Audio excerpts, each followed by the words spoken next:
Good morning, everybody. Thanks so much to all of you for making it either in person or virtually. The title's a lengthy one today, so I'm going to have to read it. Continual improvement on CDER BLAs, submission, assessment, and facility readiness for inspection. CMC for biologics and biosimilars is the topic of the day. I'm Garrett Homry, Research Director of Biomedical Regulatory Policy at Duke Margolis. I'll be providing brief welcoming remarks, including an overview of the agenda, before handing off to what we think is a pretty incredible group of contributors today. Right off the bat, I'll say we hope that you all as audience participants, whether in person or virtually, are also active contributors today. Today we're looking to explore the root causes of complete responses, CRs, related to quality and facility issues for CDER-regulated original and biosimilar BLAs. I'll note for our speakers and audience, the scope means we're not focused on cell and genes today, we're not focused on vaccines, also small molecules and NDAs, off scope today. Very targeted on manufacturing-related issues for biosimilars and biologics. Ultimately, our goal is to identify opportunities and strategies to improve the regulatory submissions and enhance the regulatory assessment of BLAs. We all know the consequences of a CR, the impact on resources, time, and critically on access to therapies for patients. We're not naive to the level of difficulties currently being experienced, nor do we think we're going to solve all problems in a day. But we do genuinely hope that today is a positive inflection point for some really challenging issues. I can say with certainty, after being involved in dozens of preparatory and interview calls, that everybody involved in trying to solve these issues comes here with the right intent and with the same goals. And I do look forward to that carrying through today, even though we're talking about difficult issues. I'll walk through the agenda in just a moment, but a few reminders. Our academic statement of independence means that neither Duke nor the Margolis Institute takes partisan positions. Of course, individual members here are free to speak their minds. We hope that they do. We at Duke Margolis are convening this workshop with FDA under a cooperative agreement with the agency. While Duke does conduct a range of work related to manufacturing for drugs and biologics, I think a lot of you are familiar with that, but our only role today is as a neutral third-party convener and moderator. The conversation today also, although supported by our cooperative agreement with the FDA, it's not a federal advisory committee. We won't be voting, making recommendations, et cetera. Along those lines, we would like folks, speakers, to make sure to include any relevant disclosures or conflicts of interest. Also on the logistics management side of things, we'll be using Slido for audience questions and comments. This applies to both in-person and virtual participants. So if we could take a moment now to log into the Slido by scanning the QR code or navigating to slido.com and entering the code #BLA. We will also be running mics, though, for the in-person component, so there are multiple ways to contribute here. Finally, a reminder that the meeting materials, including agenda and speaker bios, are available on the Duke Margolis event website. For those in person, you can access them using the QR codes you received at registration. Also, forgive me for smiling as I say that we will post everything from today, including the video slides, et cetera. Inevitably, our first 12 Slido questions are in relation to whether or not we will do just that. For today's agenda, after I wrap up, we'll have opening remarks from Dr. Patrizia Cavazzoni. Thank you so much for making it. The director of CDER at FDA. She'll provide more background on CDER's work in the regulated original and biosimilar BLA space, providing some additional context and goals for today's meetings. Next, our FDA colleagues, Max Van Tassel and Brian Roelofs, will present an overview of trends and complete responses for BLAs. We look forward to the insights they can provide. There is a lot of data to pour through, which I think folks will be happy to see. This draws on FDA observations around key challenges for BLAs, especially related to facility and quality issues. Note, naturally, we will not call out specific facilities, application therapies, et cetera. Following the presentation, Glenn Wright from Parenteral Drug Association and Stacy Plume from Synergy will give a brief presentation on the industry perspective on the same topics. With these opening presentations, we hope to set the stage for many in-depth discussions throughout the remainder of the day. We'll next turn to a panel of industry and FDA representatives for a brief moderated discussion that will incorporate some audience questions there. Panelists will offer reflections on the issues highlighted and identify any missing focus areas. After this broad kind of foundational setting discussion, we'll break for lunch around 1:30 and return at 1 p.m. for the second half of our meeting. That first session will focus on improving multilateral communication for effective BLA biological applications and strategies for facility readiness. Clear and timely communication between all parties is key to the effective submissions and review, so we want to hear about some of the challenges there and ideally identify some best practices for navigating that. Then we'll discuss strategies for facility readiness in biologics and biosimilar manufacturing. We expect our opening presentations will identify a number of common issues related to manufacturing facilities and inspections, so this will give us a chance to do a bit of a deeper dive. Then after one last short break, we'll wrap up the day with a panel that synthesizes conversations from the day. It's our typical kind of next steps. What have we learned? Where are the real gems? What's missing? What do we need to plug into further on? So lots of material to cover. No surprise. With that lineup of great speakers and panelists, I believe I'll hand over to you, Dr. Patrizia Cavazzoni.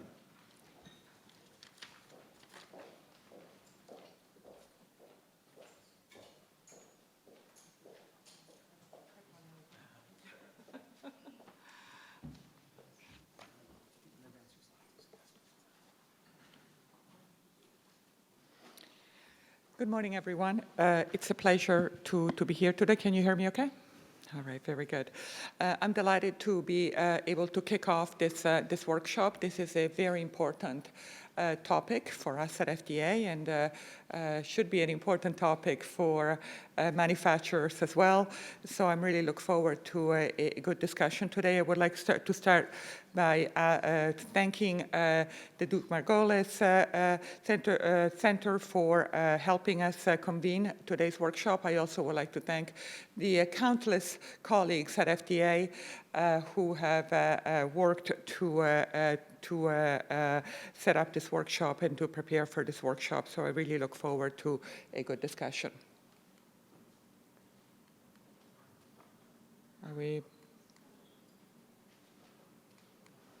Doesn't seem to be working. Oh, there we go. All right. Yeah, excellent. So let's start from what I would refer to as the big picture. So biologic applications and are increasing in number. If we look at R&D portfolios 20 years ago,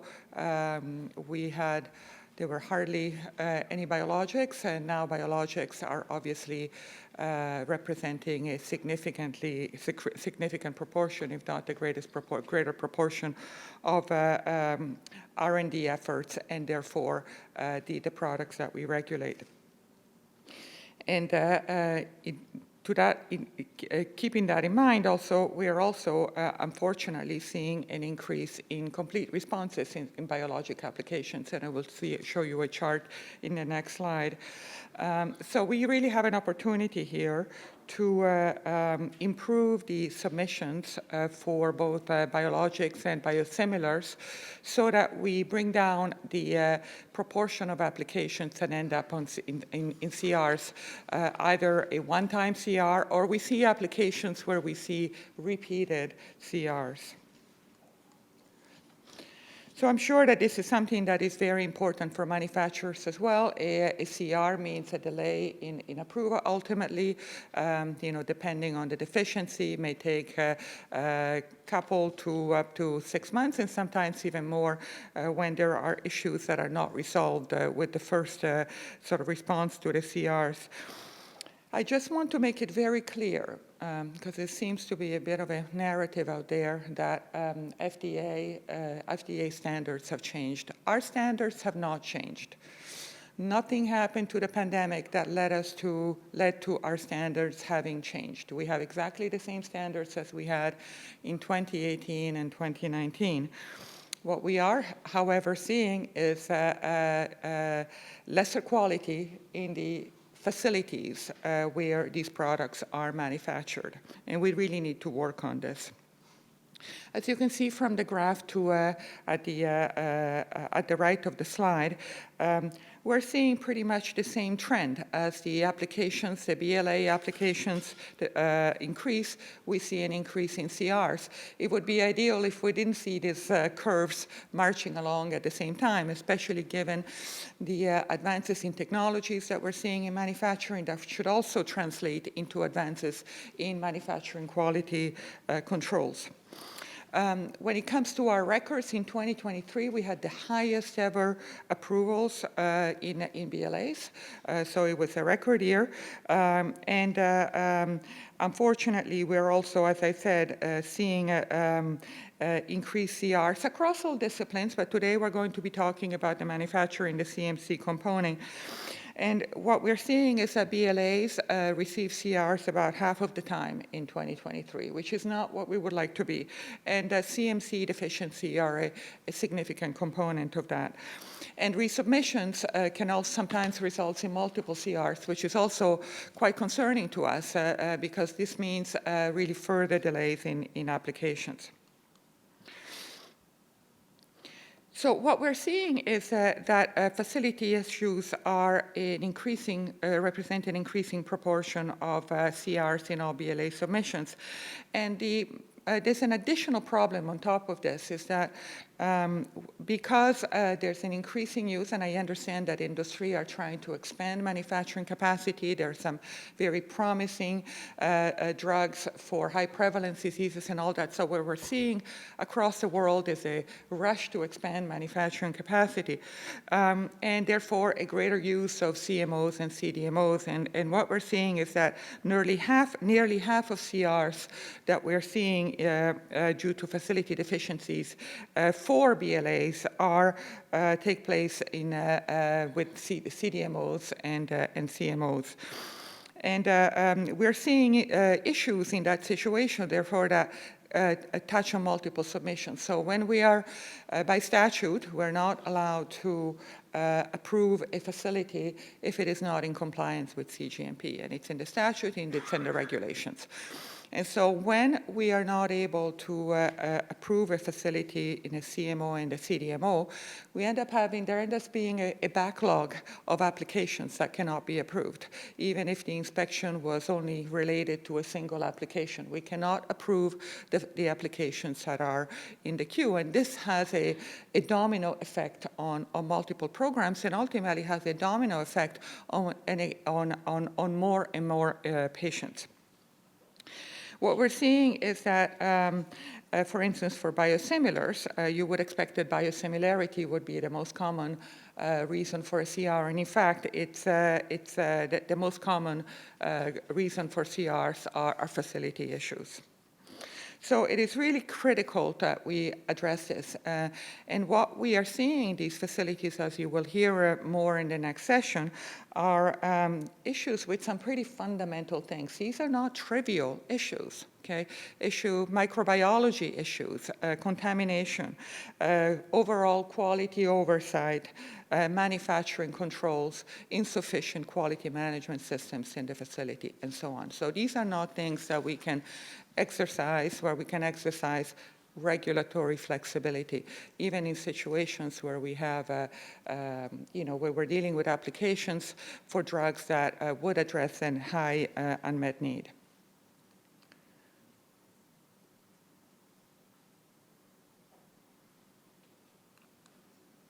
There we go.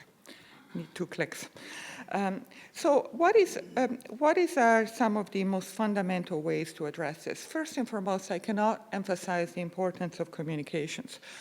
It is extremely important that you take advantage of the meetings during the review cycle, or even ideally before an application is submitted, to discuss issues with FDA. It is very important that not only that you think about a facility as not only from a CGMP standpoint, and I'll come back to that, but also from an application readiness standpoint. And I can tell you that, for instance, recently we had a manufacturer who delayed a CMC supplement submission for a drug that is in shortage.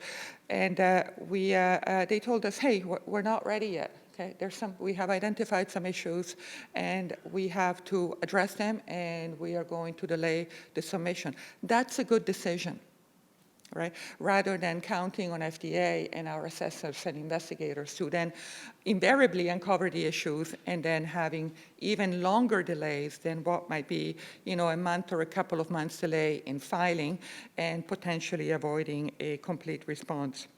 It's also very important that there be very strong communication with the CMOs and the CDMOs. And by that, I mean, you've got to make sure that the contracts embed an exchange of communication, an exchange of information about inspections, even if they're not related to the product that is the subject of the contract, and that there is this ongoing dialogue with the CDMOs and CMOs, because CDMOs and CMOs also need that engagement from the BLA holders, to continue to understand what the expectations are.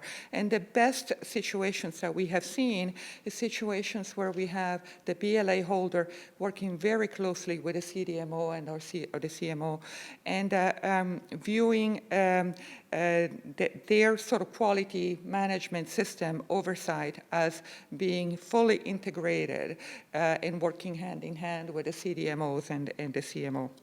So very important to have these types of bidirectional communications. I would say even tripartite, because FDA is part of it as well. So let me just go back also to the situation post-pandemic. You all know very well that we were not able to get into facilities for long stretches of time. And in fact, for instance, for China, we were only able to start inspecting again in 2023 after the country opened up.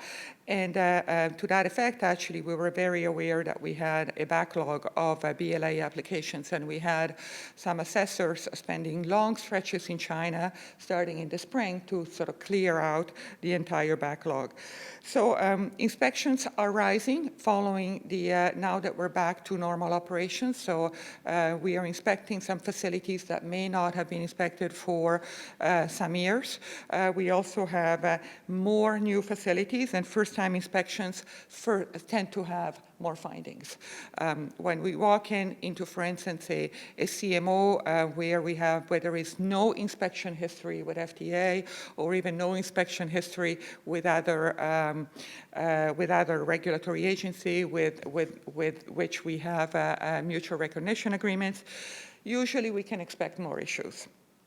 And so be ready at all times.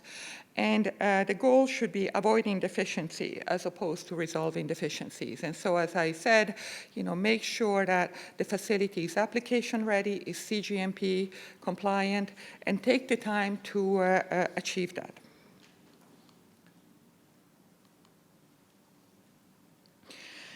So today, it's a very important opportunity to really think together collaboratively on how we can improve the quality of BLAs and get to the point of prevention of complete responses and problems that are uncovered during the review.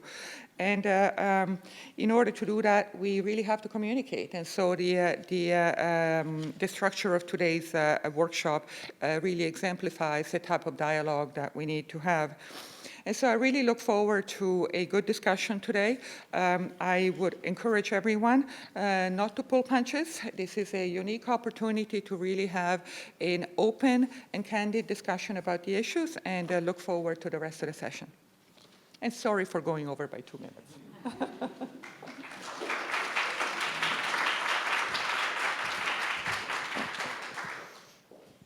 Thank you very much, Dr. Cavazzoni. Next up, we'll have back-to-back presentations from 2 additional FDA folks prior to our industry presentations. First, I believe it's going to be Max Van Tassel, Senior Pharmaceutical Quality Assessor in the Office of Pharmaceutical Quality Manufacturing Assessment in CDER's OPQ, and then he'll be followed by Brian Rulofs, Interdisciplinary Lead Scientist in the Office of Product Quality 3, Division of Product Quality Assessment. Clickers here. And if it struggles, we'll help you in the back.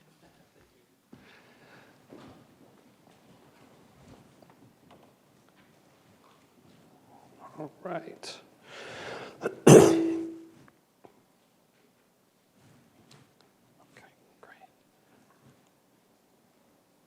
Morning. Thank you all for being here, and to those who could join us online today. My name is Max Van Tassel. I'm a senior pharmaceutical quality assessor in the Office of Pharmaceutical Manufacturing Assessment. My colleague Brian and I are going to try to set the stage a bit further for today's discussions with some insights we've gleaned from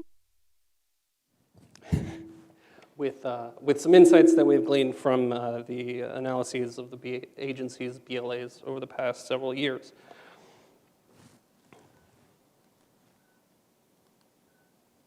Okay. To reiterate Dr. Cavazzoni's message, we in the Office of Pharmaceutical Quality strongly believe everyone deserves confidence in their next dose of medicine. So we're excited to promote discussions today for making more quality biologics available to patients.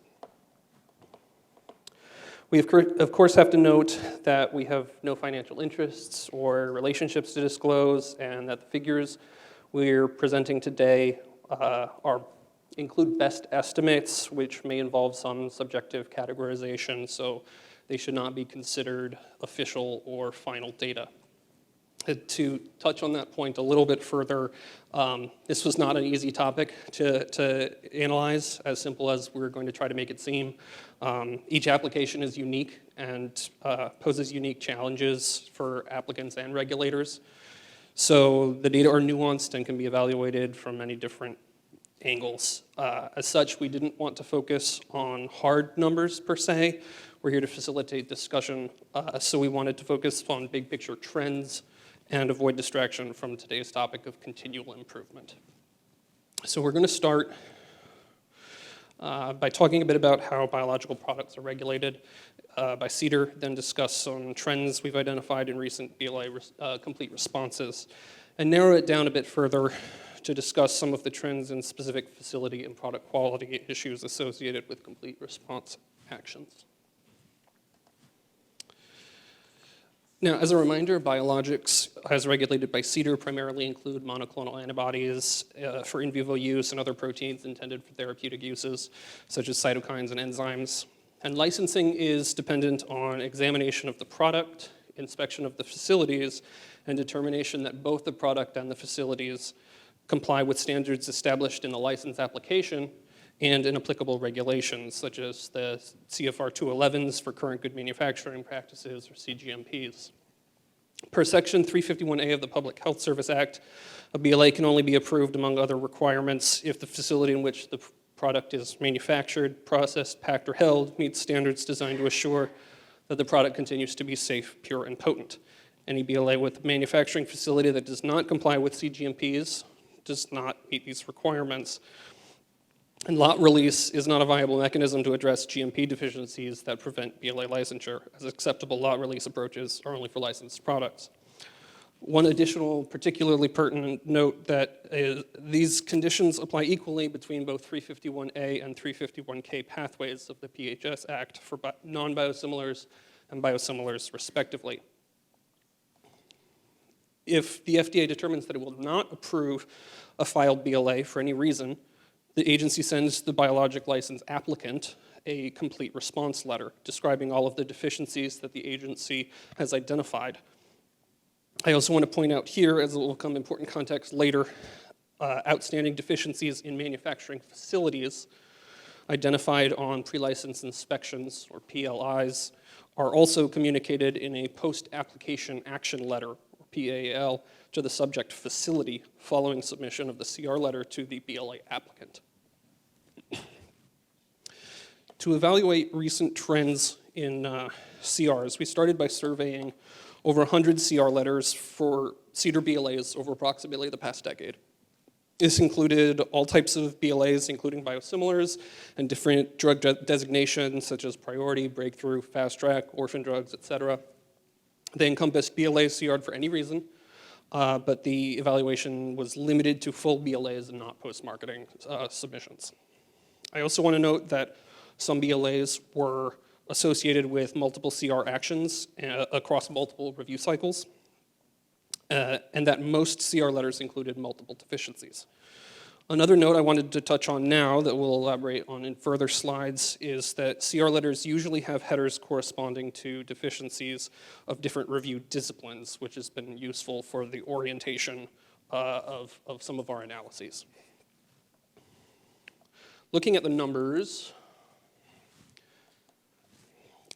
it's become clear that there's been a rise in the total number of CRs, along with the total number of BLA submissions and the actions taken on those submissions. You can see in the figure on the top left the steady rise in both total BLA actions and total CRs issued.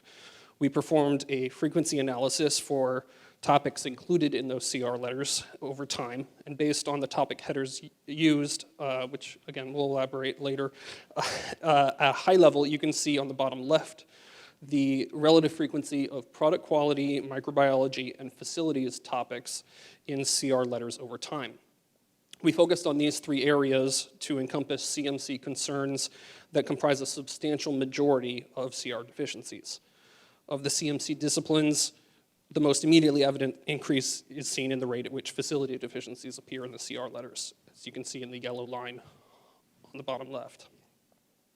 So I'm going to speak over the next several slides primarily about this facilities trend and then hand it off to Brian for further analyses on CR letter deficiencies. Now, the two main themes I wanted to highlight with regards to this trend in facilities deficiencies are the BLA regulatory pathway associated and the manufacture of multiple products at a given site. It's not as evident from these two figures, but the rates of CR as a proportion of total BLA actions have been increasing in addition to the total number of CRs and the total number of approvals. Here you can see this divided between biosimilars in blue and non-biosimilars in red between 2018 and 2023. While both pathways have increased in CR rates, the rate of CRs for biosimilars has outpaced the rate of CRs for non-biosimilars. And this trend is also held across review designations, so independent from review timelines, and across only those CRs with facilities deficiencies, so independent of biosimilarity challenges that only the 351K pathway faces. In fact, very few biosimilar CRs were identified with deficiencies outstanding in the comparative analytical assessment.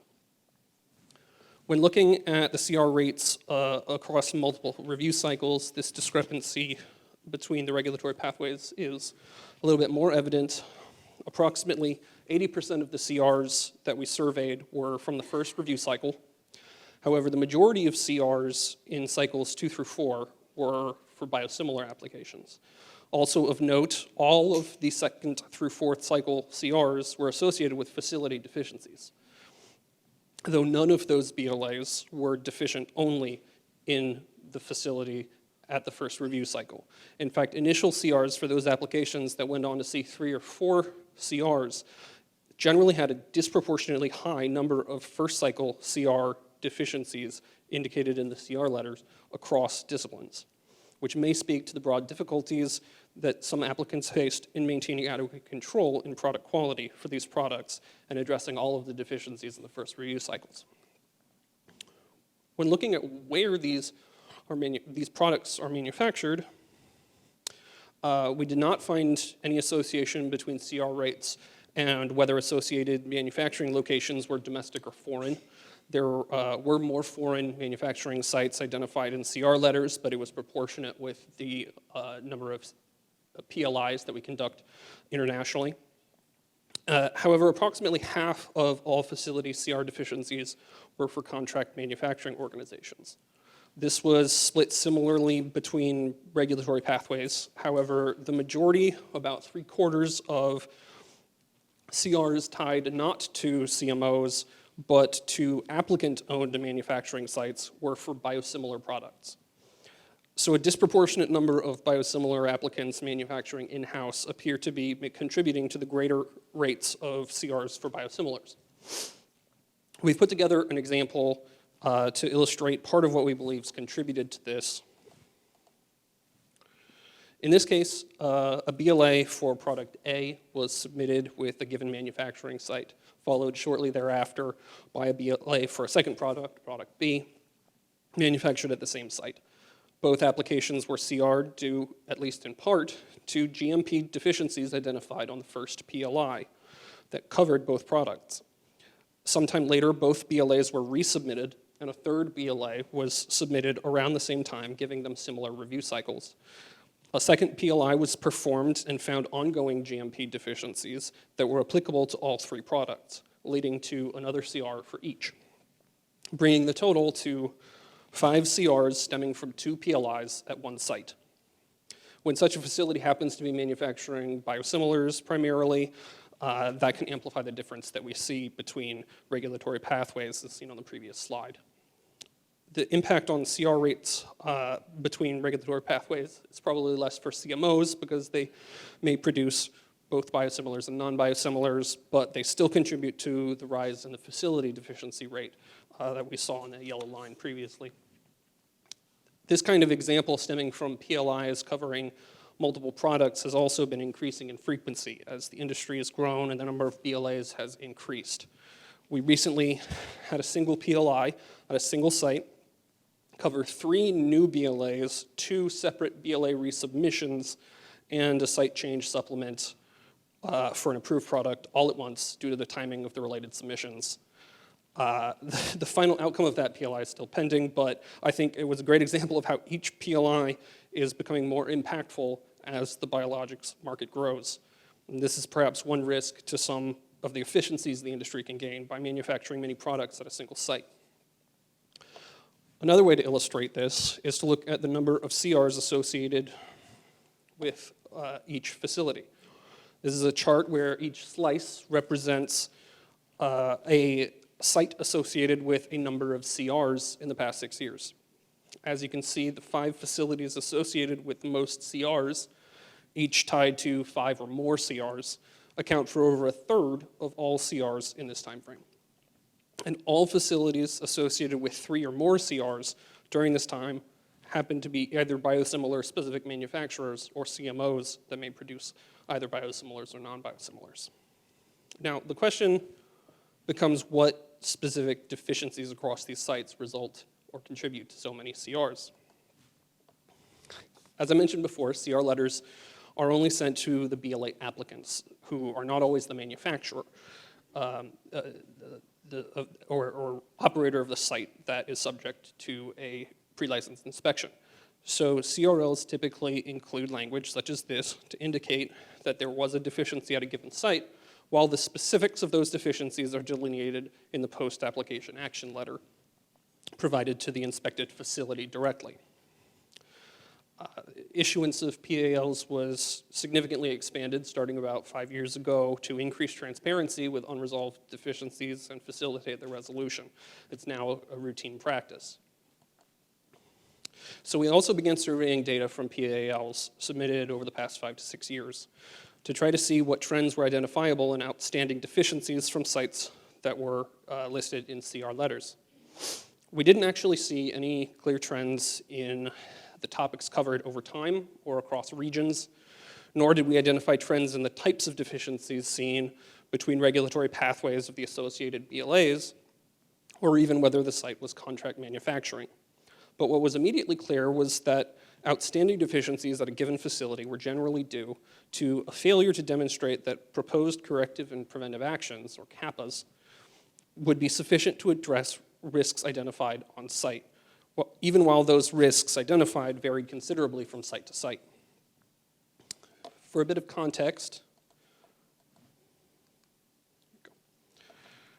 when a facility responds to findings from a PLI or other inspection, these responses generally include some form of CAPA to address deficiencies identified by the agency. When these CAPA are found to be insufficient and result in or contribute to a CR, it appears to be most often for one or more of the following reasons: failure to conduct a comprehensive root cause analysis, failure to assess product impact, insufficient CAPA details, and or recurrent observations or extensive CAPA that require verification. I wanted to touch on each of these briefly to elaborate and then give a few examples of the most common areas in which these issues were identified. To start, comprehensive root cause analyses support CAPA efficacy, so they should include assessment of all relevant manufacturing and laboratory systems to determine where existing practices might be deficient. The investigation should be extended to other processes, equipment, batches, et cetera, that could potentially be informative for the resolution of the subject issue. Furthermore, impact assessments ensure that CAPA have an appropriate scope and monitoring strategies are looking in the right places. A summary of data evaluated to assess the potential impact to product quality should be provided and include all relevant testing and monitoring performed, including but not limited to in-process and release testing, environmental monitoring, complaints, data from media fills, or examination of reserve samples. The batches and dates of manufacture that are covered by this assessment and the disposition of potentially affected lots should be both specified and justified. Proposed CAPA should also be sufficiently detailed to demonstrate that they would likely resolve pertinent PLI observations. Excuse me. They should be based on the outcome of root cause investigations and supported by risk assessments where applicable, with sufficient detail to understand how the CAPA activities will address potential root causes. And they should describe all key steps necessary for both their implementation and verification. Thank you very much, Karen. I appreciate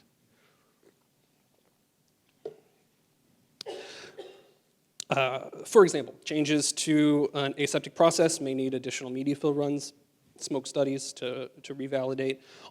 Data integrity CAPAs may involve new access controls, log reviews, or third-party audits. And lastly, recurrent observations may require CAPA verification and to ensure PLI observations are resolved when prior CAPAs have not sufficiently addressed root causes. A repeat observation may be indicative of insufficient oversight by the quality unit or insufficient knowledge on site to address noted concerns effectively, and as a result may require verification of CAPA implementation on future inspection. The same can hold true for extensive or severe deficiencies. So even if proposed CAPA appear reasonable that they could address deficiencies, the issues may be so significant as to require verification of CAPAs to ensure that they have been implemented appropriately and that the issues are thoroughly addressed.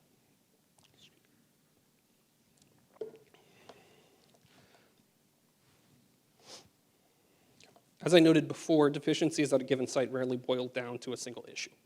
In such instances where only one item is identified in a PAL, it's usually for a systematic problem, such as broad data integrity failure. And on average, PALs list 6 to 7 different deficiencies. The most common categories included environmental and personnel monitoring and related controls, data integrity, aseptic controls and validation, equipment cleaning and cross-contamination controls, visual inspection, and a few others in here. I'm going to briefly go through some examples from the top 5 before turning it over to Brian to discuss the CR letters further. So starting with environmental monitoring and controls, we've seen numerous issues, including but certainly not limited to performing environmental monitoring immediately after sanitization, which kind of defeats the purpose of EM and doesn't reflect the true state of control during manufacturing operations. We've seen mold and spore-forming bacteria recovered from batches of drug products, personnel performing aseptic filling operations in viable air or surface bioburden excursions after critical interventions in grade A areas, demonstrating recurrent lack of adequate cleaning and environmental control. Often, CAPA will fail to assess and ultimately address root causes such as the selection of cleaning agents and their efficacy, application methods, and frequencies of cleaning. For data integrity concerns, we sometimes see that sites have inadequate access controls identified in some systems, yet fail to demonstrate that they've evaluated all appropriate GMP systems to prevent unauthorized access or data manipulation, or SOPs are provided to address certain data integrity concerns, but they don't contain sufficient detail, such as instructions regarding audit trail review or responsibilities of QA and QC supervisors in ensuring data integrity. In some cases, extensive CAPA are initiated to evaluate and enhance software security to address severe vulnerabilities in systems that allow data to be deleted, reprocessed, or even generated without conducting the associated testing or following approved procedures. And when those assessments and improvements are ongoing, a follow-up inspection may be deemed necessary to evaluate their overhaul to the data management system and confirm data integrity.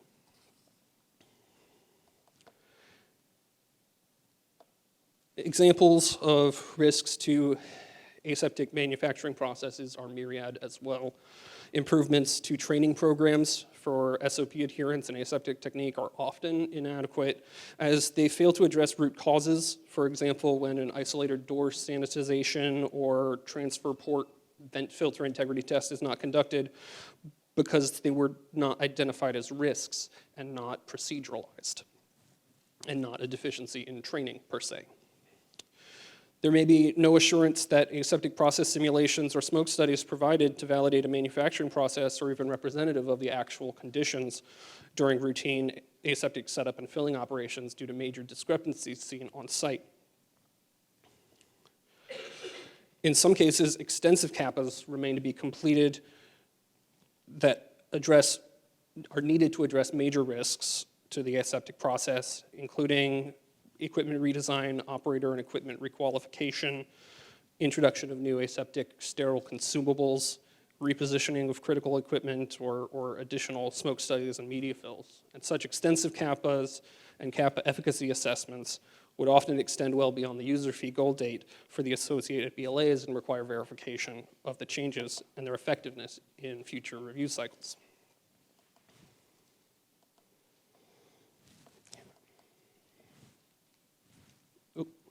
There we go.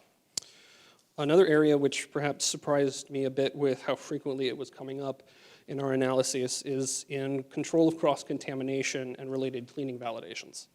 Some examples include lack of comprehensive risk assessment to prevent contamination by potent products manufactured in the facility using shared equipment, lack of scientific justification for cleaning procedures, establishing maximum allowable carryover limits or demonstrating effectiveness of the decontamination methods, or insufficient justification for excluding direct surface sampling during cleaning validation and routine verification of shared product contact equipment, which can stem from failure to consider risks associated with equipment dirty hold times and the variability of manual cleaning operations. The last area I wanted to point out, due to its frequency, was in the area of visual inspection. These included examples such as criticality reclassification for cosmetic defects that were not based on potential risk to patients and did not reflect all defect categories, or failure to assess product impact for batches affected by extrinsic particles that were identified, including potential impact to product sterility. Or on root cause investigations that did not consider impact to other batches potentially affected by the instigating issue. So to summarize our findings on facilities, CR actions and facility deficiencies associated with them are frequently multifaceted with significant overlap across GMPs and across CMC disciplines. A few of these individual examples that I've given were ever the sole reason for a CR. You probably noticed that some may have seemed significantly more impactful than others, but when combined, they always demonstrated a lack of adequate control over product quality. So to talk further on our analyses of CMC issues identified in the CR letters, I'm now going to turn the mic over to Brian.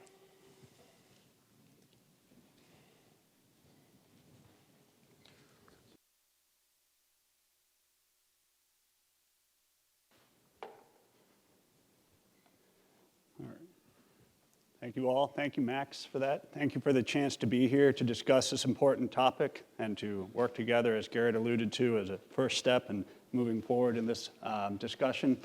And I wanted to link back to the beginning of Max's talk here, the introduction, and to kind of reframe that we're going to shift into talking about some of the CR topics that are listed under the product quality headers now, and those deficiencies that are identified there.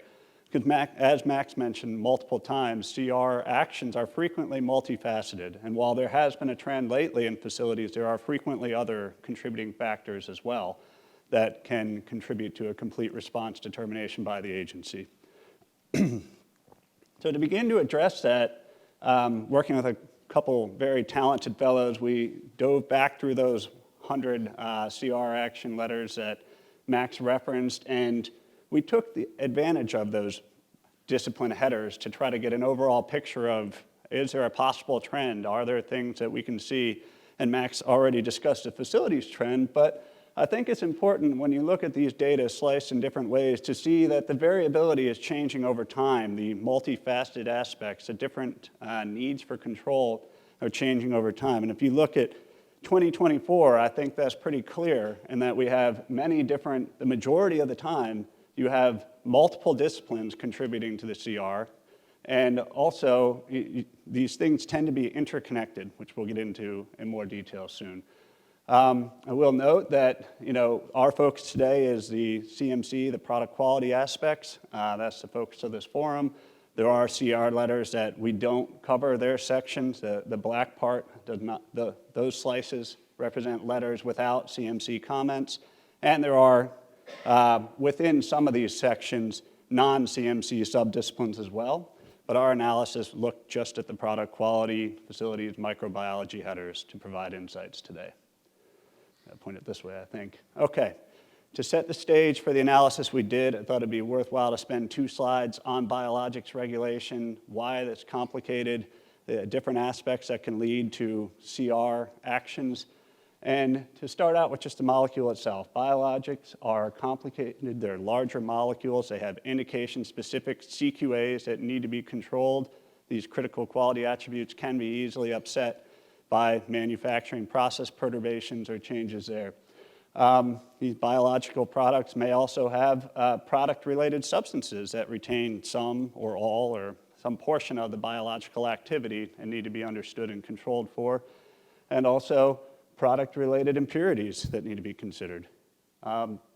These things can't always be resolved by a single specific given method, so sometimes orthogonal methods are required, different approaches to the control strategy are needed to ensure that the final product produced will link back to that efficacy and safety established in the clinic that we are licensing and agreeing to. And on this slide, I wanted to go through a typical recombinant protein manufacturing process just to set the stage for all the different areas where product quality deficiencies may come from, because a lot of these different aspects of the process need control and could contribute to problems that we would then need to cite in the CR action letter. Combination of the gene of interest with the vector through the cell bank, through the upstream process, through the downstream process, purification and final production of your drug product. These things need to be well understood so that they can be well controlled and prevent any fluctuations in the eventual product quality that's needed to ensure safety for the public. And I also wanted to take advantage of this slide to highlight all the kind of many available FDA and ICH guidances on these topics to communicate with industry, to work together with industry, between the agency and industry. Because while we've surveyed over 100 CR letters in our analysis, there are many times where we've approved products too and had successful interactions, and a lot of that isn't thanks to guidance work and back and forth interaction that I know there's more discussion to come later this afternoon on that. So diving into the specific analysis that I and my colleagues did, we took different approaches. And the first one I wanted to present is this slice of just a raw keyword analysis in those CR letters. We did counts of specific product quality related words, and those of you who have been in this industry for a while or on the regulatory side will recognize some that, I can pick out a few if I move over a little, but like potency, acceptance criteria, specification, these things come up. They're part of your biologics license application and need to be well controlled.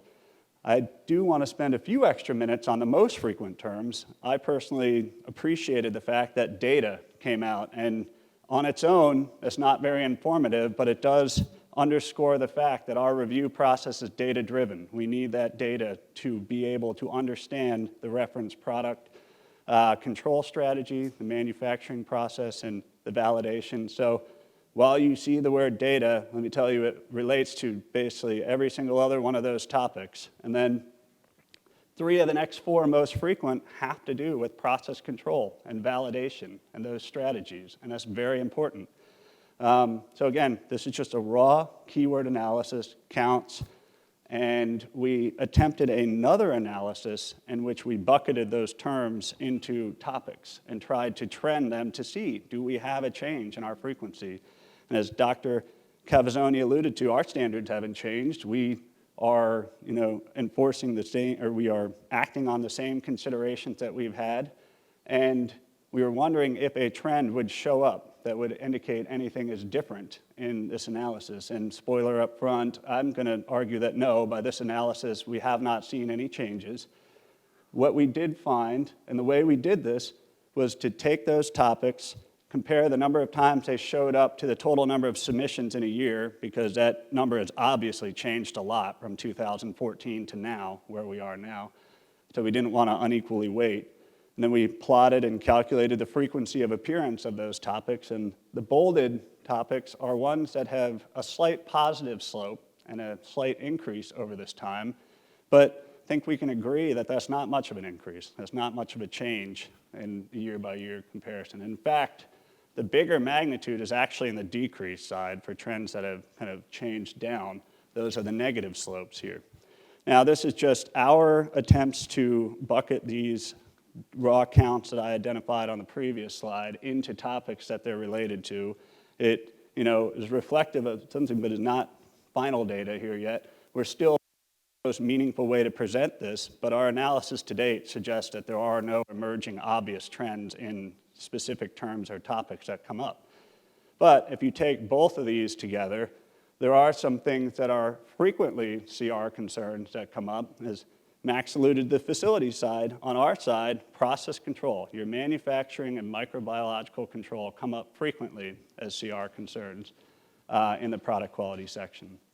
And additionally, some of the the things you see a lot are specification, stability, and reference standard control. These are all very important in the BLA license.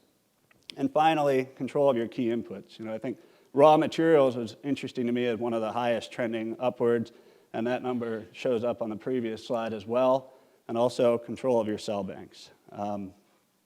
Whoops, I'm going to double click there. Okay, so to kind of run through those 2 things combined together and give some key conclusions from Max's talk and mine on this CR evaluation. I think we're pretty upfront in the introductory slide, and then Max's excellent detailed analysis that facility deficiencies are the most common reasons for CR. However, most of these CR letters have product quality content and can have multiple deficiencies. It's frequently a multifaceted problem, and as my slide with the pie chart showed, that seems to be increasing in complexity as time moves along. And also, the facility deficiencies can span a variety of topics with insufficient quality oversight. And I would argue that that's potentially linked to process control too. These things are not unrelated, that you do have quality oversight at the facility, and you also have a question about the actual control strategy proposed in the BLA. Max called out nicely that biosimilarity deficiencies, as pertain to the comparative analytical assessment, were not actually identified as a significant contributor to CR rates for 351K BLAs. It was more related to the facilities. And then we have CMC issues that span a variety of topics, as I've already alluded to, controls, including microbiology as the largest category, but then a subset of other things that vary from application to application, including specifications, method, stability, and cell banking. So it really does vary over the course of the time we have studied. There we go. So at a higher level even still, our key takeaways is I think everyone in this room and many online understand that biological products have unique scientific and regulatory considerations. Process validation for one, process control. These things need to be in place for biologics in a unique way. The inspection and CGMP compliance of facilities play a critical role in the agency's ability to approve a BLA and can be at the root of many complete response actions. So combining these two is essential to ensure that the CMC development performed by a potential BLA submitter supports product quality and control of the manufacturing process at the time of submission. With that, I wanted to acknowledge a number of people who are actually in this room too, who contributed to helping us compile this data and then put it into a meaningful format for the presentation. And that includes Kristen, Twee, Anjali, Steve, and Ash all gave great comments on this talk. And then Cyrus has done a ton in helping organize and have many meetings to discuss our thoughts on how to think about these data.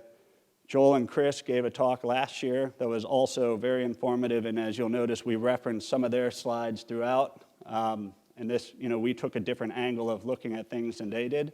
But that talk was a very informative stage setter.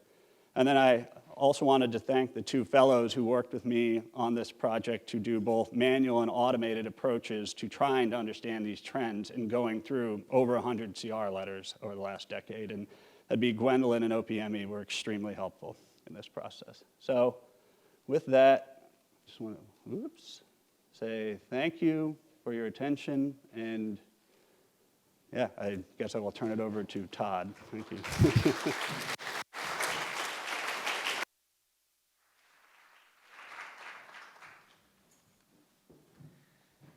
Thank you very much, Max and Brian, for those presentations. Really appreciate the degree of detail you all were able to share there on trends and complete responses for BLAs. And as Brian just said, thanks to all who helped in preparing that over the last few weeks. I'm Thomas. I'm a policy research associate at the Duke-Margolis Institute, and I'm here to introduce our next couple of presenters and then moderate the following panel discussions. So next up, we have Glenn Wright from the Parenteral Drug Association and Stacy Plum from Synergy Biopharma presenting the industry perspective. And just two quick reminders before we get started on this session for our audience. A reminder that the slides from this and the full recording will be posted in the days following the meeting. And another reminder to submit any questions you may have via Slido. For those online, that should be in the Zoom chat for you. And for those here in person, there should be a QR code on your meeting materials that you can use to get to the Slido website and submit your questions. And we'll have some time to take some of those during the following panel discussion after Glenn and Stacy. Take it away.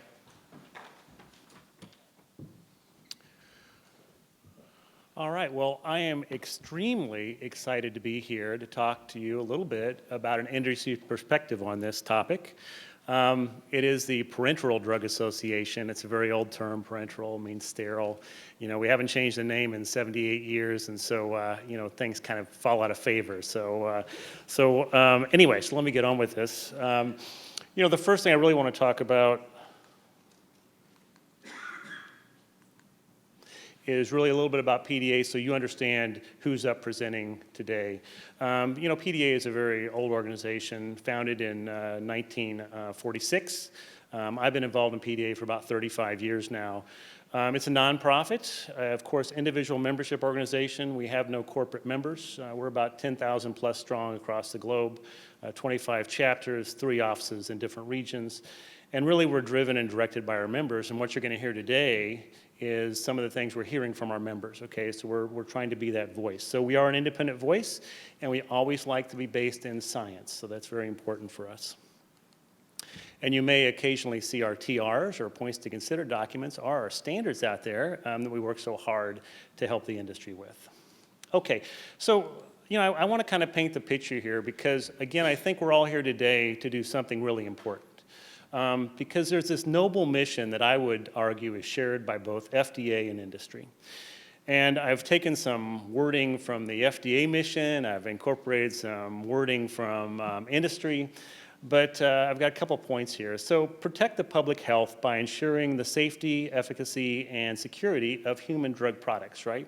And I think that goes for FDA and it goes for industry, right? We have to work on this together. very important. Advancing the public health by speeding innovations, and this is really, really important, to provide new medical products for unmet or undertreated medical conditions. So that's something that I think we both strive for. And make medicinal products more effective, safer, and more affordable. So I think those are also things that the industry and FDA, we try to do together, right? It's a shared mission. And then, the last point is one I always come to, which is we need to do all of this while keeping the patient at the center of everything we do, right? So the patient is the important actor here. And so, while we both have to be very separate, industry and the agency, we have this shared mission that we have to work through. Okay, so, so one of the things I just want to point out here is that we're very appreciative of FDA's decision to have this meeting to gather feedback and suggestions on the CDER BLA process, okay? Because again, our goal is to get patients the products they need in an expedited fashion. And I think we all work very hard at it. So both FDA and the industry are working very diligently to try to deliver, right? That's what we're trying to do. So the role of the FDA, of course, is to ensure public health. It's critical to the long-term success of the reputation of the pharma industry. So I would argue that FDA's role is critical to industry. In other words, without FDA, I'm not sure we'd have the reputation we have today in industry, right? FDA is really great at safeguarding us and making sure that the industry is actually producing those products correctly. And so I think there's a great mission there from FDA that really helps our industry overall. Boy, this clicker is very, very sensitive. Okay. And so we thank the FDA for their dedication to this mission, right, of ensuring public health. Because again, I think it's great for our industry and it helps us out a lot. And I think within industry, we have to accept something. That while the majority of companies operate with very high ethical standards, okay, and I truly believe that, as industry, we have to realize that unfortunately there are companies where this is not the case. Okay, and so every day I take a medicine, and I have to take one every day. And I'm really happy FDA is out there because I know they're looking for those who may be not so ethical. And that really is helpful for me as a patient.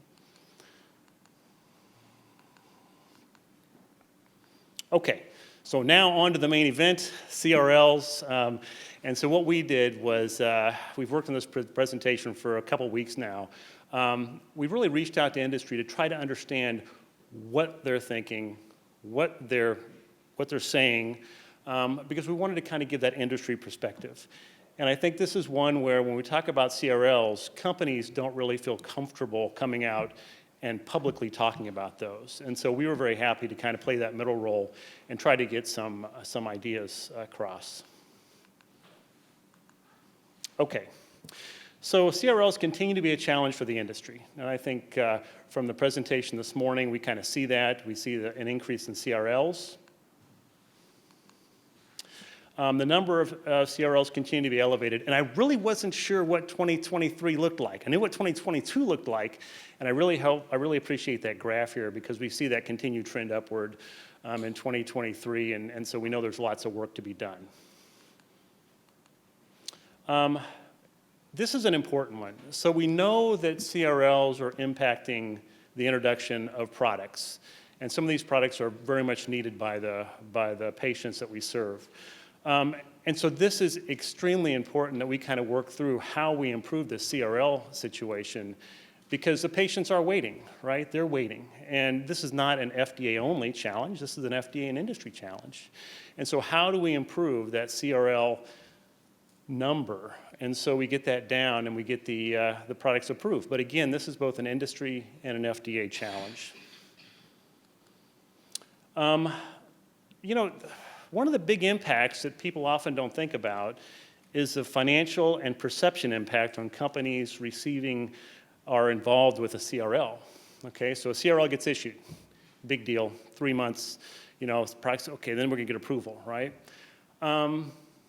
If you want to get a call from your CEO, get a complete response letter, because I guarantee you they're going to be calling you, and they're going to say, what happened, right? What happened? Because they're going to have to explain to some other people that there's this product that's not going to be approved on the timeline we thought or launched. If you're a small company, so you're a very small company, you've got your small manufacturing site, maybe you've got 40, 50, 60 employees, and you get a CRL, you may be out of business, right? You get that CRL and your financiers are going, well, we're not sure you're a continued good investment, and so we're not going to invest, right? And now you're going to have to deal with layoffs, you're going to have to get rid of the people, and you're going to have to figure out what the next step is for your company. Okay, so there's some dramatics in there with large companies, a little bit of pain, small companies, more pain. So what you find is these CRLs are very impactful, right? Now, I have to state very clearly that this is not to say that CRLs, when needed, are not appropriate. Okay, when it's needed, it's appropriate. And it is an important part of the process to ensure public health.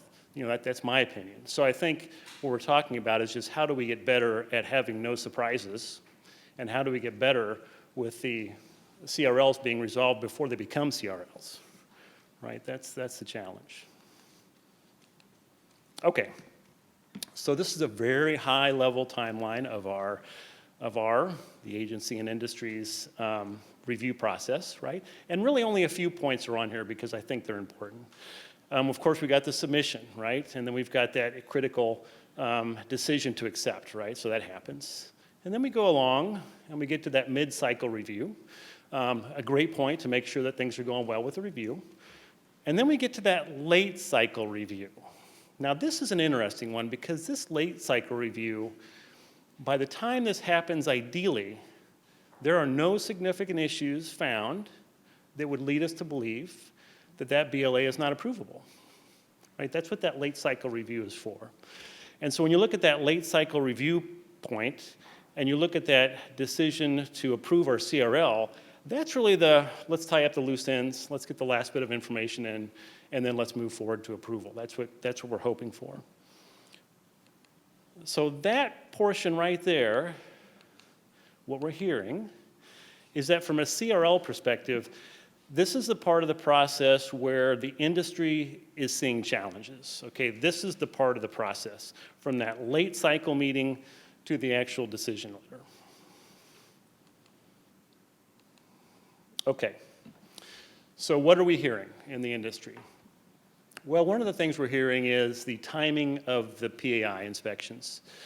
And so what we're hearing is that these are happening in some cases way too close to the actual approval date, right? So the inspectors go out, they find some stuff, they get back. The facility's got the 43, coming up with really quick, trying to come up with responses, right? Submit those responses, unacceptable, CRL gets triggered, right? So that doesn't really help anybody, right? That says, hey, we didn't really help anybody with that one. And so, you know, when you look at this, you say, boy, we need to be pushing those inspections much earlier so that by the time we get to that late cycle meeting, we are at a point where we know if there's significant challenges with this application or not. And so that's the first point, is timing of PAIs. And so we heard that repetitively as we went out and talked to our members about what are the challenges you're facing. It's all about that timing of the PAI. We know FDA is busy. We know it is stressful to get these PAIs planned and scheduled and done. And we know that there's a lot to do, but these PAIs are a real challenge if they get done too late.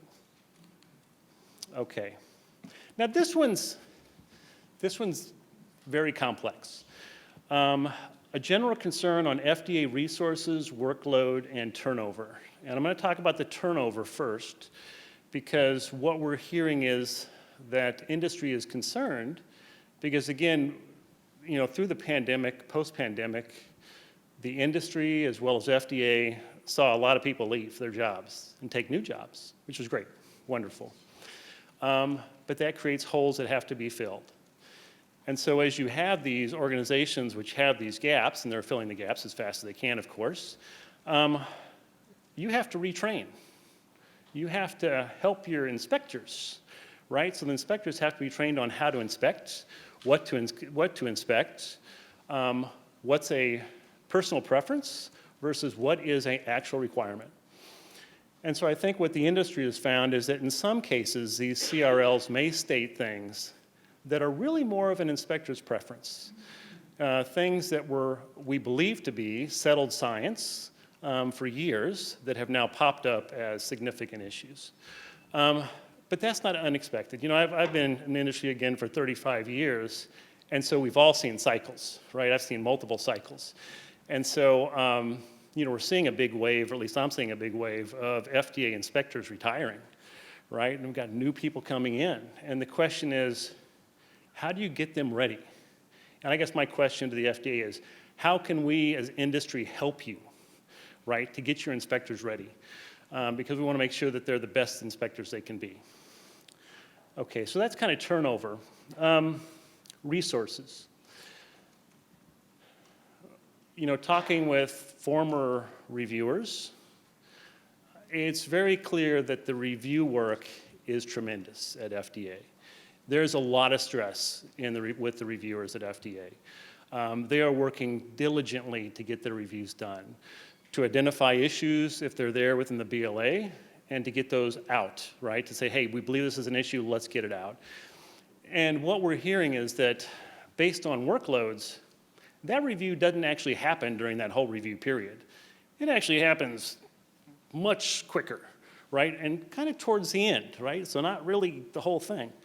And that's important because, again, from a resource standpoint, if we look at the BLA application process, you know, we want to make sure that there's sufficient reviewers and sufficient time that as they go through that submission, they say, hey, we think there's an issue here, that gets very quickly communicated to the company, because either the company needs to resolve it or take other action, right? I mean, again, this is really important and goes back to, I think, one of the points from this morning is that real collaboration between industry and the FDA on these submissions, not in regards to what's acceptable exactly, but we believe we have an issue if we're FDA. The company needs to come back and tell us exactly why they think they're okay and explain to us how our issue is not really an issue. So I think resources are something that continues to be, I believe, a struggle from talking to those recently departed reviewers.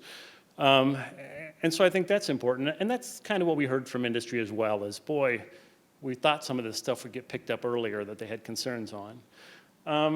And then the workload, I think that just goes hand in hand, but it also goes for the field and for CDER, for the ones working on the establishment license and as well as the PAI, is there sufficient time to get this all done? Okay, so very important with that. Okay, so late in review cycle, new requests for documents. Okay, this was one that I should mention one other thing. So let me go back to the previous point.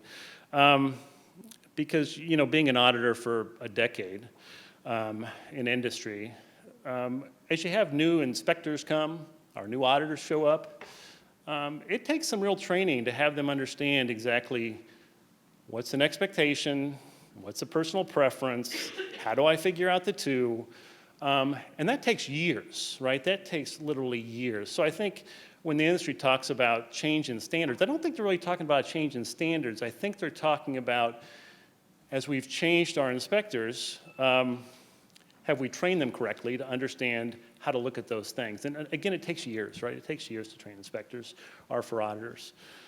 Okay, on to late in review cycle, new request for documents. So again, I think part of the pressure is from this workload and this review cycle is that there are often questions that come out after that late cycle meeting, right? And so, you know, again, that's very damaging as far as what's going to happen. Are we going to get a CRL or not, right? And so I think from that standpoint, again, how do you make sure that those questions that are of concern are discussed, if at all possible, in that late cycle meeting? And that by the time you get there may be some small little questions that have to be resolved as you tidy up everything for approval. But really, at that point, the big issues are all gone, right? And that's important. Okay, so industry awareness of CRL issues. I love the presentation this morning. Absolutely loved it. It's great. You know, the more industry understands what FDA is seeing, the more we can be prepared to work on things, right? So, you know, anything the FDA can do to help us understand what they're seeing with these CRLs. We don't see all the CRLs. We see redacted CRLs if we're lucky. You know, it's a challenge. So I think anything that the FDA is seeing with CRLs that they can communicate to us saying, hey, industry, we see this, right? We see this issue. Give us a heads up so we can work on it and get it taken care of.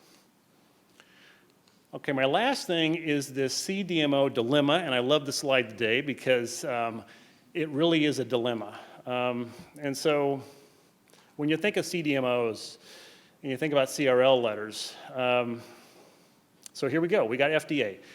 FDA sees everything. You're the all-seeing eye, okay? You see everything out there that's going on as you go out and inspect these facilities.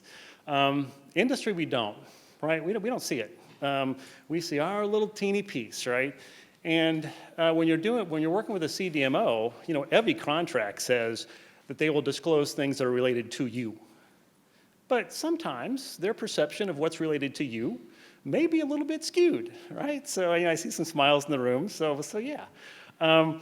So, you know, here's the dilemma. And you guys kind of covered it this morning. So the sponsor receives a CRL related to a BLA for activities at a CMO or CDMO, right? So great. Other sponsors have pending BLAs and also use that CDMO or CMO, but are not aware there is a concern, right? Because again, the facility is saying, oh, this is not related to your product, it's related to this product, right? Great. CDMO is not sharing based on contractual obligations, right? They're kind of threading the line here, saying, well, it could be, could not be, we're not going to tell them. And so how can other sponsors know if issues impact their BLA and if they will receive a CRL based on it? I know that if I was a holder of a BLA and FDA at that meeting said, hey, you might want to talk to your CDMO. That's all you got to say. And we're sitting there going, okay, we got an issue at the CDMO, right? You can't disclose what it is, but we're going to go figure out what it is, right?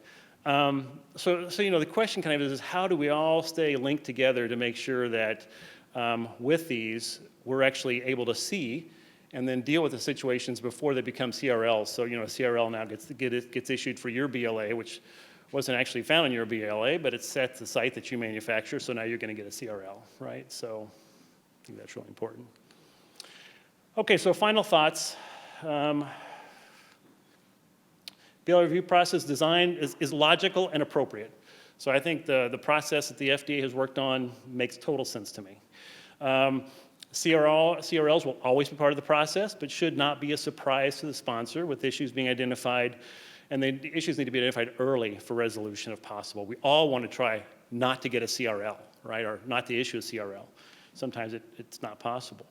And then any major concerns or issues really should be communicated no later than that late cycle meeting. So, and with that, to be effective, there must be sufficient resources, again, with FDA to make sure that we can make this process run. And with that, I'm going to turn it over to Stacy. I will run her slides. So can you bring Stacy in? Yep, I think I'm here, Glenn. Thank you so much. And thank you for inviting me to participate today. And especially thank you for accommodating and allowing me to participate via Zoom. So my name is Stacy Plum. I work for a company called Synergy Biopharma. I'm a consultant for that company. And I have the opportunity to take a look at CRLs from multiple perspectives. From a historic perspective, I've been in the biologics development realm, working for a small biotech company for essentially the past 30 years. And I had the opportunity to move a program from inception all the way through to BLA, in which instance we did receive a CRL and had the opportunity to deal with that, ultimately getting the product approved. Now, as a consultant, I work with many different companies. Some of those companies bring us in once they have received a CRL. Other companies take a more prospective approach, which is appreciated from my perspective, and bring us in prior to filing the BLA so that we can, as mentioned earlier today, instead of resolving issues or putting out fires, we can take a prospective approach and avoid those issues. But I'm going to talk to you a little bit about, sort of both aspects today and some of the challenges that I've observed from BLA applications for biologics and biosimilars. And I really do appreciate the elegant sort of trending analysis that was presented by the earlier presenters today. I don't have that elegant trending, but I can share with you what I've seen, and I can tell you, before I even start talking, that there is a lot of overlap with what was presented this morning and what I've seen in my experience. So I want to talk specifically again about CMC and manufacturing related topics for CRLs. And there are 4 sort of umbrella, areas that I want to focus on: control strategies, reference standard programs, comparability, as well as the analytical landscape. And I think Brian mentioned this morning that all of these are interconnected. So they're not standalone items. And as I talk about them, there will be some overlap as well. Next slide, please. So the biggest umbrella category for me is control strategy. And from that perspective, when I think about the control strategy, I'm thinking about, defining those controls that are derived from your current process and the product understanding that you have to assure that your process is, performing as you need it to and the product quality is preserved. With regard to that, we've seen a lot of CRL items that are related to the control strategy, and specifically related to how we define appropriate parameters. So specifically the critical control attributes or critical quality attributes, the critical process parameters, in-process controls, and specifications or acceptance criteria for the methods that are utilized to control the process.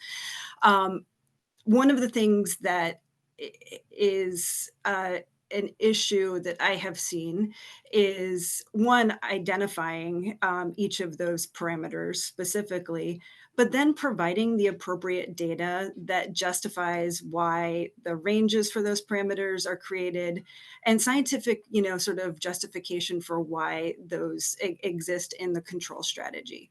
So that's something that I highly encourage clients to do. We typically take a step back and do a detailed gap assessment of the control strategy such that we can try and avoid issues.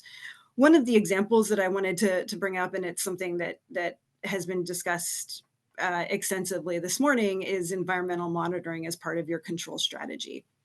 So we've seen quite a few CRLs recently that have had issues with regard to, sterile validation data, it not being sufficient to support sterilization of items that are being used in manufacturing, as an example.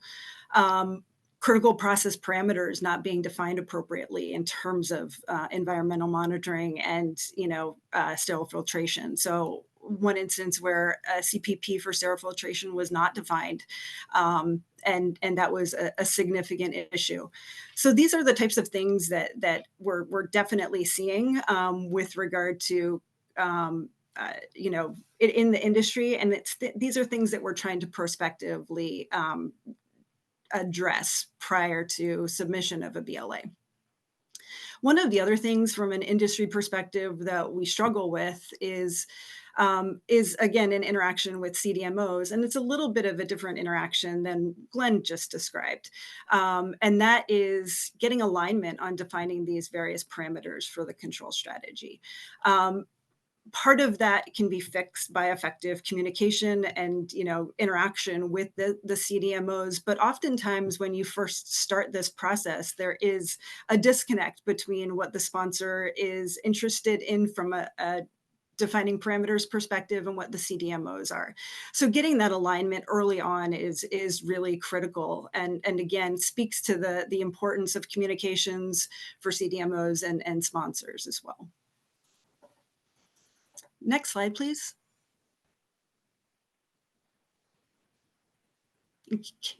Yeah, can you go back to reference standard, please? And thank you, Glenn, for controlling this. I'm glad I'm not the one up there trying to forward the slides.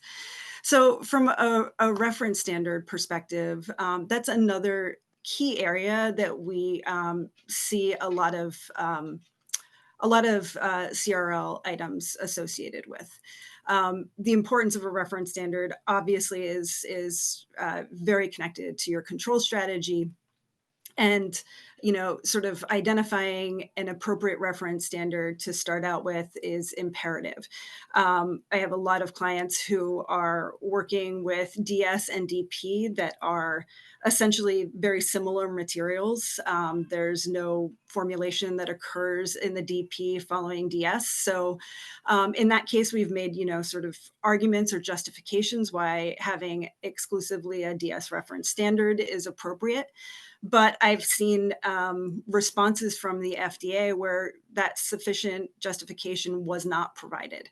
And so it's important to articulate that clearly in your BLA. But that's one of the pain points that we've experienced. Also, the expectation that you have a two-tiered reference standard program, including a primary and a working reference standard, is something that I think a lot of clients that come to us in the industry don't have a strong understanding of exactly what that program needs to entail, including the qualification, requalification of reference standard programs. One of the things that we work on a lot with our clients is that reference standard program, defining that reference standard protocol, and anticipating what would be needed for not just qualification of a reference standard, but requalification of that reference standard.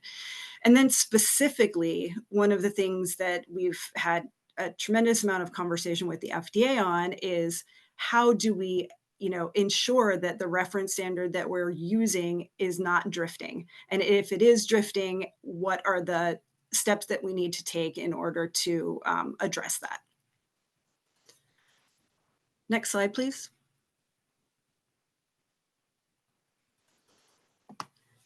Okay, so again, related to, sort of control strategy and changes potentially in manufacturing is the aspect of comparability.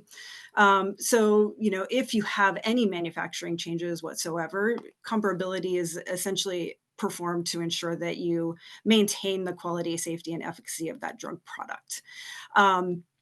Comparability is a bit tricky though. And so from that perspective, there's many different ways to do it. With a biologic, because these molecules are inherently complex, and can change based on, seemingly minor changes in your manufacturing process, it's incredibly important to do a well-defined comparability assessment.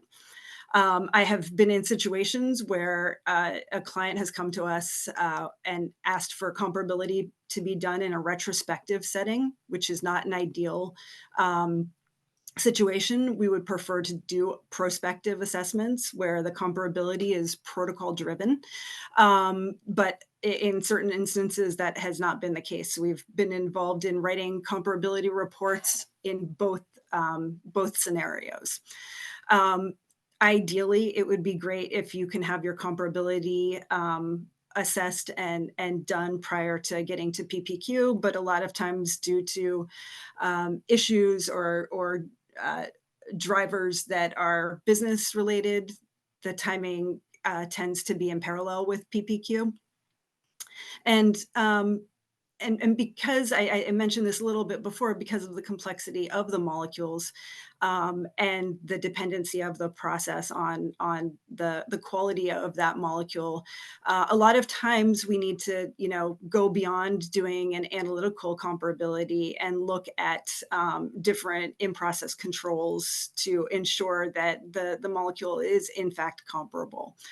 One of the things that I did write down here, and I advocate for this, not just for comparability, but for everything, is communication with the FDA and getting buy-in from the FDA with regard to your comparability approach. We have been successful in doing this in a number of different scenarios, including Type D meetings. Next slide, please. And the final aspect that I want to touch upon is changes in the analytical landscape and responding to sort of those changes in analytical landscapes. And I'm specifically talking about potency assays, but it's inherent for sort of all assays and methods used in the manufacturing process. So, we've seen sort of an evolution over the course of time with regard to some of the ICH guidances for biopharmaceutical method validation. And again, these are, as mentioned earlier, these are complex molecules. The assays are often complex, and often one assay is not sufficient to understand the molecule completely, so orthogonal methods are employed. But some of these changes that have been implemented are, I welcome them. They're really method validation changes that take into account biologics and really provide good guidance with regard to streamlining the requirements. For example, linearity and range, accuracy and precision, and then a compulsory requirement for robustness. It also, sort of outlines a philosophical sort of change that aligns with continuous process verification, in that the life cycle management from an analytical method perspective should have a continuous validation and assessment throughout that method's lifetime as well. And so from that perspective, understanding what the expectations are is going to be important to controlling your methods, and that obviously feeds into your control strategy. And I think that might be my last slide. And I will turn it back over to Glenn. Thank you very much for those presentations. Here, I'll take that clicker back from you. There we go. Yes, thank you very much, Glenn and Stacy, for those presentations, and to our opening FDA presenters as well. Now I'll call up our panelists for the next session, and I'll introduce you as you come on up. We have joining us for our 11 o'clock discussions, Kristen Nickens, Product Quality Team Lead in the Office of Product Quality 3 at FDA. We have Joe Kutza, who's a Senior Director for Regulatory Policy and Intelligence at Eli Lilly. And we have Tracy Moore, the founder and CEO of TM Pharma Group Limited. Tracy should be joining us virtually here. And hopefully we'll get Tracy up on the screen in just a moment. But I'll welcome the two of you to the stage here with me in person. And I'll also thank our opening presenters again for keeping us right on time. So we've got plenty of time for discussion here and a number of good audience questions to bring in for this session. So thank you for those, and please keep them coming. And to start us off, I'll give you each a couple of moments for some brief opening remarks. Oh, all right. Let me grab you. Okay. Yep. You can go grab it there. Then, Kristen, that'll be to you to start us off. All right. I was planning to start with Joe, but over to you first. Hi, good morning, everyone. My name is Kristen Nickens. As the introduction said, I am from CDER, Office of Pharmaceutical Quality. I've been in the FDA for nearly 10 years now as a product quality reviewer, then a product quality team lead. I act as an application team lead where I'm able to get a scope of the different disciplines and the process and the different communication strategies that go into BLA review, the timelines, and obviously the outcomes. I do also have a lot of experience in both 351A and K applications, and so have seen the different progressions with respect to both of those types of applications, and also the experience that was so eloquently detailed in the slides this morning. So I'm definitely happy to be here. As Dr. Cavazzoni said this morning, we're all here for the same reasons, to make sure that we can address that discrepancy between approvals and CR letters being issued, and we want to make sure that we can get everyone on that same page. So happy to have this discussion. Thank you for starting us off. And then I'll pass it over next to Joe. Yep, hopefully this is working. Now There we you can all go. hear him. So I'm Joe Kutza, and I'm an Eli Lilly in the Regulatory Policy and Strategy Group, focusing on CMC issues, and I've been with Lilly for just over a year now. Prior to that, I was at AstraZeneca in the Regulatory Affairs CMC Group, so did a lot of submissions for biologic products, mostly monoclonals, some vaccines, and my team also helped to support our biologics manufacturing sites during inspections and other change controls, day-to-day support. Before that, I was at the FDA for 11 years, most of that in the division of monoclonal antibodies, worked on BLAs, INDs, and also did inspections for PLIs and GMP surveillance. Thank you very much for joining us. And do we have Tracy zoomed in? There she is. Fantastic. Thanks for joining us virtually, Tracy. Can you hear me okay? I can, thank you so much. And thank you so much for inviting me to speak. A little bit about me. From my accent, I'm obviously not American. I'm coming in from London. A little bit like Glenn, I've been in the industry for 35 years. I was a 10 years MHRA inspector, reaching the level of experts GMP inspector at deputy director level, working on everything sterols, biologics, vaccines. And then 2 years ago, left to form consultancy to now help from the other side. Thank you for joining us. And I'll maybe come back to you to start us off, Tracy. Just wanted to give us all some time to reflect on those opening presentations. We covered a lot of material in the start there. So just wanted to ask you kind of if you heard anything there that was particularly surprising, or if things tracked very closely with your own observations and experience, maybe anything that particularly resonated with you. I think that for me, there was no surprises, if I'm completely honest, both as an inspector and previously I was an EU QP at a sterile biological facility in the UK. So I think, unfortunately, time moves on, but not an awful lot changes in some respects.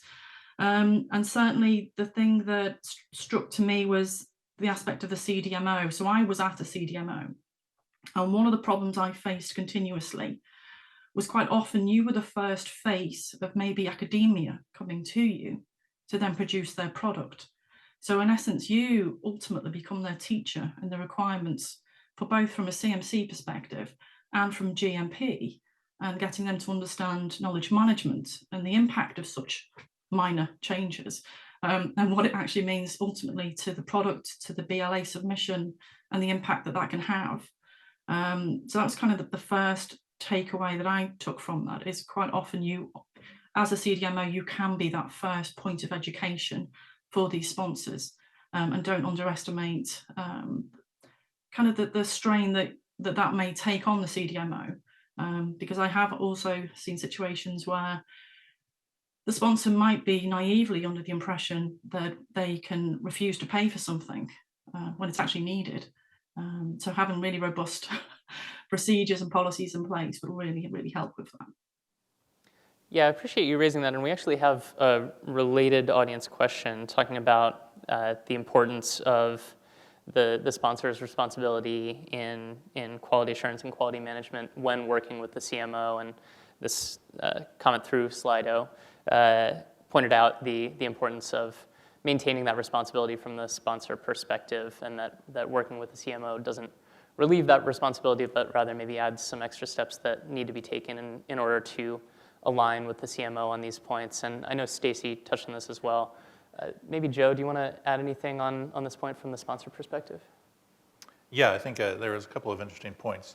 Really good presentations this morning from everyone, and I think they hit on some key, really hit the key points. And around the CMO, I mean, it's the elements of transparency. I think we hit on some of that. I know there was an inspection that covered multiple BLAs and multiple resubmissions and a PAS. So that's all going on at a CMO. But as a sponsor, you don't see all of that. I think that was brought up. I think Glenn brought that up, that you don't always see what's going on and what the issues are. So how can we better do that? How can we share that in a way that doesn't share anything, that you don't want to be shared? But learning the impact and what the impact is to another submission that may be going in and using that same CMO.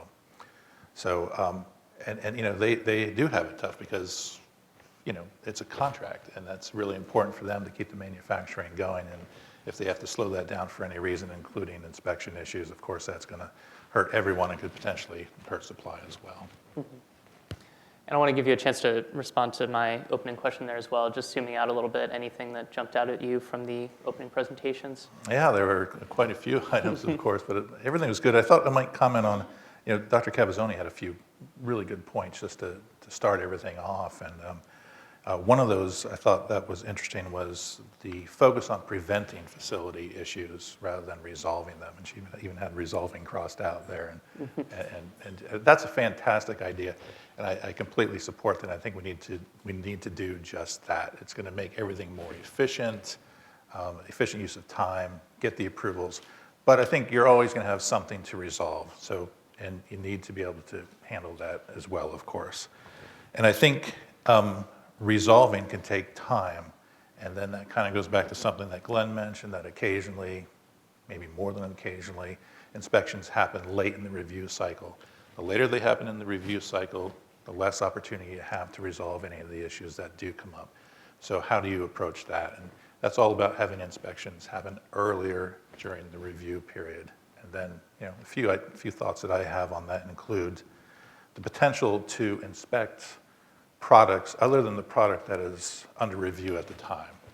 And I say that because I think the risk is low. If you're using the same equipment, using the same areas, same processes, then the FDA should be able to inspect products other than one under review. I think that's risk-based, and I think that really feeds into the ability to schedule inspections at a better time, at an earlier time. There's even the potential to use the filing period. That is not a place where typically inspections would be scheduled. You don't want to have a situation where you go on an inspection during the filing period and then it gets an RTF, a refusal to file. But the reality is there's very few RTFs that actually occur. And of the very few that occur, how many don't get resubmitted? Meaning that inspection is still valuable. So that time could add to the time for the ability to do inspections. So things that can certainly think about. And also leveraging the EU MRA. So I know that's been done for some surveillance inspections, but less so on the pre-license inspection side. So how can we better use that as well? And it's difficult for us as a manufacturer, meaning a sponsor company manufacturing at their own site. Sometimes there's some flexibility there in terms of scheduling, but when you're using the CMO, I mentioned they're a contract manufacturer. If contracts with everybody, a contract means you make this product at this time for this much money, that sort of thing. So when they need to schedule an inspection for a product that's not on their schedule and they're in a firm lockdown period, that's difficult to do, and I think there are some ways around that. Mm-hmm.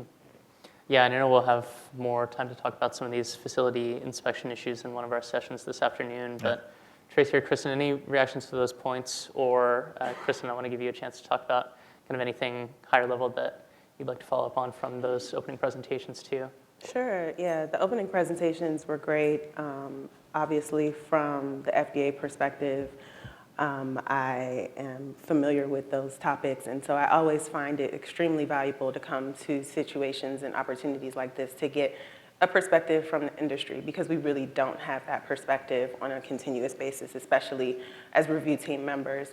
And so I think the presentation by PDA where, we saw kind of the timeline and the area of most important challenge for industry was definitely, fair and of note. That time frame can be a bit of a challenge. I do think from the perspective of review teams, in order to support facilitating lack of that challenge happening at that stage, it's really important to understand that an application, when submitted, should be submitted in its complete form. It should be as clear and concise as possible so that review team members do not have to tease through your information, tease through the data, to build your control strategy, to build your story, to tell that story so we can understand it.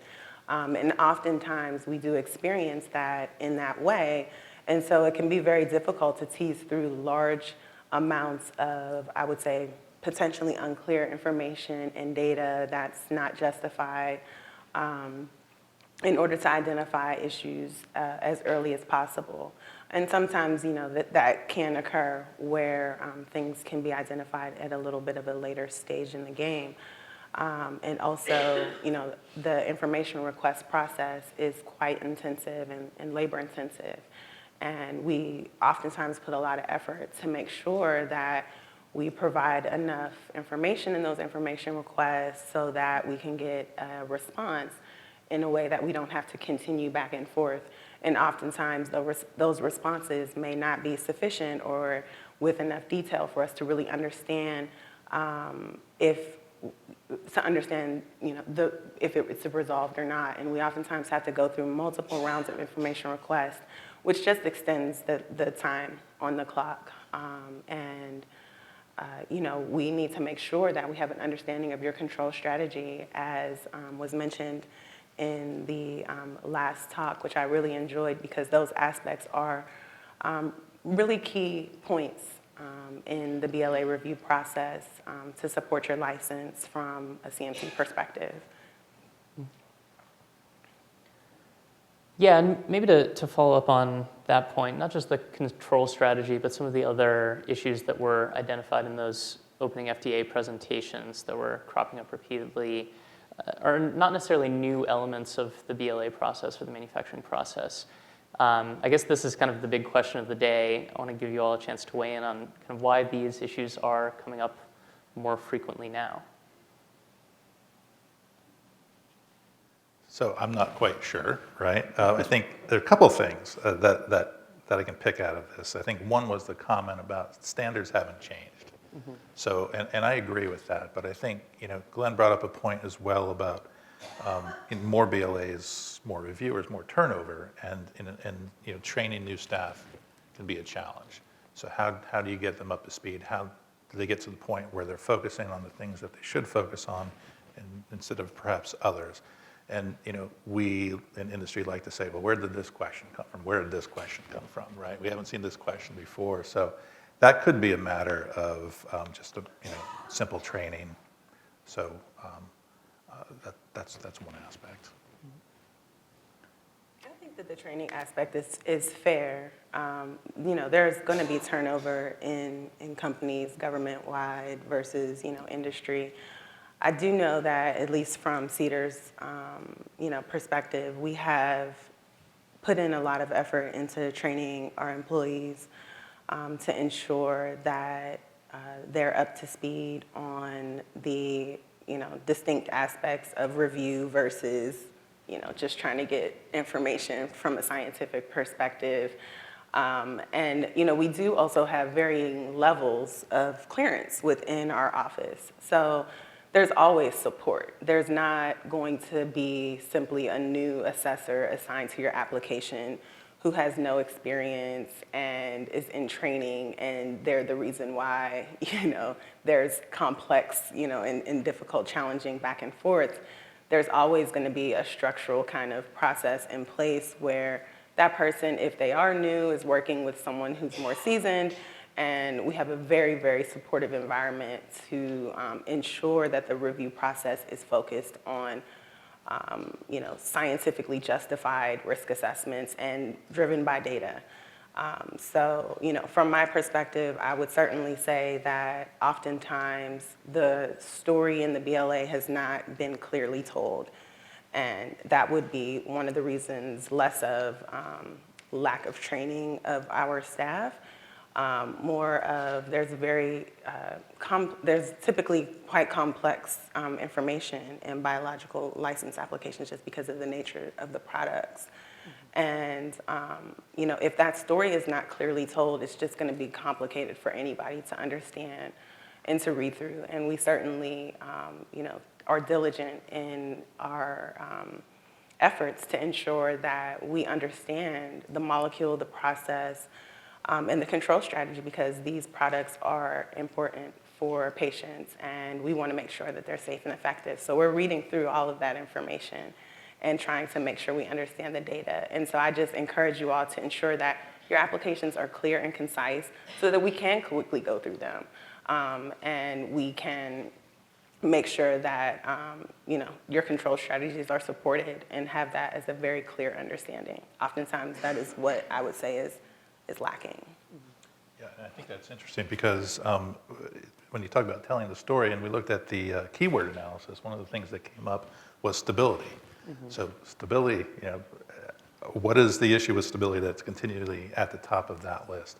When we think about putting together industry conferences and the concept of stability comes up as a topic, we're like, well, we've talked about that forever. But apparently we need to continue to talk about it because it still is an item that shows up on your keyword analysis. There are other ones there too around process validation and specs, things like that. But the stability one kind of got to me because it was so high up there. I appreciate that point, and that's the reason for our title today, I suppose. It's continual improvement. Right. Tracy, anything you would want to add beyond the training points and stability? Yeah, if I could just add to what Kristen was saying. So the structured process that Kristen is describing, so the reviewers perform their review, and then the investigators will take key aspects from that. And in addition to verifying GMP, they're verifying the detail that has been submitted in that BLA. And I know from doing joint inspections that quite often they don't marry up. Now, some of it could be a communication issue, and the way to get around that that I've seen work really well is it's just storyboard things. Take those investigators, those inspectors on a journey for those complicated aspects of the process. Show that you are the experts of that process and you know what you're doing, because a lot can be lost in that communication part.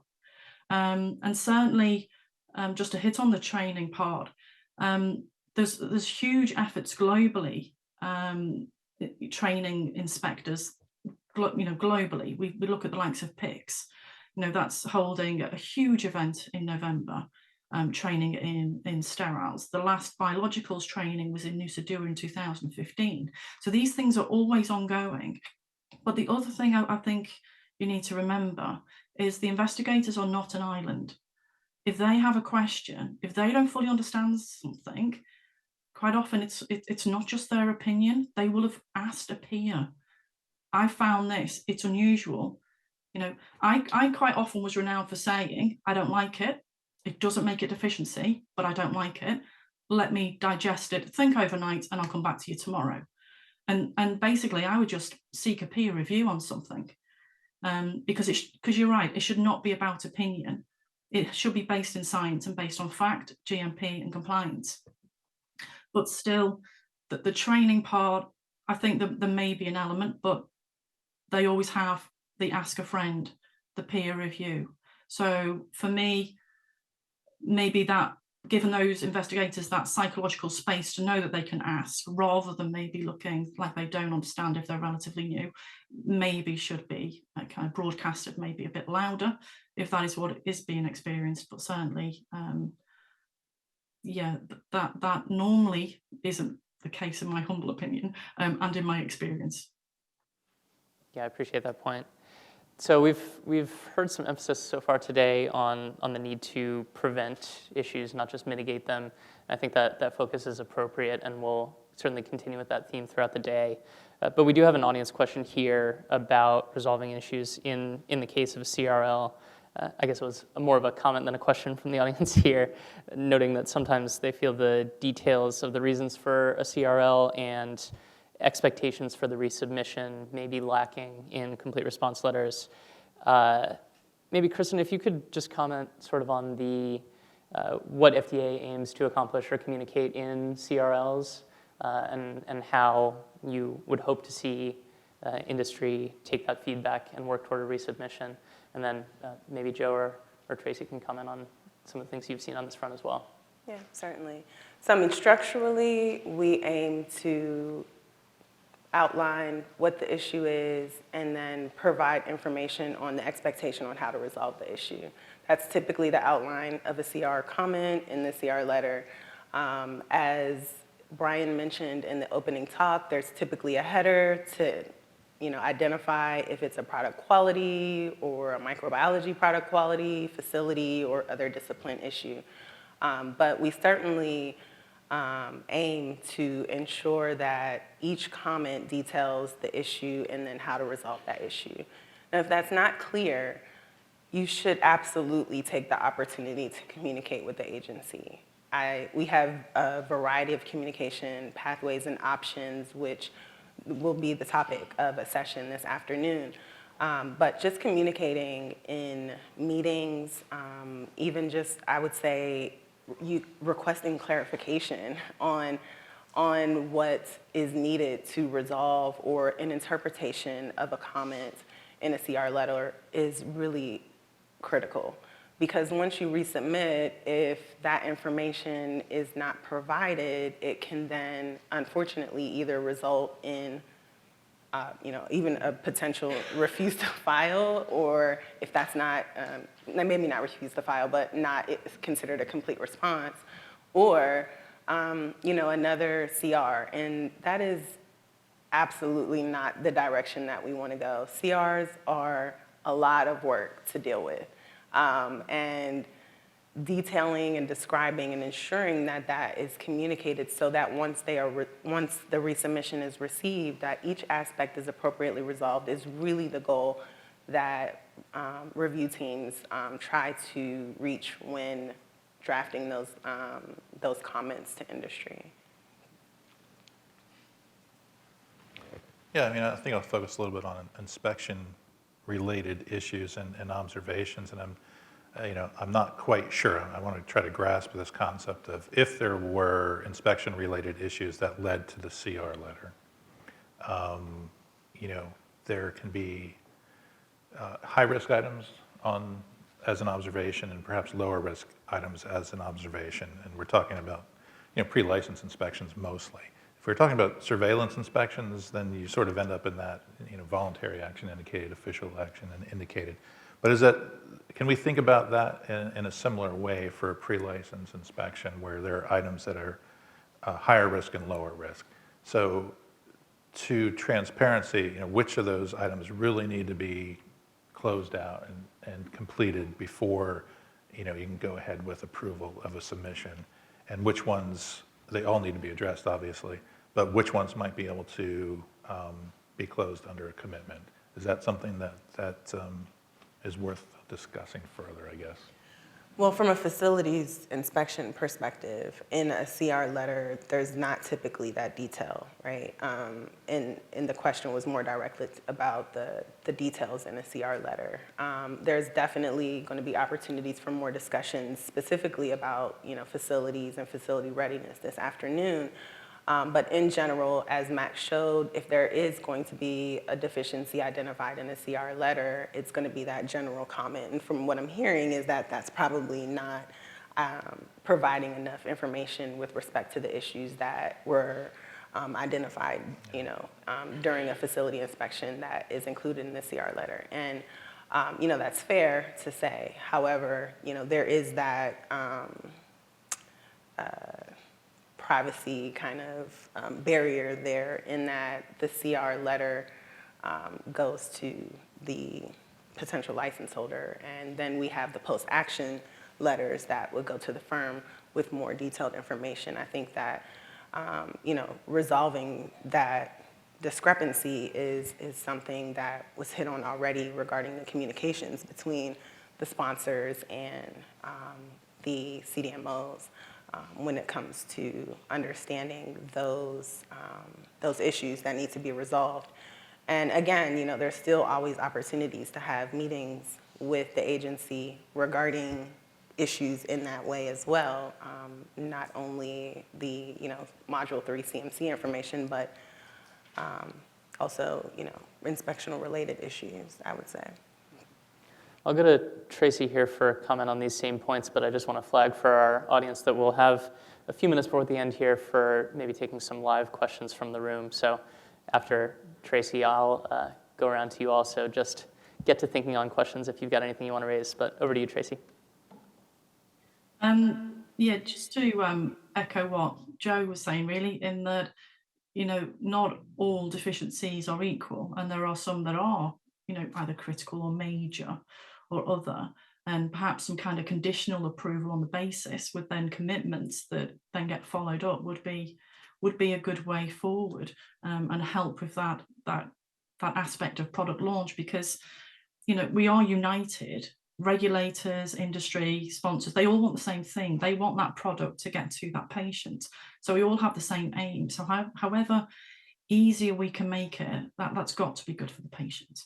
And just to Kristen's point on responses, I think certainly in my experience, sometimes they've not been holistic enough. So just the point has been answered rather than thinking of that broader spectrum, which certainly in the case of a CDMO, it has to be a holistic response. Otherwise, those other products are not being addressed. So maybe that is also a stumbling block, and just to kind of push the whole holistic approach aspect. Yeah, thank you, Tracy. All right, any questions from folks in the room? Just go ahead and raise your hand if you have a question, and we've got someone in the back who can bring a mic to you over here on the right. Just give us 1 second. The microphone's coming around to you. There we are. I just have a comment. My name is Arlene Walnley. I work for Biocom Biologics and Regulatory Affairs. During the inspections, there's an end-of-day talk about what has been seen and what might be issues for a 483 observation. I would just ask if the FDA could consider more of a discussion with the manufacturers, so that there could be, what's the understanding? Did we already self-identify that, and what's our plans? So that the quality of the responses from the manufacturer could be of the highest quality that addresses the FDA's concerns. Sometimes when they, you know, instances where it's a one-way discussion, sometimes there's discouragement there. Mm-hmm. Thank you. Thank you for that consideration. Yeah, I appreciate that point around kind of seizing on maybe less formal opportunities to build some trust and interaction between regulators and sponsors, and I hope that's something we'll get into more in our first session after lunch. But any comments you all would want to add on that at the moment? It's a good comment. Good comment. Thank you for that. I mean, I think that that could be a start of the discussion of what would be needed to resolve that. Maybe it's not fully formed yet, but having that instead of just a reference to a CFR or other thing that the GMP that's being violated with the rather dry words, but what's the impact of that, and what would the FDA like to see in order to close that out would help to resolve that more quickly. I've got one more here from online that I'll pose to you, Kristen, and then I think we'll have time for one more from the room if we have one before we break for lunch. Kristen, this is a question that goes back to the opening FDA presentations about evaluations on the impact of accelerated approval for BLAs in terms of breakthrough therapies and accelerated clinical development, whether that had any impact. I know our focus today is less on the clinical side, but any chance you have insight on that, or is that something we should kick back to Max and Brian for a follow-up? No, I am able to address that. So that was, the pathways were not included in the assessment that Max and Brian showed this morning. It's a really good, point. And as we continue to have this discussion and evaluate the data and information that we saw and the trends, we'll consider how we can more effectively present that information if needed. but that was not included in the analysis today. Thank you. All right, anyone else in the room here? One on my left here.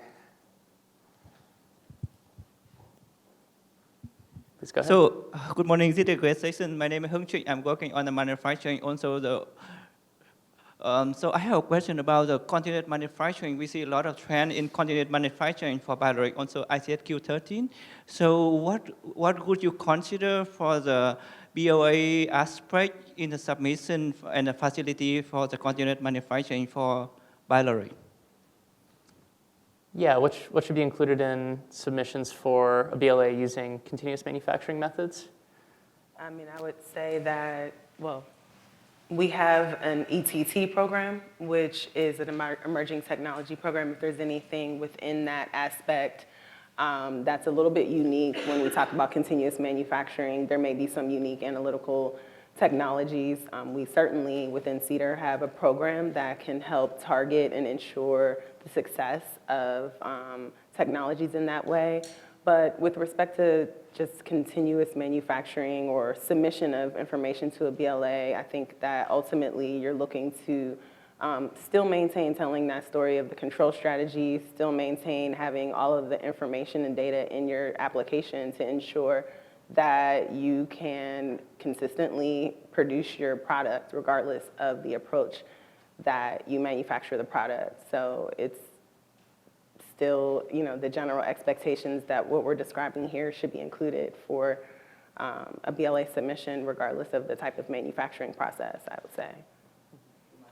Appreciate that, yeah. And I'll also note that we do have Joel Welch, who is involved in the ETP work, coming up in our final session today, and we are hoping that that discussion can touch on some kind of forward-looking issues, including the impact of increased adoption of advanced manufacturing technologies. So maybe that's one that we can also discuss further later today.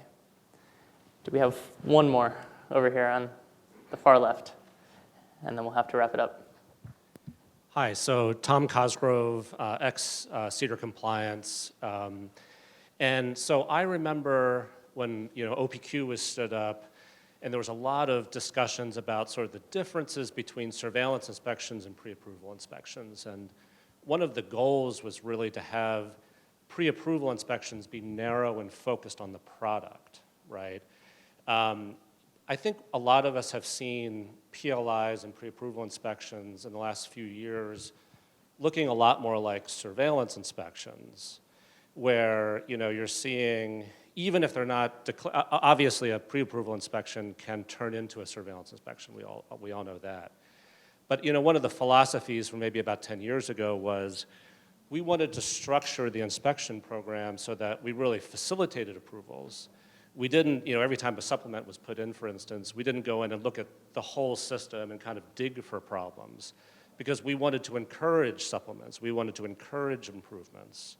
And I'm just wondering if there's any changes in philosophies on that, because a lot of the 43s and subsequent CRLs that we're seeing, if you didn't know that this was a PLI, you might actually, just looking at the 43, think this must have been a surveillance inspection.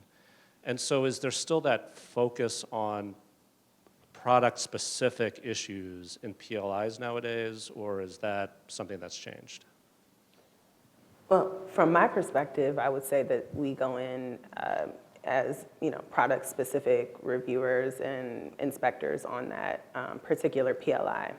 From a more detailed way to address your question, I would defer that to the later session, where there will be a lot of discussion. Chris Downey is going to be on that panel and can go into more information on facilities. Yeah. Please go ahead, Dr. Cavazzoni. Thank you so much for that comment. I think it's a very good observation.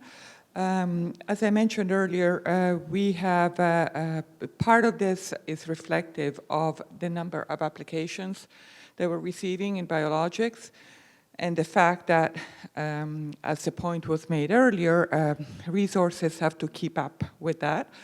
There are some efficiencies at times in having joint inspections, and you may see times when both the ORA investigators and the assessors are showing up together. Part of this is also the fact that there was a pause in surveillance inspections during the pandemic, and so there may be more of this sort of joint inspection or dual inspection. The other one is very practical. So if we look at our UFA programs, the generic program entails funding for surveillance inspections. The PDUFA and BSUFA programs do not entail user fee funding for surveillance inspections. And so they are sort of relatively, there is an unfunded part of these activities that also required some approaches to sort of achieve efficiencies and ensuring that what I would say are the basic CGMP requirements are also addressed. And when any FDA employee, be that an assessor or an ORA investigator, so gets into the facilities. All right, well, that's a fantastic point to end us for the morning. Thank you for opening the morning sessions and closing us out, Dr. Gavazzoni. And thank you to all of our panelists for this session. I think that was a great discussion and teed up a lot of good points, including some of our audience questions to carry into the afternoon. So now we'll break until 1 p.m. for lunch. Those online, please log back on to join us by 1. And those here in person, if you need a list of nearby food options, you can check at the registration desk right out front. Thank you very much, and we will resume at 1. Thanks, Chancellor.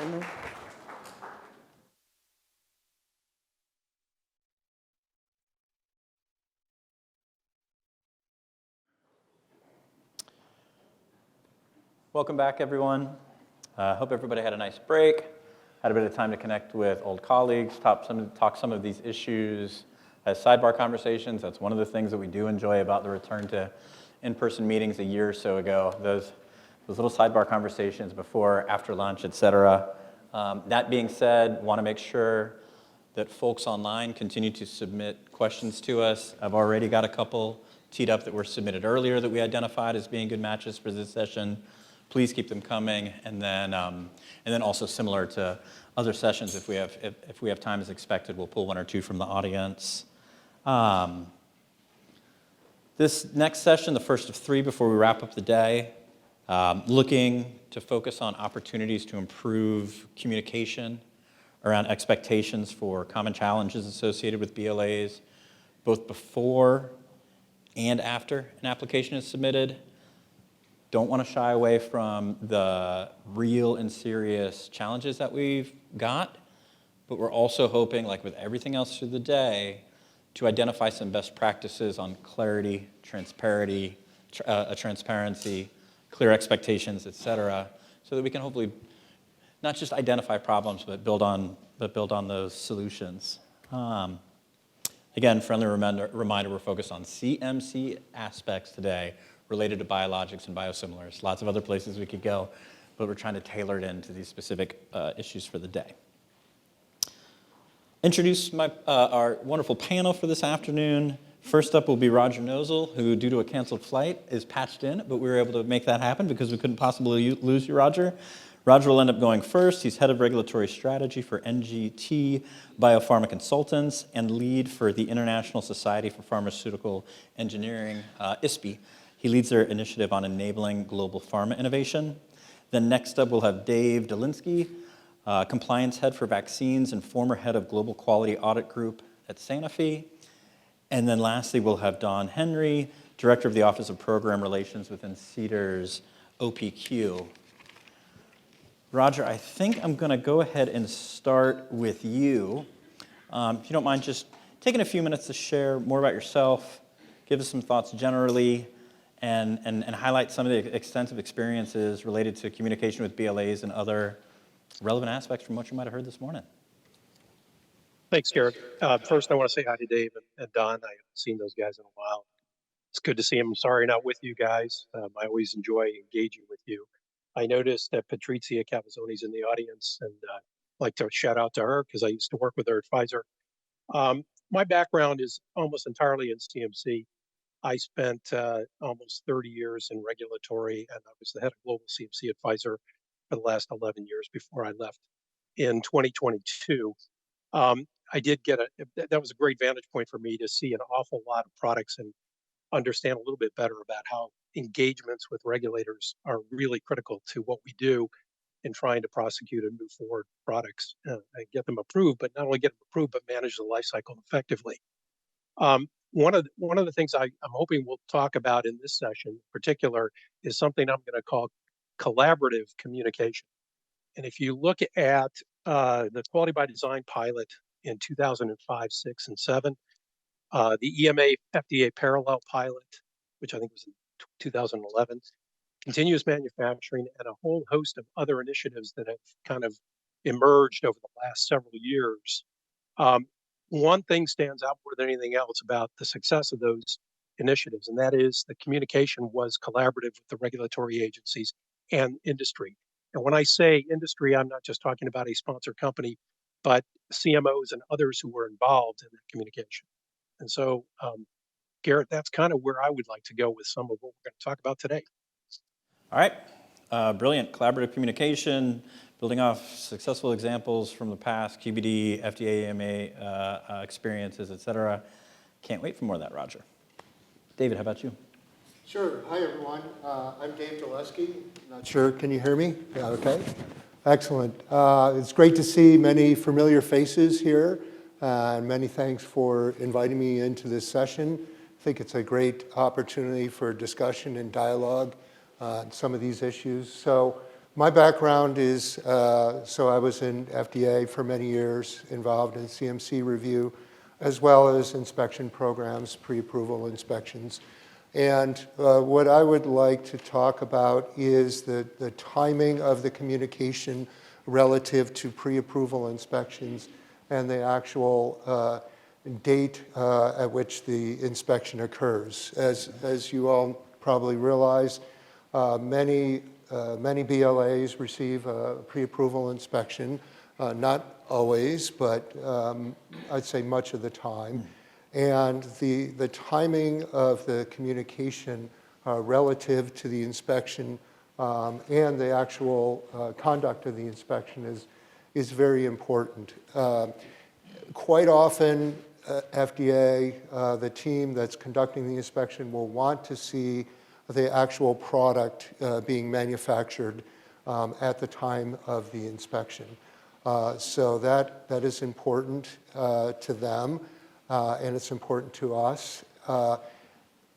Quite often, the manufacturing schedule has been decided many months in advance. So the more time in advance that we have the notice of the intended inspection, the better it is, because there needs to be some adjustment to the manufacturing schedule, and with a lot of advance notice, I think it makes it much better. And additionally, we have people that perhaps are above site that need to come to be involved in the inspection. Perhaps they were involved in the development, or their above site support. And lastly, I think the issue is what we've noticed is that the inspection seems to be getting later and later, sometimes during the review cycle. So when the inspection occurs late in the cycle, that creates challenges. The challenge is that the site involved needs to develop a thoughtful response, to put time and effort into developing that. It could be layers of review. And we need to give FDA enough time to review the response. And they may have questions related to the response. And so when the inspection occurs late in the cycle, it really compresses everything and doesn't really allow for the level of robust discussion surrounding that as would be ideal. And I'm sure from the FDA perspective, it also becomes a challenge because all of the review committee needs to come together, make a decision. And I'm sure there's pressure when the inspection occurs late in the cycle. So the proposal, just for consideration, kind of as as a thought experiment here is to have goals associated with the communication of intent to perform an inspection, as well as goals for the timing of the inspection itself relative to the review cycle. And so that's something I would like people to think about. I think it could be helpful if there was more kind of structure around the timing of the communication surrounding the inspection and the conduct of the inspection itself. Okay, all helpful and ties to some of the insights that we were hearing earlier from PDA, related to timing of communication in relation to inspections, making sure we've got the right people internally engaged in the conversations when inspections come. All right, Don, you next. Yes. So I'm Don Henry with the Director for the Office of Program and Regulatory Operations. I've been with FDA about almost 16 years, all under the originally ONDQA, Office of New Drugs and Quality Assessment, which became part of OPQ with the project management organization. So all of my experience had been with project management and understanding and leading the process. So prior to that, I worked in industry. I did a lot of process development, validation, and scale-up activities in different organizations within industry. So what I want to touch on today is a couple of things. I even talk about some of the things Dave mentioned about timing of communications and things. And especially, first I'll talk about the inspection part. Being, leading a lot of the process organizations, we really have been focusing on and continue to focus on the process. I think a lot of things you're talking about are process related. And as part of the efforts is really to continually improve and get better. And we will take back a lot of these things that we've heard and look at how we can improve. But some of the things that we're doing now, for instance, you mentioned that the timing of communication for intent is something we're focusing on and making sure that we do have that timing that happens within a 60-day time period as far as communication to intent, to inspect. So those are things we're working on, as well as a few other things I want to touch on. And first I want to, because it's kind of tied into the idea that the communication with the CMO or CDMO, which I think is very critical, and we've seen that to be a big pain. One of the big pain points we have is that communication or lack thereof communication. And I think because of that, there's sometimes not the timeliness and responses and adequate responses because there isn't that joint communication between the sponsor and the CMO. We've seen that primarily probably related to surveillance or CGMP inspections where it's not specific to the application. But it becomes more timely because those surveillance inspections aren't necessarily on the same timeline as your inspection is, right? So that communication becomes more critical because we want to make sure, you want to make sure that as well that those resolution happens in the right time frame, even though the inspection and the responses are not necessarily specific to the application, right? So I think we've seen where those are really the ones that sometimes have been more troubling than actually the PLI, right? And one of the things we have done as far as improvement on that, because sometimes we do expect that communication happens between the CMO and the sponsor. We know that it doesn't always happen in a timely manner. But one of the things we have done is started to reach back and then inform when that happens, whether it's part of a PLI or part of a surveillance inspection, to communicate to the sponsor when it happens, as opposed to when we do it on an action letter. So those are some of the improvements we're doing from that standpoint, during that initial communication earlier rather than later. But again, I still want to emphasize the importance of that communication for this CMO and the sponsor. It's still very important that those things happen. Another thing I want to also bring about is, and there was talked about previously, is telling the story, right? That oftentimes we may see throughout when an application comes in that is not laid out the way we want it to be or way it should be to be able to tell the story. And very often what will happen when that is we construct this story through the IR process, right? We send out an IR to figure out clarity on this, or we send an IR for more information. I think there's also been opportunity for us to improve on that from I think Kristen mentioned about our IRs, constructing our IRs. Instead of maybe at times you may have seen where our request is, please provide X, right? And what we're doing now and have been doing for a while, and as part of PDUFA commitment, is that four-part harmony construction of our IRs, right? To actually say what we looked at, what the deviation is, what we need, and why we need it, right? And that provides a better clarity on what we're actually wanting from you and why we need it. And so when you get something sometimes where you say, we may be asking for information, but it's not a deviation yet, right? It's not a deficiency at this point. We provide more clarity on why we need that information. So I think that in itself would bring more clarity and more transparency around what's happening and less likelihood of a late deficiency that you weren't aware of, because sometimes those occur because we're developing that story, right? And we may have said in the past, provide this, when in actuality there is a reason for it because there's missing information, but we may not have said that because it's not a deficiency at this point. So I think that transparency is going to bring back a whole lot more communication and collaboration throughout the process. So I think those are a couple of things I want to bring up. Very importantly is the communication for the inspection and also the increase on the IR process as well. But one other thing I also want to mention, I think they were also brought up, is meetings, right? There are a lot of opportunities to meet with the FDA, and we encourage everyone to take advantage of that.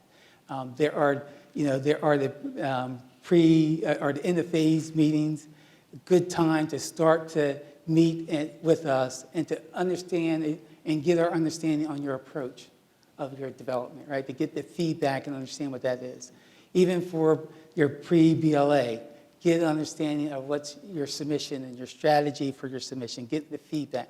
Those things are so important and will help shape and start that collaboration and get the understanding of what we expect.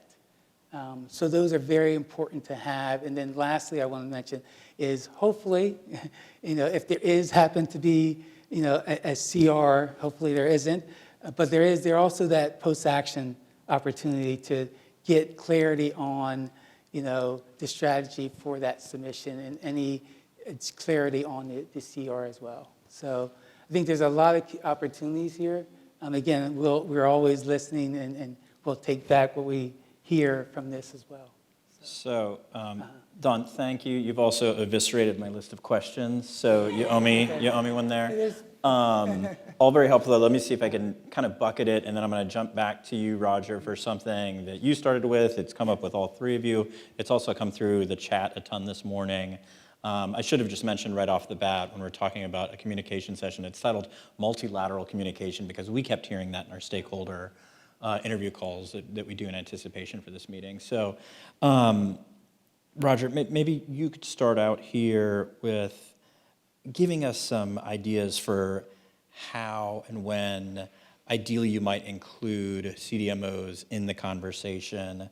How can we better communicate between the sponsors, contract manufacturers, and FDA throughout the review process? So that's the first thing I'd like you to tackle, but I am definitely capturing, David, your point about timing, period. Don, your points about how to make the most out of things like pre-BLA meetings, shoot, maybe even some informal things. So lots of different stuff to cover, but can we start by going back to that CDMO piece and pulling on that thread a little bit? Yeah, sure. And Garrett, I'm going to use two examples because I think they're instructive. One example is working with a company that manufactures a number of biologics. Coordinating the timing with what you're doing with that particular company in conjunction with the meetings that you're having, and then inviting them to participate in evaluating what you're going to provide for that meeting. So for example, for an end of phase 2 CMC meeting, frequently it is helpful if you're working with a CDMO to get them involved in helping to craft what it is you're going to say and how you're going to say it, particularly if it relates to any of the facility aspects of the manufacturing. And even if it doesn't, it's worthwhile because they may have objections or concerns that you're not aware of for reasons that you're not aware of. And a number of folks this morning touched on that possibility. So it's actually useful, and it's a partnership at that point. Now, I recognize that there's a fair amount of intellectual property that is up for grabs and often undermines the ability to partner. But I do believe, and I've seen it even since I've left Pfizer and I've been consulting, where if companies don't talk sufficiently with their CDMOs, they don't get what they expect. And it's not just with regulators, but it's in general. The other example I'm going to use is one that happened during the pandemic. So when Pfizer was working on the mRNA vaccine, one of the issues that came up early was the manufacture of lipids. And the companies that were manufacturing lipids had a very tight control over their information and had included that information in their DMFs. Because of the nature of the pandemic driving an awful lot of what we were doing, it was incumbent on all of us to be together in terms of what was going to be contained in the controls for those lipids. Those lipids have specific criteria for performance related to the vaccine in terms of administration. And without that kind of engagement, we would not have gotten anywhere. We would have gone nowhere in the discussion because frequently the regulators, FDA included, were asking questions about those controls of lipids. And if the sponsor doesn't have access to that information or has limited access to that information, it can undermine, again, what you're trying to accomplish. So that kind of engagement, pulling in the CDMOs or your partners, not only for what you want to do with meetings with regulators in terms of asking questions, but also making sure you have a partnership with respect to the expectations for the controls on some of the things that you're actually going to put into your manufacturing dossier. Super helpful to have that level of specificity in an example, Roger, particularly the latter one. David, Don, I don't know if either of you can share of any other kind of examples or best practices for managing that kind of tripartite communication, or is it a little bit more so in Roger's wheelhouse? Well, yeah, I think communication between the sponsor, FDA, and the CMO is critical. It's important that that occur. I know sometimes between a sponsor and a CMO, there may or may not be the level of communication that's desired. So it really depends on the sponsor, it depends on the CMO, but I would say, particularly in the case of biologics, the more communication, the better. And there's lots of opportunities throughout the process. You know, there's when a sponsor first engages a CMO, there could be an audit, there's a quality technical agreement, there's discussions around deviations, investigations, manufacturing schedule, audits and inspections. So there's really discussions around all of these parts. So I think if there could be, at times, I think it'd be helpful for the sponsor, individuals from the sponsor to go to the CDMO or CMO to actually, be on the floor, see some of the manufacturing processes. The more I think that happens, the better. I realize that there's, time constraints. The CMO is busy and the sponsor is busy. But to the extent that that can happen, I think it can really flesh out some issues that might not have been discovered during the course of Zoom calls and, exchanging information, documents and so forth. So that is really helpful. If to the extent that there can be meetings between FDA, the sponsor, and the CMO as well, I think that's very helpful. Now, granted, sometimes parts of those meetings may not be completely relevant to the sponsor if you're talking about clinical data, but to the extent that the CMO can be involved, I think it'd be helpful. for that to occur. Each company needs to decide for themselves whether that is, the desired appropriate level of involvement, but certainly it's worthwhile. Don, can you talk at all about the possibility for direct CDMO engagement with FDA? Because Dave brings up points that we've heard a lot about, sponsors ultimately being those that engage with the FDA. Got it, cool, understand. But are there opportunities to where there might be opportunities for direct engagement that aren't requiring kind of the sponsor inclusion? Are there means for the agency to do that? There are some challenging disclosure things that has to occur, and I'm not a legal expert, but I would imagine there probably are some ways. I can't, if it's not specific to an application, there are ways for sponsors to engage with us, or CMOs to engage with us when it's not application specific. But if it's related to a particular application, it's kind of hard to have that discussion without permission from the actual applicant itself. But I mean, we definitely, everyone's fully aware there is those challenges in that communication. I would hope that there's some way that, from a legal standpoint, that those contracts could be written such that that collaboration could happen the way it needs to happen. Don, can I ask a question? Garrett, can I ask Don a question? Yes. Absolutely. Roger, I just looked up because it was like the voice of God coming through. Yeah, okay, Please. thanks. So Don, one of the things I was thinking about was platform technologies, and particularly in the digital era. There are a number of CMOs and CDMOs that are embarking on digitalization of certain platform manufacturing technologies. At ISB, we ran a survey on barriers to innovation. One of the things that came out from that survey was that it wasn't always easy to identify when to engage regulators to discuss a platform, because there was often no product associated with that platform initially. And so a lot of times you needed a product, and obviously that brings in the complications that you raised. But I think there's a draft guideline that the FDA just issued on platform technologies. I'm wondering if that could be somehow aligned to allow for some of these technologies to be, at least in some fashion, presented to FDA, or they could engage with FDA at a certain level.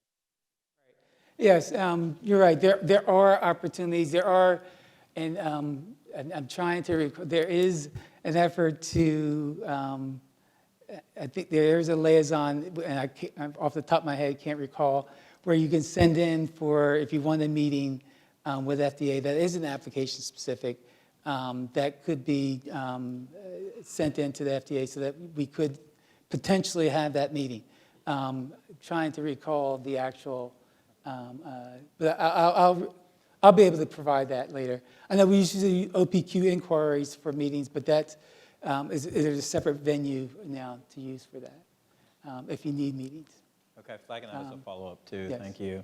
Yeah, I know in the past that such meetings, such engagement, like if you wanted to have a type C meeting, it would have to be related to a particular application. Yes. That's under development, but a particular product under development. But it sounds like there may be mechanisms now independent of a product for a CMO to engage. There are potential, yes. I wouldn't say that there's a whole floodgate of opportunities for these meetings, but there is a venue where you can send in for that request. And like I said, off the top of my head, I can't recall what that email address is. So. But yes, but the formal meetings are very specific to an application. Yeah. So it has to be application tied to those. Yes. I'm confident that our crack crew in the back will produce that email address for a general request beforehand, before the session's done. Okay, let me go back to something that came up earlier that's coming through in the trail again. Two-part question, and then after that, we'll get back to that timing piece, because the timing of communication, yes, it just keeps coming up. But David, a lot of people have talked about this kind of how to tell the story well in an application. Don was mentioning it in relative detail. You all have a lot of success with submissions that have gone through well. Are there any, does the idea of telling a story well in the CMC packet, does that come through to you? Are there recommendations that you can give to, say, even new entrants? I know that's a big challenge in the biosimilars market in particular. Anything about telling the story and how to put together a good package from the start that you can share? Yeah, well, obviously telling a good story is critical to success, to understanding of the review committee who's assessing this. My thought is that if you have somebody who is not immediately associated with developing the submission, producing this information, writing the dossier, I think it can be helpful to have that person involved within the company. So somebody who is familiar with submissions, but maybe not that particular submission. I think that can assist in developing a better submission. Also, having a means of knowledge management, of lessons learned from the past, if you have some type of repository that will help you understand that, we had this submission 2 years ago and we were not very successful in communicating the overall intent of a particular section. If you can develop some, database, some type of knowledge transfer type system, I think that would be very helpful to developing more understandable submissions.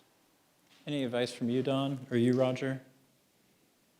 Again, I have to go back to early discussions through the meeting process, that you utilize the end of phase meetings to really start to have those discussions about your approach. Similar for you, Roger? To some, go ahead, Don. Yeah, I was going to also just mention one more thing is the construct of your questions also is important. Make sure you construct the questions so that you get the detailed information that you need from that. Sometimes you can ask for a very broad question that doesn't lead you to the information. So being very detailed in your questions are important. Yeah, and to that point, I was going to say the same thing, Don. The questions need to be something that the FDA can answer. It's not helpful to ask a question like, would this meet approval? For example, if I put this together, will it meet approval? Because it's all based on data. And so a lot of companies make the mistake of going into preparation for meetings where they're asking the questions that FDA really can't answer because they're hypothetical until data is available. The other thing is, and if I've learned anything over the course of my career, justification and rationale is critical in providing the FDA with the requisite transparency they need to be able to evaluate your questions. So, be transparent. Don't be afraid to say, hey, we ran into this issue. Here's one of the things we've identified as a potential concern. We're going to focus on it this way, and here's the approach we're going to take. I think those are really helpful in getting and eliciting the kind of response that you want. And it starts a dialogue, starts a conversation that usually ends up being very fruitful. Yeah, I can appreciate both those points, Roger. For the last 10 years, I've been much more on the clinical trial design and innovation side of things. And I remember thinking about that with RBM decisions and the thought that industry sponsors that are incorporating RBQM principles when it comes to clinical trial design, remote monitoring, et cetera, they spoke of being much more successful if they had a good justification for the decisions that were being made. It seemed to smooth the process a decent amount. And I guess to your point about the precision of questions and the fact that every application is unique, for innovative trials, use of digital health technology, centralized, et cetera, often want on the clinical design side, well, if you just do this, you just do that, it'll be fine. Well, for each therapy, with each population, with each this, and this, it is quite individualized. So it's hard to kind of navigate solutions to all these things through generalities and guidances, et cetera. Okay, All helpful points. Can we go back to what you started with, David, and ideas for more clarity on expectations for timing of communications, et cetera? Are there any specific examples of things that have gone well or haven't? And Dawn, I know this is such a sticky wicket. We'll also have opportunities through later sessions, but because I hear you. We've had these conversations about early and often, get the conversation started. But David, to your point about it's sometimes things may be coming in a little later, late cycle, et cetera. We saw that from some of the PDA data. Any other kind of specific suggestions on how to make it a little more uniform, if possible?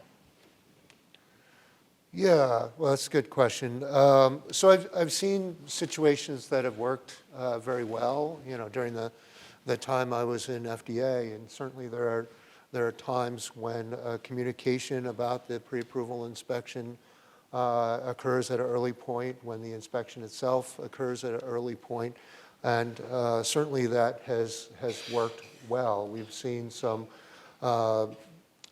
breakthrough therapy products, really innovative products, whereby everything was orchestrated and coordinated, and a lot of the activities occurred really right after submission. So it's gone very well. But yeah, there's other times it doesn't. I think it could be helpful to have more of a discussion about facilities during a pre-BLA meeting.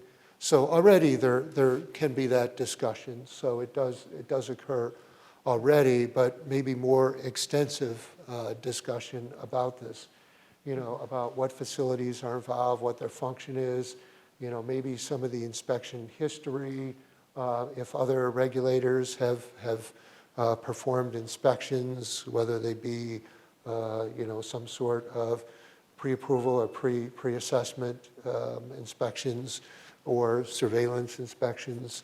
So I think the more discussion about that, the better, because we've seen, through some of the data presentation that we've seen, that facility issues are disproportionately represented in some of the CR letters. So given that fact, shouldn't we spend more time discussing facility issues at an early point in the process? So that would be my recommendation. If there's a way to, expand upon the current discussion about facilities and meetings prior to submission of the BLA, I think that would be very helpful. Any thoughts, Don? Yeah, I mean, I have to think through that. I think you still have those disclosure issues that you have to go through unless the information is already public knowledge, which then you have availability to that. So, I mean, it sounds like something worth looking into. I just don't know, other than what we're currently doing, whether there is, like I said, I think that when we talk about facilities, I mean, there are things that are publicly available as far as its compliance and things that are maybe ongoing that we probably could not share at the time, potentially. So, yeah, I'm not sure. I'll have to take that back and think through what more could be done. At a minimum, I'm circling disclosure issues as one of the obstacles to figuring out increased multi-party communications that include CDMOs. Okay. Roger, anything for you there? If not, I've got a couple others that have come in from the audience. Yeah, just one. Patrizia mentioned UFAs in one of the responses earlier today. In 2017 or 2018, a couple of us from pharma put together some timing requests to FDA related to when an inspection may be issued or conducted, and when responses should be made during mid-cycle review and towards the end of review. It might be an opportunity to leverage the UFAs to kind of put that in some sort of stone, if you will, where you have these milestones during the review cycle that might allow for, a deadline at which point, some of these things have to be reconciled. I don't know if that's the best way to do it, but I do know that UFAs have been reasonably successful in motivating those timing issues. It sounds somewhat similar to what you were suggesting, David, in the beginning. If you could have additional specific markers. Okay. Very specific question that came in from the audience. Don, if you tell me either you can't answer it or maybe later by all means, but there was a question on whether, could you clarify if FDA reviews the full BLA again after resubmission following a CRL or only updated documents to address the CRL items? Oh, yeah, I can't, it's anything specific, but I would say this is a perfect opportunity to have that post-action meeting when you have a CRL, right? Is to really talk through, this is what our strategy is, and get your feedback and understand the deviation, the deficiency, and before you submit. So I think that's a perfect opportunity to, if there's any clarity or concerns about what's going to be reviewed, what's going to submit. So. Okay, fair. Yeah. And then I was about to go there and then say, we're going to go to the audience in a minute. We're going to the audience right now. Maddie, I think she'll be able to get a microphone to you.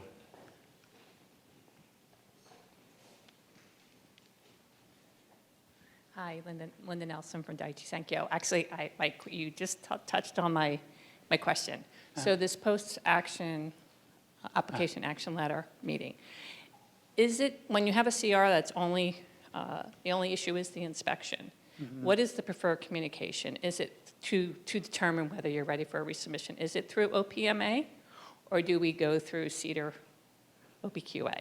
Like, that's a little bit of a confusing point. Well, it is somewhat, again, that is definitely something that's been challenging, and we've seen that.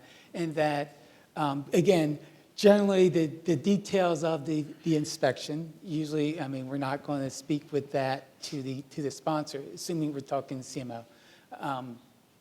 And so we often ask for the CMO to request that meeting separately through OPMA, that there's a separate process. Again, those are, it's sort of a, I wouldn't say it's informal in the sense that it's not an UFA regulated, sponsored meeting.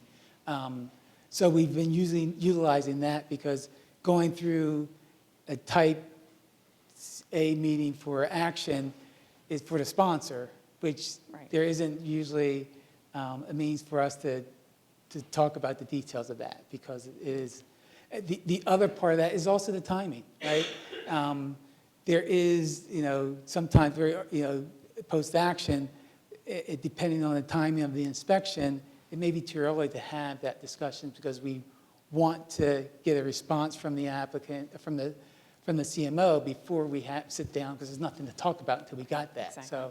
So sometimes that timing kind of isn't always good from a standpoint of the post-action meeting. Okay, all right, thank you. Thank you very much. It seems to me there have maybe been cases, and you can correct me if I'm wrong, but let's say if there's the CR letter issued and it involves a CMO, and then there's, after that point, a way to get both the sponsor and the CMO together with FDA to have a meeting, and of course there'd have to be, appropriate release forms, because of the confidentiality, but that there could be some way that the sponsor maybe request such a meeting in conjunction with the CMO, and that everyone agrees that all things can be discussed during this meeting.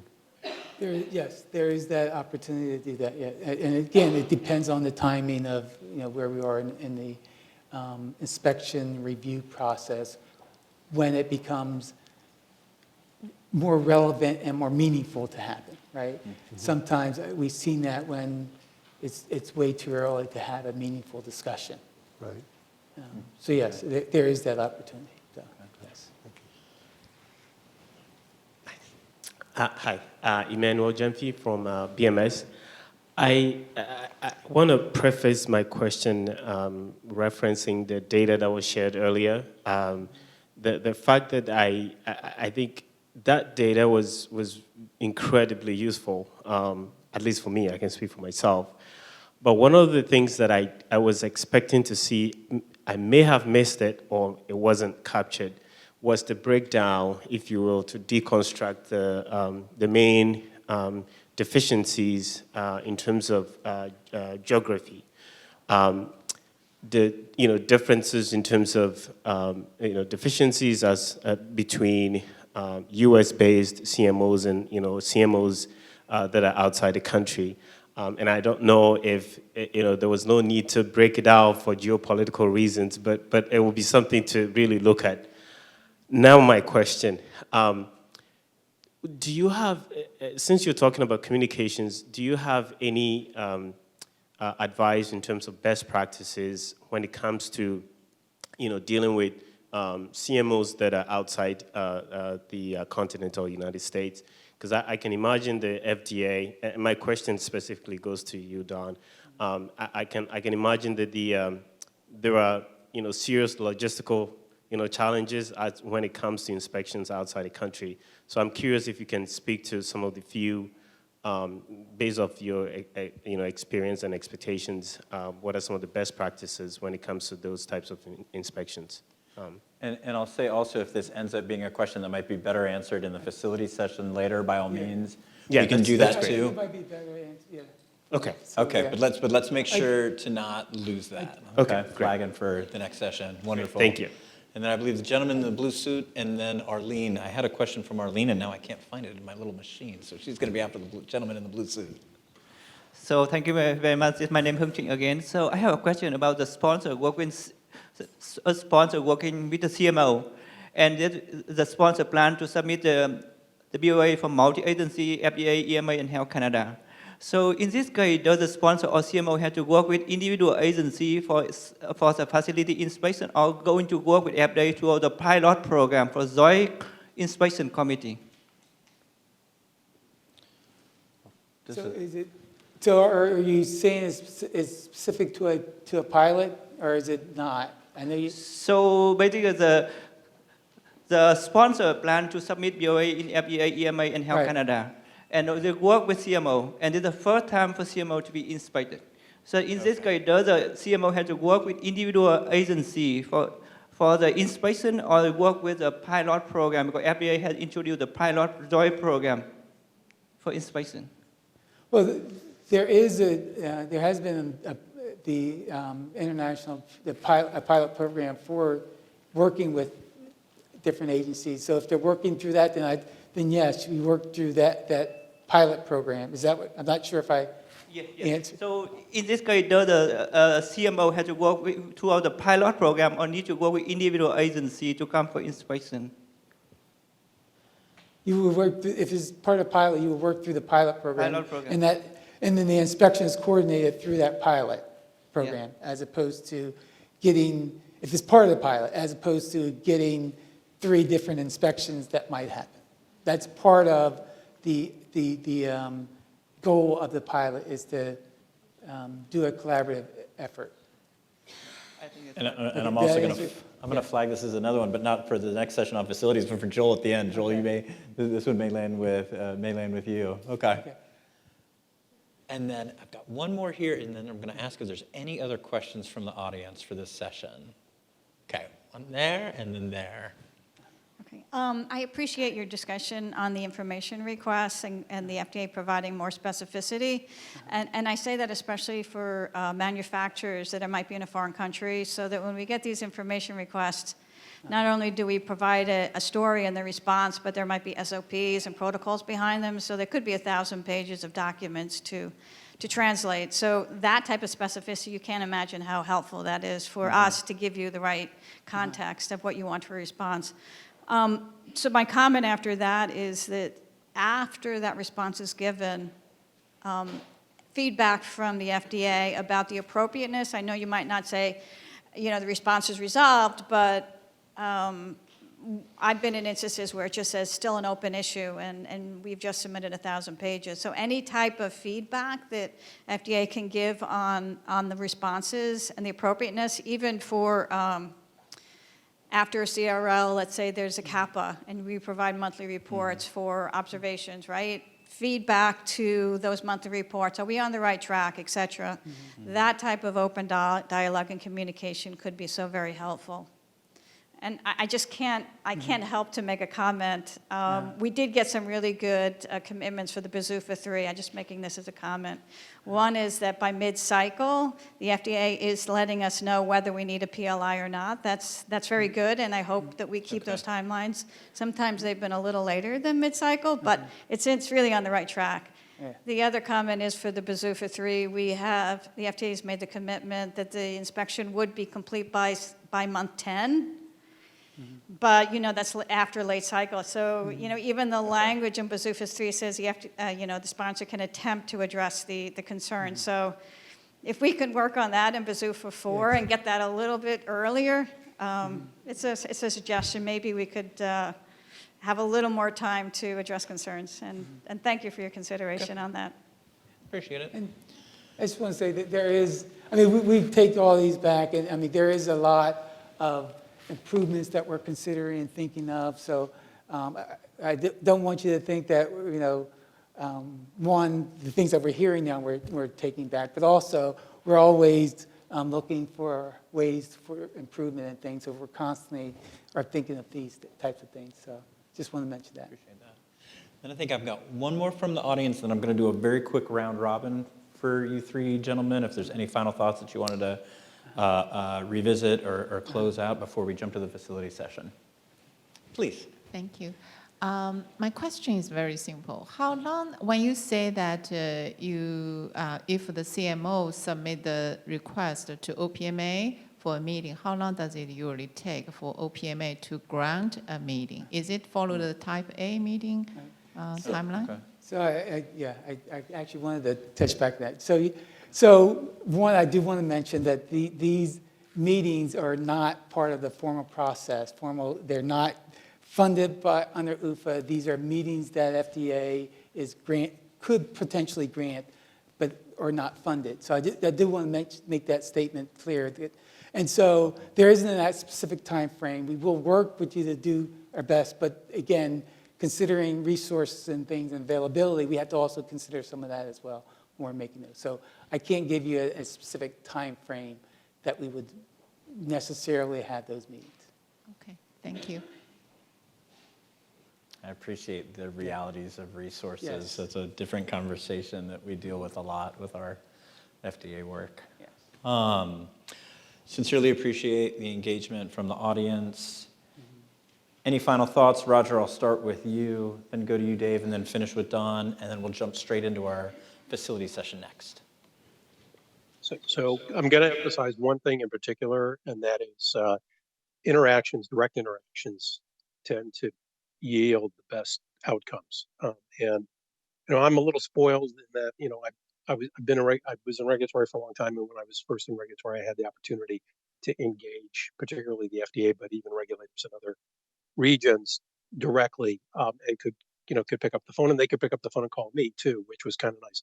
I recognize now that the capacity is not there for that to happen in any meaningful way, and that formal meetings typically have to happen, and they're available to industry. But I do think that from time to time, wherever possible, some measure of maybe even informal engagement in some cases can be very useful. A lot of times we do that at meetings like this, or as we have discussed at ISP and PDA and AAPS, there are opportunities to engage FDA there. But I do think that there is a need for that, and it's very, very much a way of establishing the right kind of relationships in a collaborative way with regulators, particularly in innovation. And I want to put a plug in for the Barriers to Innovation initiative that I've been working on at ISP. One of the things that we've learned, we have gathered 9 case studies, and we're going to publish 4 of them this year, probably 4 next year. Those case studies actually hinge, the success of those case studies actually hinge on that type of communication. that interaction with the FDA, and I know Joel's there, and the ETT and the CATT are both instrumental in allowing for innovative technologies to move forward with that kind of interaction. But it's also useful for even the conventional manufacturing approaches where appropriate. And I don't know if we can do that. I think it might be best set up in a harmonized fashion with multiple regulators. I've often advocated for joint regulator meetings with industry. You had a person in the audience mentioning submission to 4 or 5 regions around the world. Sometimes it's beneficial, if possible, to consider whether or not you could get regulators from those 4 regions or multiple regions in a room and discuss a specific initiative or issue. We tried to do that with cell and gene therapies early on. We had some mixed success with that. But I do think the more we get that direct interaction, the more we end up with a better collaborative approach that will benefit everybody. Appreciate that. David? Yeah, so I just, one thing that really impresses me about FDA is the continual desire to improve. Excuse me. I think we've seen that over the years. There's a desire to do it better already. The process works very well, and it continues to evolve and become better. And and it's great to see there's many representatives of FDA here today, and so they're interested in that improvement, and they're committed to doing that. So that's one thing that really impresses me. Relative to regulators working together, we've seen an example of this recently. We have one of our sites that we have representatives from FDA and EMA and different regulators coming together at the same time. It's not an inspection, but basically, from multiple regions coming together to see, to tour, to understand the facility, and I think that's a great step forward. So I'm very impressed with that, and I just think that to the extent that FDA can share their wisdom and insight, there's like we've seen today, there's a lot of information, a lot of knowledge that FDA has because they're exposed to the entire industry. And if that can be shared more often, I think it will be very helpful. Already it's helpful, and the information today has been helpful. And to the extent we can build on that and continue to do that, I think it would be very much appreciated. Note taken. Don, close us out. Well, like I said, I think there's always good to be collaborating, good to, there are a lot of venues that we have. I think I keep emphasizing the ability to have meetings with the FDA specific to applications. There are also, we have our OPQ inquiries mailbox. If you have questions that aren't specific to an application, if you need information around other things related to CMC, to utilize that. And I also ask that during the review process, please leverage your project manager as your liaison for if you have any questions or comments during the review cycle. We are making sure they're equipped with the right tools to provide answers to you. So utilize them as much as possible. Appreciate the level of specificity, numerous examples, efforts to be constructive at solving very difficult communications issues. Thanks so much.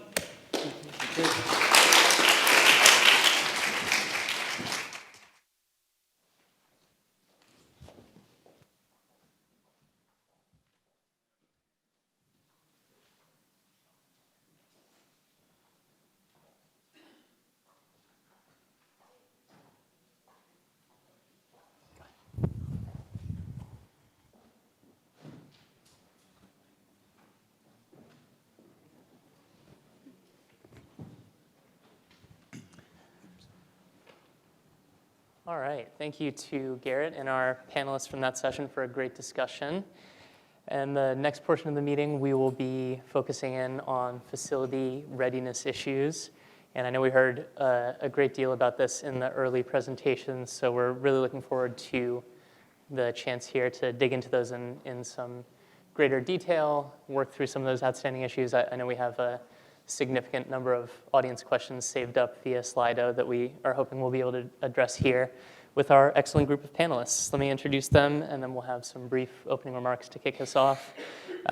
Starting to my left, we have Mary Farbman, Head of Global Quality Compliance Support at Merck. And then going down the line, we have Vito Walcott, Vice President of Regulatory Affairs and Compliance at Catalent. Then we have Chris Downey, Director of the Division of Pharmaceutical Manufacturing Assessment 6 within the Office of Pharmaceutical Manufacturing Assessment at FDA, and hopefully I got all of that right. And at the end of the line there, we've got Keith Lamb, Head of the Compliance Practice for Biologics at Lockman Consultants. So thank you all for joining us, and as I said, we'll start off with some opening remarks, and let me go first to Mary. Thanks so much, Keith. Thomas, and thank you for hosting this today. I think this is a really important session for us together to address a joint problem we have. We do have increasing numbers of complete response letters. It's not in the public health's best interest, and so I think we all have a part to play here. So as I thought about some opening remarks, I really thought about what are some strategies that we in the industry can take to help make sure our facilities are ready for the applications that we're submitting, and what we could do at FDA as well, what some topics for consideration of how we could work, partner together to help make sure that patients get the medicines that they need. So let me start with the industry side. One of the most important things I think we can do to help make sure sites are ready for pre-license inspections is make sure they understand what a pre-license inspection is all about. I think the number of sites you might go to who've never heard of FDA's compliance programs, and in particular its program for teaching its own investigators and reviewers how to perform a pre-license inspection or pre-approval inspection is really quite astounding. So there are very specific objectives that a pre-license inspection is intended to meet. And I think it's very important for the sites that are hosting an inspection to know about those so that they can be on the same page. So they shouldn't know about them the day before or the week before their pre-approval or pre-license inspection. They should know about them the moment that they're selected to become a site for manufacturing a product that is intended to be launched. Right. So it's very important, I think, that we help make sure that all of the sites, all the folks involved with the sites are very aware of what is at the end of the tunnel of all the review work, that's all of the PPQ work that's going to be performed, what that last little bit is going to look like before they're allowed to launch. I think another thing that's very important to do for ensuring success on pre-license inspections is making sure that we are very familiar with the process itself. So it's very important to be able to demonstrate process understanding during a pre-license inspection, much more so than a general surveillance inspection. Many times you might be dusting off a PPQ campaigns, deviations, change controls that were conducted 2 years ago by the time you have a pre-license or pre-approval inspection. And those might have undergone very thorough investigations, very thorough documentation, but the individuals who were involved with that may have gone on to different roles, and it can become quite challenging to convey understanding and expertise in the documents that are going to be discussed during an inspection if you have different folks involved. So it's very important to prepare for an inspection by making sure that you are dusting off the items that might be coming up for discussion. That might have been done many years back. It's also really important that we have understood what we learned from those initial batches. We're making a product as complex as a biologic. You're bound to have some things that are going to go wrong. It's the first time you're making the product. Perhaps you've made a few engineering batches. You're making now the first PPQ batches. Those batches are not going to be perfect. But we have to learn from we have to learn from the experiences there and understand how did any deviations lead to greater process understanding and strong CAPAs to prevent recurrence. I think when you can convey that you've appreciated the learnings and have incorporated them into your control strategy, then that really helps set you up for success on pre-license inspections. I also think it's really important for industry just to make sure that we've got the basics down. Sometimes what you see during pre-approval and pre-license inspections are, and Tom, you mentioned earlier, sometimes these inspections look a lot like surveillance inspections. And that may be in part because of a greater interest in OPMA and general surveillance type issues, but it may also reflect that some of our sites may have some lack of understanding of basics, and that's very important for us to get the basics right. But I also want to talk a little bit about what some things that maybe FDA might be considering to do as you go back to the office and be thinking about ways that we could partner together. One is around is greater transparency on the issues that actually give rise to CR letters. So I think everyone in this room is likely pulled out as you prepared for this meeting and thought about what can we do to help make sure we don't get CR letters at our own sites and our own companies. We read the CR letters that are published, and of course there's very little information about the specific issues. Maybe if you're lucky, you might be able to piece together what sites were involved and maybe even find the 43 through some sort of FOIA request. But when that happens, you don't know exactly which of the issues are the real problem that gave rise to them. It's clear that there are various GMP violations, but you might not know what is the actual issue that gave rise to the CR letter. And I think back when I used to work in the Office of Compliance, one of the actions that the Office of Compliance did to help improve voluntary compliance is to publish warning letters. Right? The warning letters were published redacted. Particular information that might be proprietary was redacted out. But the entire industry learns from warning letters that are published and prevents recurrence at the reputable companies. This voluntary compliance occurs through that transparency. And so I believe that perhaps a consideration of publishing the PALs, and again, a redacted version, might really help other companies make sure that they are learning from our partners, our peer industry, and making sure that we progress. And the one other thing I think might be good to think about is maybe an item that, Max, you mentioned earlier today. So it was a great talk. We all learned a lot about the analysis of the post-action letters that have been issued. Those, in their discussion, we also spoke about how sometimes many of the issues require a follow-up inspection to verify whether CAPAs are in place. We also have seen that when inspections happen at the very end of a review cycle, there may not be time to have such a follow-up inspection, understandably so.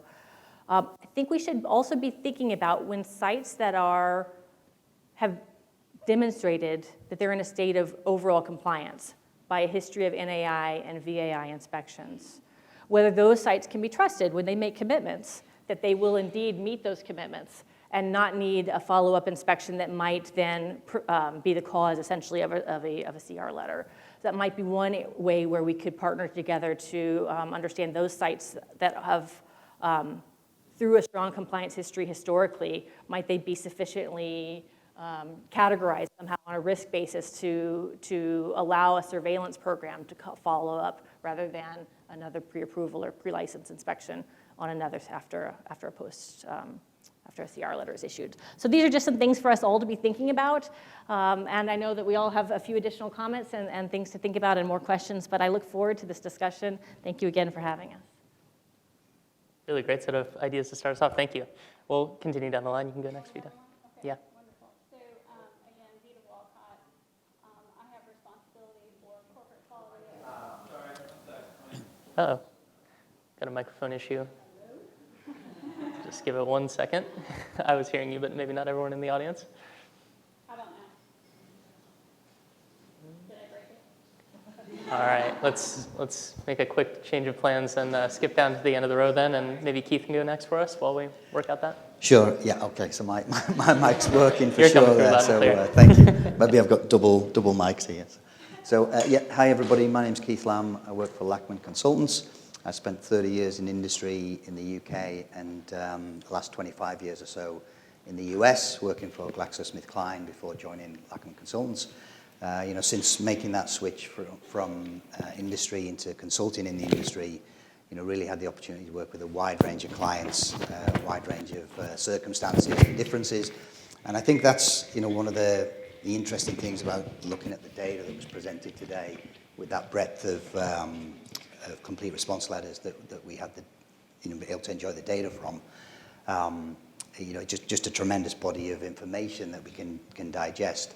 But when we were chatting about preparing for the meeting and kind of coming up with the typical things that we've been seeing, it was really interesting to see how highly that was reflected in the data sets that we saw presented. So I think from a look and feel and what you've seen over the last few years, the outputs from the data, I think, was very reflective of certainly what our personal gut feels and individual analysis has been. And I think the whole of the panel would comment on that. But the first thing I wanted to say was really, I think there still is a COVID hangover, headache in the industry. Maybe 2025, we won't be able to say that anymore. We'll have moved on and refreshed things sufficiently. But I think when considering 2022, 23, and 24 to date, experiences with what companies are falling over on or what their issues are, there's definitely a little bit of rust or perturbation in their quality systems, maybe a decline, not quite so well exercised and not quite so well challenged during that period. And then they're coming out into a more normal operation, having seen very accelerated timelines and a rush to get new capacity in place. So I think that kind of perfect storm, probably is part of the reason why we're seeing, applications that are not going through first time or not being able to be resolved in the period. And so I think that's very reflective of the time that we've lived in, and hopefully we get a chance to get those numbers driving down in the next few years. But I also wanted to say that I think as we look at what the content of those complete response letters are, and perhaps the 483s that lead up to those and the complexity of the issues that may be identified in those, and then the PALs that maybe define the true deficiencies that need to be fixed before you can resubmit. There's a lot of fundamentals actually in those deficiencies. So we were talking about what we're actually seeing, whether it's from data integrity, and many of us have been working 5 plus 10 years in trying to remediate deviations and issues in data integrity. But I still think there's a playing field there where data integrity is still not well understood and remediated in companies. Aseptic practices, again, the standards for those, even though Annex 1 is relatively new, the combination of that into Annex 1 and the partnership, we'll maybe talk about mutual recognition and how globalization can help working together with industry. But Annex 1 really pulling that together. There's still deficiencies in aseptic practices and basic operations and even designs from the past that are not fully addressed. So I think it's that balance of the time that we've been in, as well as fundamentals, and perhaps losing that edge on fundamentals. Quality systems, of course, perish without investment and attention, and I think you see that particularly in the challenging time that we've come out of. Thank you, Keith. And now I think we can go back to Vita. Going back. If you're up and running. That's good. Yeah. Again, Vita Walcott. I am responsible for corporate quality at Catalent. Been with the organization, working on my 20th year, actually. Always been in the CDMO space, so I know there's been a lot of discussion around contract manufacturers, so I could be nothing but happy to be here to represent the CDMOs. Because we play a very important role, and I do see huge benefits, opportunity for continuous improvement. We think about facility readiness by how we break down the barriers between ourselves, our partners that are the sponsors, as well as opening new channels with the agency that I've noticed over the last 5 years. So what I want to comment on, I think, going back to the beginning, where does it all start for facility readiness? It starts day one when you meet your customer and you learn and appreciate what we are trying to tech transfer in. It starts from the very beginning with the quality audit, with the quality agreement that we have in place. Our quality audits are key for facility readiness, and when you're a contract manufacturer, These are a huge opportunity for us to always be focusing on what's the new trend, and the kind of joke that the second time you've heard an observation from a customer that's a trend, we need to take action on those things. When it comes to the quality agreement, one of the things that's really important, and we find it's interesting, and I think it's a huge opportunity, a lot of pushback from our sponsors, but we specifically ask for the opportunity to review and comment on their submission. And doing that allows us the opportunity to, one, say, do our documents align with what you have in your submission? Or is there any gaps? It's part of the inspection readiness effort that we have. But you know, two, we have this wealth of knowledge. We have the IR database that, you know, we've supported for facility-related questions. We can ensure that those gaps that we have seen with other submissions are brought to light. And I really challenge all sponsors to use your CDMO as that resource. We can't share everything, and there's a good reason why, due to confidentiality. But I think we're missing an opportunity on that front. The other thing I wanted to bring forward is around, I think what you just kind of mentioned around if there's ever a situation where we have to go down the reinspection route. We have seen, and part of this is through the Pharma and the Biopharma Outsourcing Association. It's a network of CDMOs that connect and discuss issues that we face. And through that, and more than one of us have experienced a situation where we're ready for reinspection, and the timing of that inspection is key, and we're seeing unnecessary CRLs because of the fact that we can't get the FDA back in quick enough in order to avoid them. One of the things we have also seen is that a lot of us do multiple services, right? We might provide analytical services as well as manufacturing services. And we are strategically looking at, do we need to rethink our establishment registration for those types of services so that if there is a manufacturing issue, it doesn't create CRLs unnecessarily for our analytical business and our analytical partners. So some of the things we're trying to think about is how do we eliminate those risks from the relationship. So I'll leave it there for now. Thank you. And yes, please round us out, Chris. Do I have a hot mic? Okay. I think so. All right. So I'm Chris Downey. I'm the director of one of the two divisions in OPMA that are responsible for microbiology review and for leading the PLIs for BLA and BLA supplements. You guys actually covered a lot of my talking points, so I'll try to be judicious. But I think from many of the talks and discussions I think we've heard over and over again that CMC readiness has to keep pace with clinical development or biosimilar development, that is not an area to neglect. And I think facility readiness is part of that. So as my colleagues have discussed, having things like tech transfer and the audits in place and the contracts in place, the earlier the better, right? Because those are going to need to be ready from day one. You know, I think a challenge that particularly companies that are maybe more used to, say, generics run into is we expect all that to be done and that it's commercial when we go. And so having the audits in place and being ready to go from day one, I think increases the chance of success. And I think part of that too is that the applicant, when they submit, they're saying they're ready. So you don't want to put your partners in a bad position by submitting before they're ready for an inspection.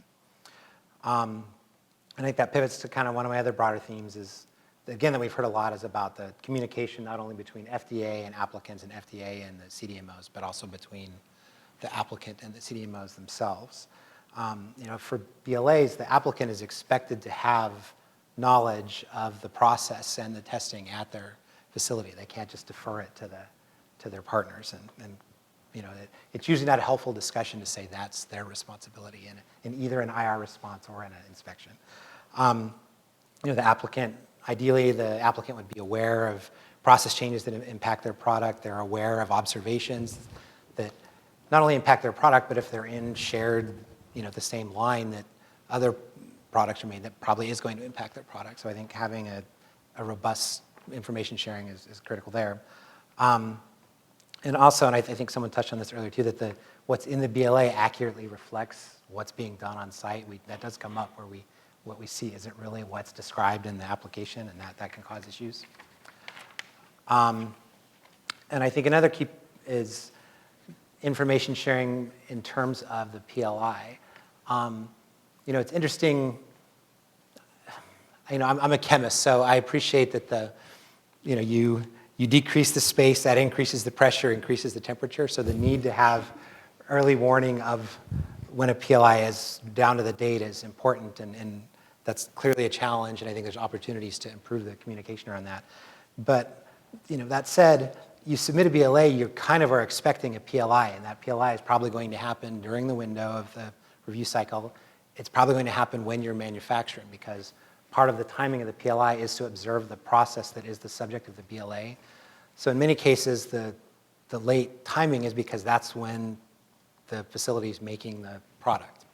And I acknowledge it's complicated when there might be more than one drug substance and drug product facility and application, and managing the timing of all of those when you submit an application isn't always easy, but you can make the process smoother by timing submissions to where the inspection could happen and observe the process after a couple months in, but not so close to the end that there's not a lot of time to respond.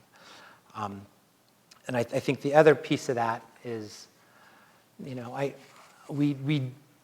inspection is not the end. There's an assessment of the responses. There's an assessment of risk around that. And again, while it is no fun for us or no fun for you when it's late in the cycle, in my 2 years in this position, I've yet to see one where I thought, if we had 3 more weeks, that probably would have been approved. I think in reality, like the problems that lead to CRs tend to take longer to resolve, and the best practice is an ounce of prevention is worth a pound of cure. It's to try to avoid them in the first place, rather than hoping that FDA will catch them and then you can scramble to make changes. And it's also come up in the discussions that sometimes if they're significant enough or complicated enough that might require a follow-up inspection, in which case the timing almost is irrelevant. It's going to have to wait for the next cycle. So that said, I think it's best to have a dialogue with the agency before there's problems, if possible. As Don was describing, avail yourselves of meetings before submission, IND meetings or end-of-phase meetings, things like that, and have a proactive approach. The best quality systems address problems when they see them, and they don't wait for an inspection to identify them and then scramble to make corrections.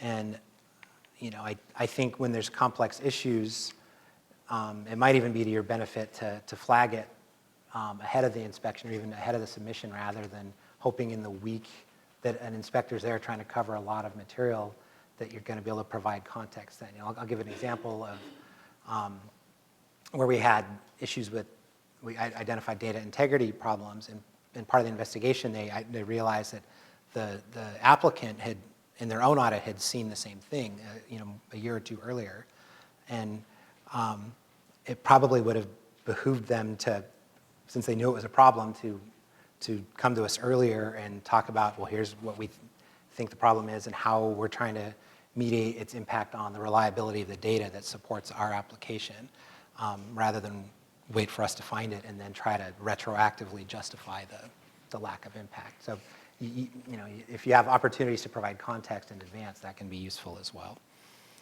And again, the previous session talked about communication between FDA and the applicants, and I would reiterate that, I think that it's been a very useful program that we send the post-application action letters, so that, has been discussed elsewhere, a 43 might have many observations, but it might only be a couple of them that were really the pertinent unresolved issues. So creating that and having that avenue to communicate, well, these are the outstanding issues, I think is really helpful. And I'm hoping that the CDMOs share that with the sponsors, and I think having a program where those would be shared amongst different organizations actually could be very helpful as well. And we've also, we've been adding to our process things like communicating to an applicant when there are facility deficiencies identified during the review cycle, so that they do have an opportunity to speak to their partners and try to understand what's going on and what the resolution might be. And something that I thought was interesting in the PDA talk earlier, when he said that when you get a communication from the FDA saying, you should really talk to your CDMO. I think that's true, and I think you should listen, because I've seen it where we sent such a communication in April, and then in August the company's saying, oh my gosh, we just realized from the late cycle meeting that there was an issue, and I don't think they took the communication seriously that from months earlier that there were problems that were outstanding. So when FDA puts out breadcrumbs, try to follow them, because I think especially in cases where it's a multi-product facility, it could impact multiple products. That might be a way to find out that we can't be specific about what the issue is, but we can say, hey, a recent inspection identified problems. You'll need to resolve these as during the course of the review process, and that's a signal that you might need to follow up with your partners and find out what's going on. So I think I'll leave it at that. I'm sure there's lots of questions that'll touch on more of this stuff. I appreciate the opportunity to get into some of this stuff, because it is important to us too that first cycle approvals, make products available to patients, and that we're not re-inspecting all the time, and that we're not, having facilities be the leading cause of CRs. So I appreciate it. Appreciate you ending on kind of that theme of multilateral communication again. We'll continue to build on that, and appreciate the thoughtful and detailed opening remarks from all of you. I'm trying to think about where we want to start, but maybe I'll follow up on that last point that Chris touched on, actually, around facility issues that may impact multiple products or multiple sponsors at a single site.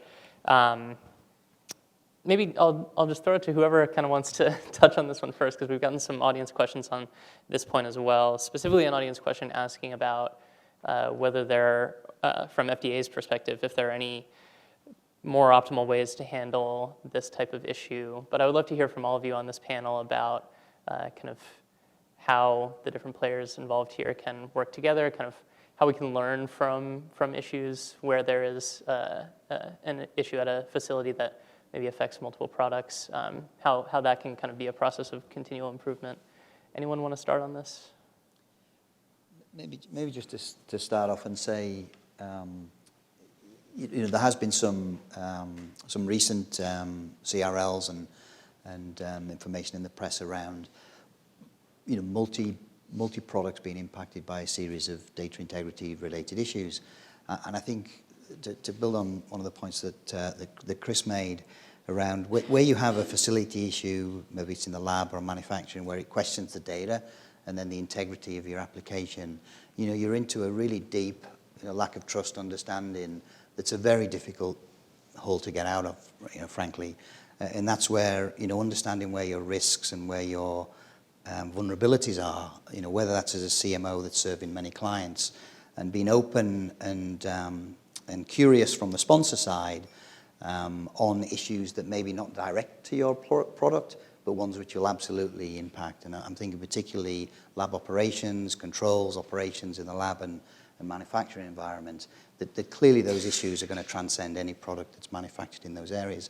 And I think those are the most important ones that can be addressed more holistically, perhaps, in a remediation rather than product by product. And I think that's an important aspect to start off with, that if your risk assessments and your underpinning risk assessments that are building the quality system and the improvements that you're making, are those aligned across the products that you're making or many of the manufacturing facilities that you might operate, so that you can get those learnings translated pretty quickly. And I think that's going to drive you to a more holistic and a quicker remediation. Otherwise, it becomes a very long, drawn-out exercise that is in nobody's best interest. It's not in the best interest to get the applications in for patients or for any of the companies that are involved. more thoughts on this? Please, carry on.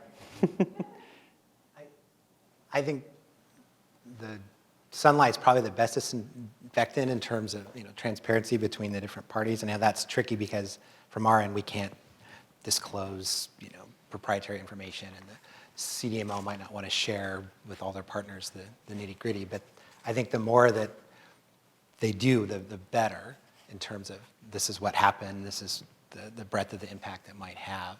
I should probably clarify some that that when it's a PLI, it is it is somewhat focused on the product, to the earlier question, and the impact might depend on what the observation is. Like if it's a very specific observation related to a aseptic process on the drug product filling line, and there's another pending application that is in a different building making drug substance, it may not impact that application unless there's a general concern about the quality system of the manufacturer or something. Whereas in other cases, it could be a data integrity problem that impacts all the products, or if it's a drug product filling line and there's all the products are on that line and it's a similar practice with all of them, it could. So I don't know that there's a blanket impact, so it is sort of a product specific assessment. Mm-hmm. And again, I think sharing with your various partners, identifying what the problem is, I think in some cases they could probably ask us, we heard there's an issue and we can't always disclose, but we could at least try to steer in the right direction and or ask them, recommend they follow up with the partner. So I'll just kind of maybe follow up and maybe it might be interesting to have a good actual discussion about, is it really true that we can't share all this information?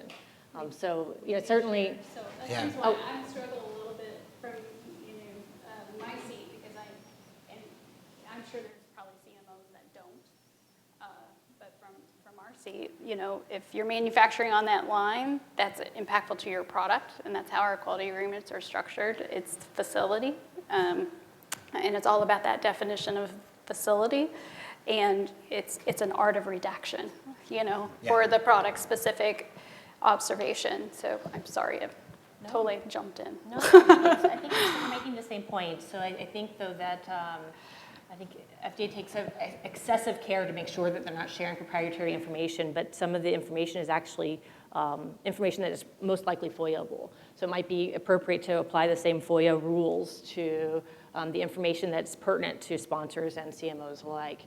At the same time, I think that there are certainly many CMOs like your own, Vita, that have a vested interest in the approval of the products. You know that you're not going to get business if your products have not gotten approved. There are other CMOs that are much more, take a much more litigious or adversarial relationship, and whereas they might be built very tight language in a quality agreement, it might be very difficult to enforce such a quality agreement. And so I think that it's incumbent upon sponsors to make sure that you find CMOs that are going to be good partners to work with, to make sure that you can share that information. So as an example, you mentioned perhaps an observation where on one manufacturing line that one CMO may say, well, that doesn't impact you because you're on a different line. But indeed, it might be the same operators that are working on the same line, and it's their training that's at risk, or their ability to investigate deviations that's at risk, in which case it absolutely does and go across the quality systems. So I think I think we all have a role here to play, and maybe being a bit more open with what our issues are so that we can prevent them from happening again. Yeah, and the thing I'll add is there's a balance that we try to have, especially when we're doing our response. So, for all of our customers who are directly impacted, it's their PLI, and many of our PLIs are multiple products at one time. They're obviously going to be very involved in reviewing the response and us incorporating that feedback. It's not an opportunity necessarily for us to have 50 customers all reviewing and incorporating all that feedback in a 15-day window. So there is a bit of that balancing act. It doesn't mean we're not transparent with the 483 or the response once finalized. And we have had customers specifically ask, we would like to participate in this one response just for the one observation. And that works for us as well. So it is a dialogue, absolutely important, because it makes for a better response and makes for a better outcome. Fantastic. Thanks for asking that last question for me, by the way, Mary, taking the pressure off me as the moderator here. I want to maybe zoom out a little bit in terms and take us back a little to kind of trends in this space over recent years. And I think both you and Keith touched on this a little bit, the importance of kind of relearning some fundamentals in this space. Any kind of important developments in the actual manufacturing processes over the last 5 or 10 years that maybe have made that all the more important to kind of come back and ensure these fundamentals are really, really solid? Sure. So I think some of the, if you look back on the last 5, 10, I mean, I'm going to start with data and digitization. It's probably a pretty ubiquitous topic in reflection of the last 5 to 10 years. And that transition for many people from paper systems to electronic systems and the journey by which you go, I still think that's where there's some major fundamental gaps, even though the opportunity of those systems, the availability of the data, but the fundamentals that underpin that and the good practices around data integrity and data governance that are still lacking. I think we see that in many 483s, and then we see that in the situations that end up in CRLs particularly. But I think in other areas where there's been, I think there's a reference this morning to improvements in analytical capability, the development of PAT and analytical capabilities that are still perhaps yet to truly drive the compliance bar up a little bit. I think from a manufacturer's perspective, scale out and scale up has been an important topic over the last 5 to 10 years, but I think that's very much cyclic in the industry. It certainly has over my career, talking about whether you build stainless, whether you build single use, and of course the introduction of single use systems in the last 5 to 10 years, has radically changed the opportunities to manufacture and build capacity more quickly, perhaps for the right types of products, particularly in the biologic space. But there's others that really need the stainless capacity, and I think we're seeing a rush to build and add that extra capacity with perhaps new players coming into the environment to provide that service.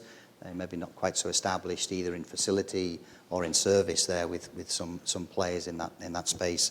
And that also leads to some of these issues in terms of readiness for manufacture, maturity of quality systems that maybe just haven't been there or exercised properly in their organizations.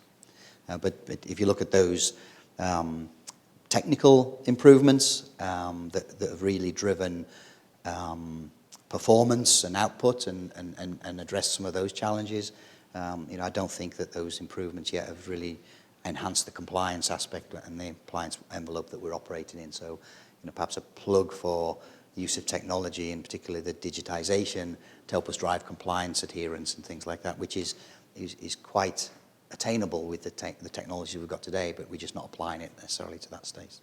Mm-hmm. And on this point about increased entrance of newer players in this space, and we saw in the numbers at the start of the day, the total applications have risen significantly. Any best practices we can put forward there for newer players to avoid some of these kind of early stumbling blocks in terms of the facility and manufacturing aspects? Yeah, I think you touched on one.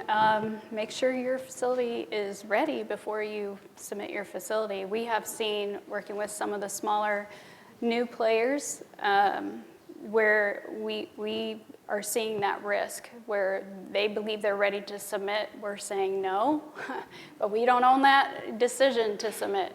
And sometimes, they submit before we're ready. And I'd be really interested in understanding the CRL data based on, are they the more mature sponsors compared to the more, I'll say this kindly, naive sponsors who are learning what it will mean in the long run, not only for themselves, but for their contract manufacturer.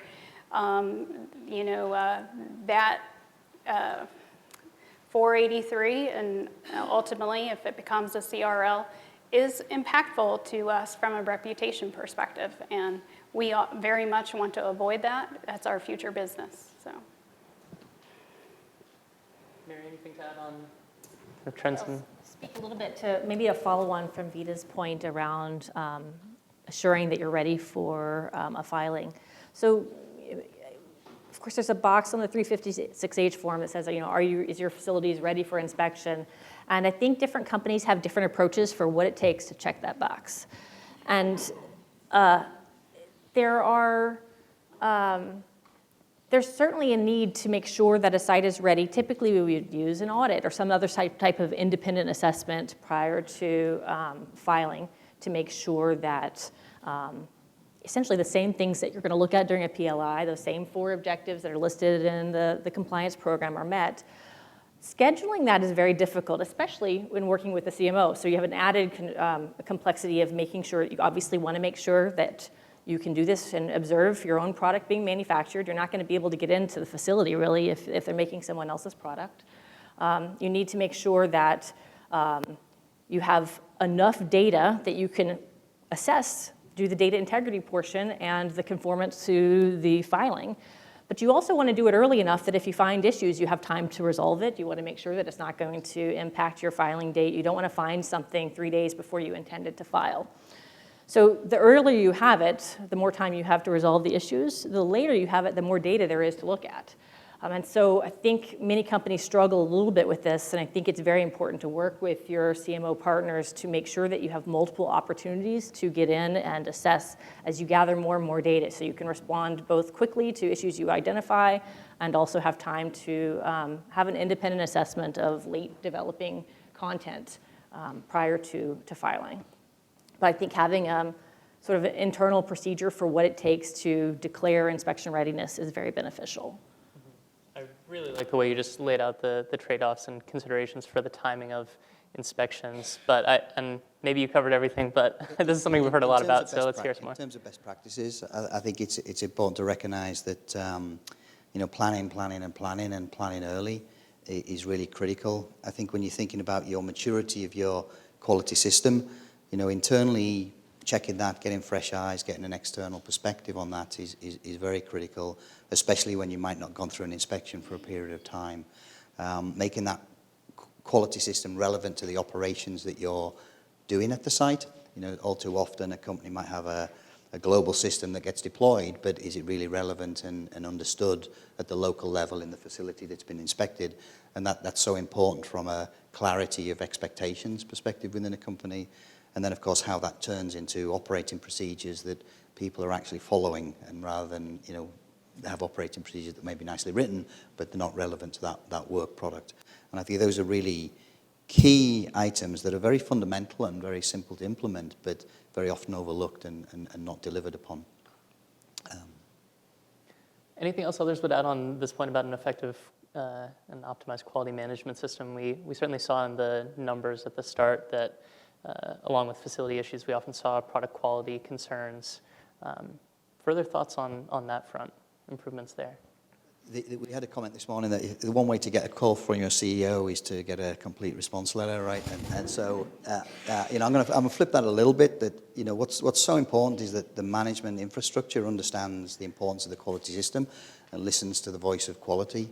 Many organizations may be production run, operation run, schedule run, and that opportunity for the quality voice to define that and provide that honest internal view of are we ready, where are the deficiencies.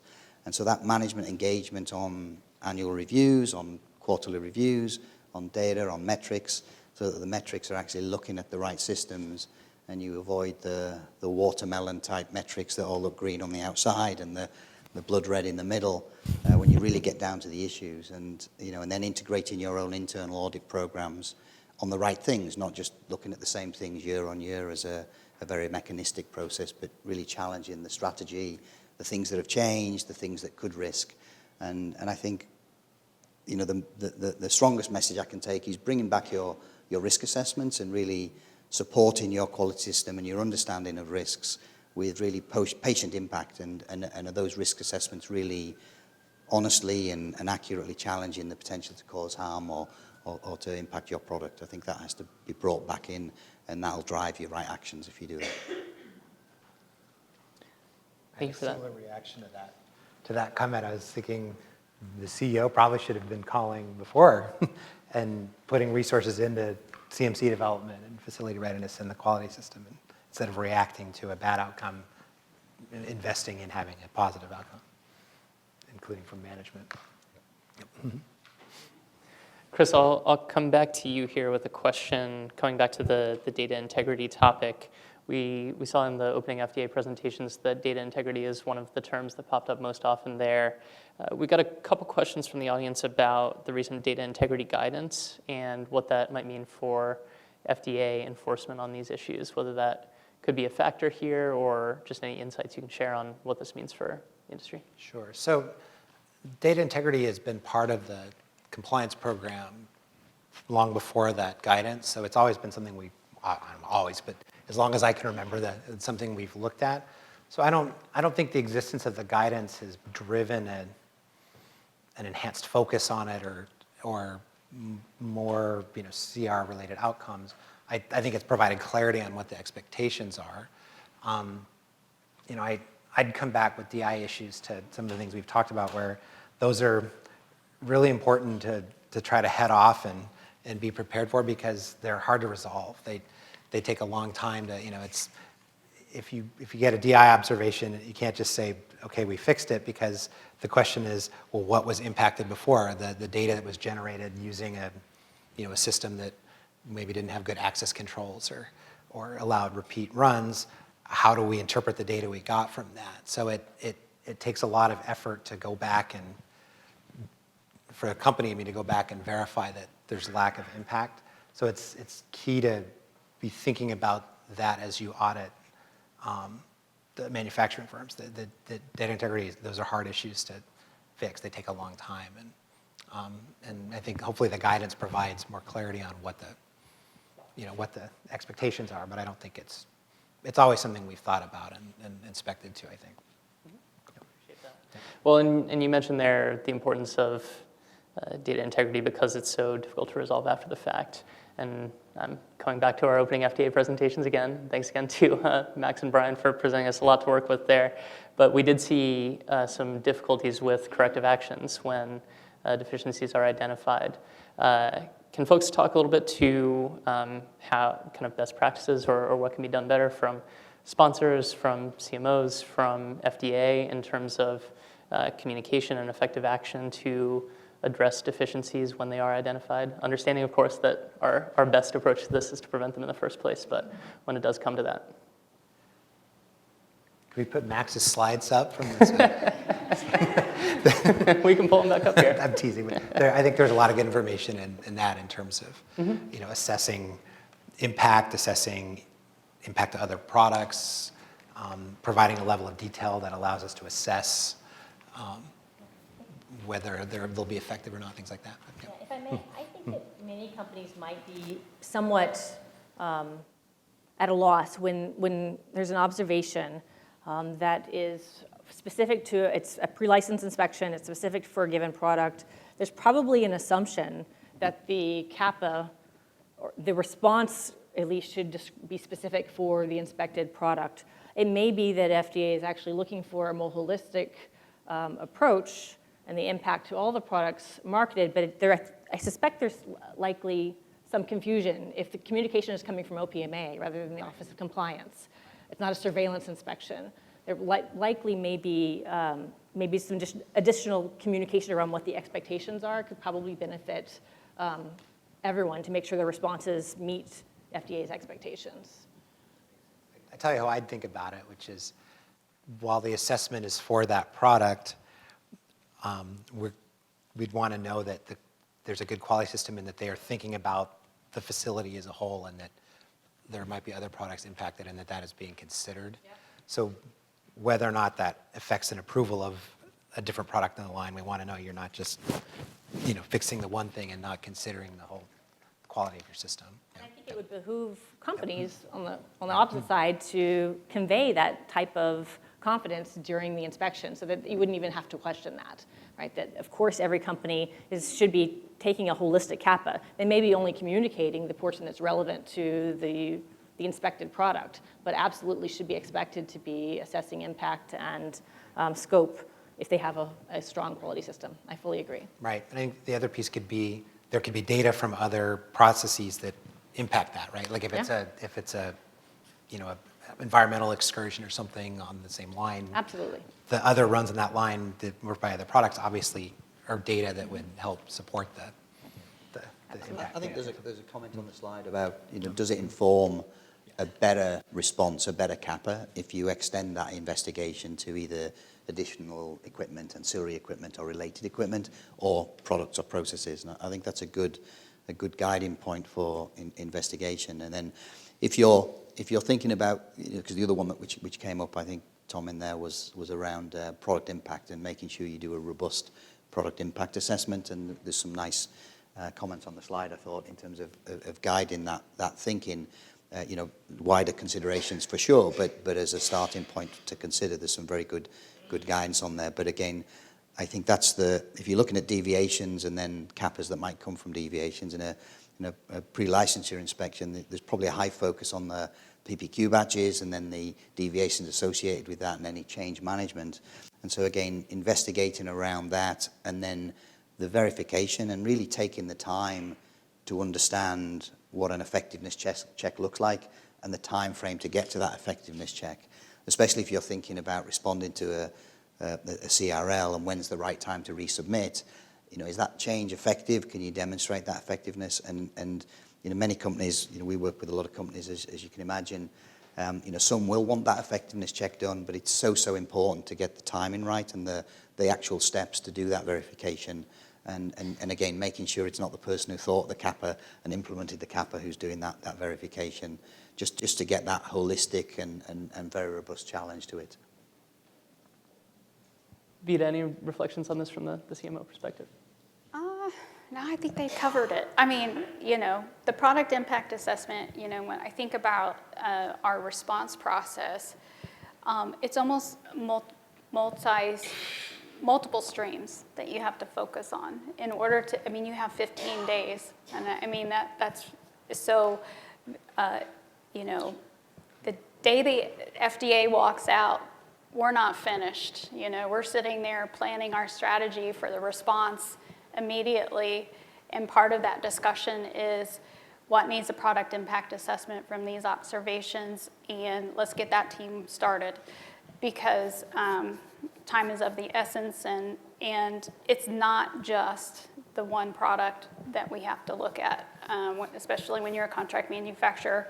You have to demonstrate not only confidence to yourself, but the agency, your customers, but also the patient. And so that there's no product impact. I've got one more here specifically for Chris, and then we should have time for a couple of questions from folks in the room here, if you all have any on your minds. But first, this is to you, Chris. How is the FDA addressing or adopting EMA Annex 1 requirements in BLA submissions and in PLI inspections? And have any CRLs been issued for noncompliance with Annex 1?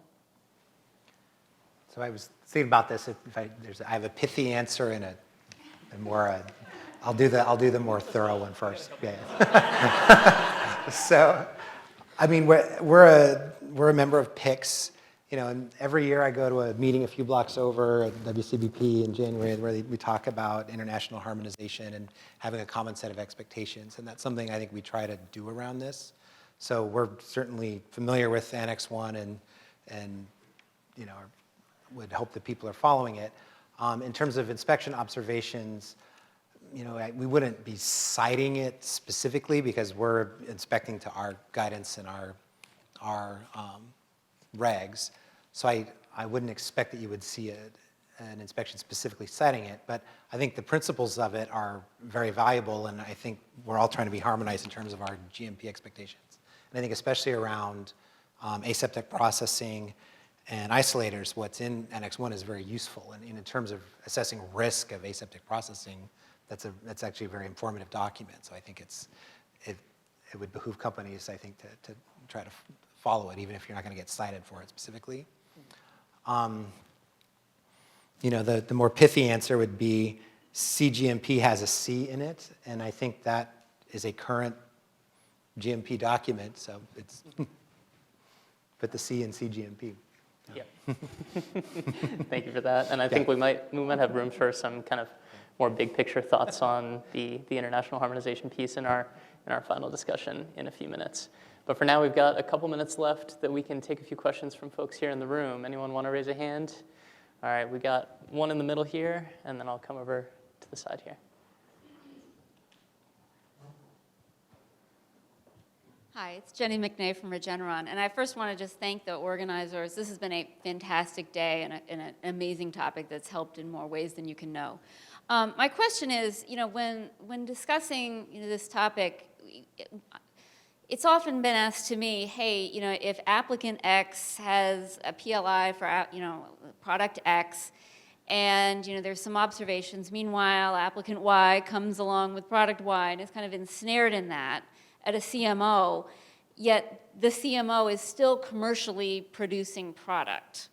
That seems to be a little bit at odds. And certainly from a patient-centric perspective, if I'm a patient waiting for a potentially life-saving medication or something where there's no existing treatment, and I'm seeing, hey, the company would be allowed to continue commercial production for something else, yet the thing I'm waiting for as a patient is potentially delayed. Is there some way that we can work together? And is there some opportunity for something like a conditional approval, or I think it was raised earlier, some kind of a post-marketing surveillance, especially in these situations where it's something that's a breakthrough therapy or no other treatment or potentially life-saving, to make it kind of a risk-based, especially when the company is still allowed to continue commercial production. You guys want that? Any takers? Appreciate the question. Thank you. I guess I'll come at that from a couple ways. So one is I don't know that we want the choice to be between shutting down all commercial production at a facility versus we're looking at one product and whether they're kind of ready for commercial manufacture. And I do think the assessment of the risks associated with the observations is part of the decision as to whether or not to approve. And I think the challenge, and like you're proposing some kind of conditional approval with a there's not really a regulatory pathway for that. I think would be one challenge. And another, it sounds like you're proposing using one as a practice inspection and then a follow-up kind of final exam. And I think, again, preventing the problem in the first place would be the preferred route. But, I certainly we have to keep patients at the forefront, so we do, prioritize our resources and our responses. If it's a life-saving product, we're going to be doing everything we can to resolve the issues quickly and work with the company quickly.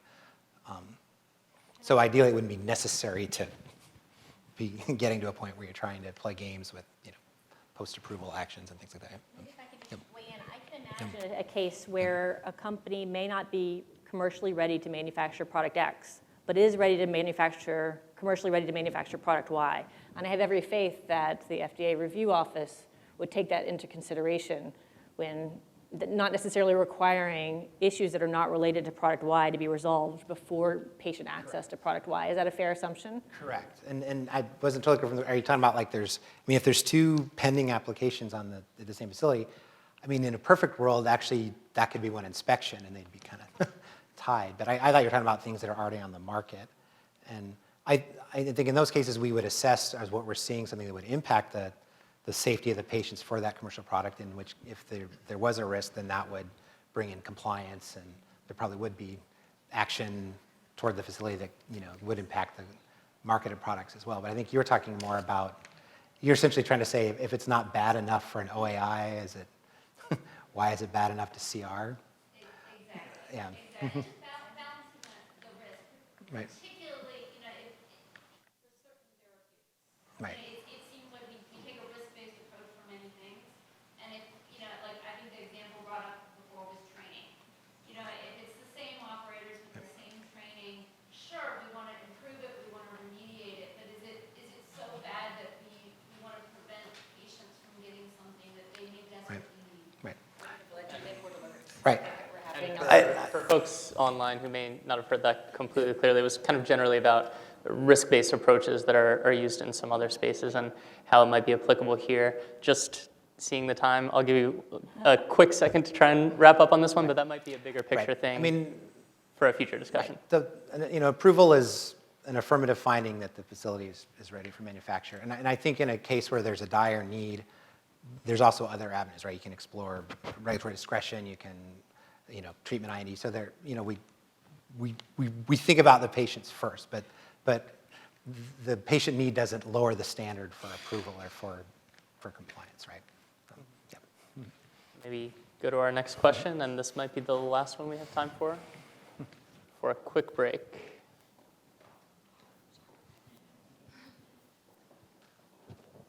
Thanks. And first, this is the most interesting panel I've seen in like 3 years, so very good job. Maybe it's just because it's what I think about all day, but really, really nice job. A comment and a question. So the comment is, I think Mary's opening statement about transparency is incredibly important. And if you think about the old days of GMP regulation, when FDA was regulating GMP primarily through things like warning letters and consent decrees, in the branded space, and I think most of us would appreciate this, we don't see that anymore. The FDA doesn't do warning letters for branded companies anymore, and maybe will in the future. FDA doesn't do consent decrees for branded companies, maybe will in the future.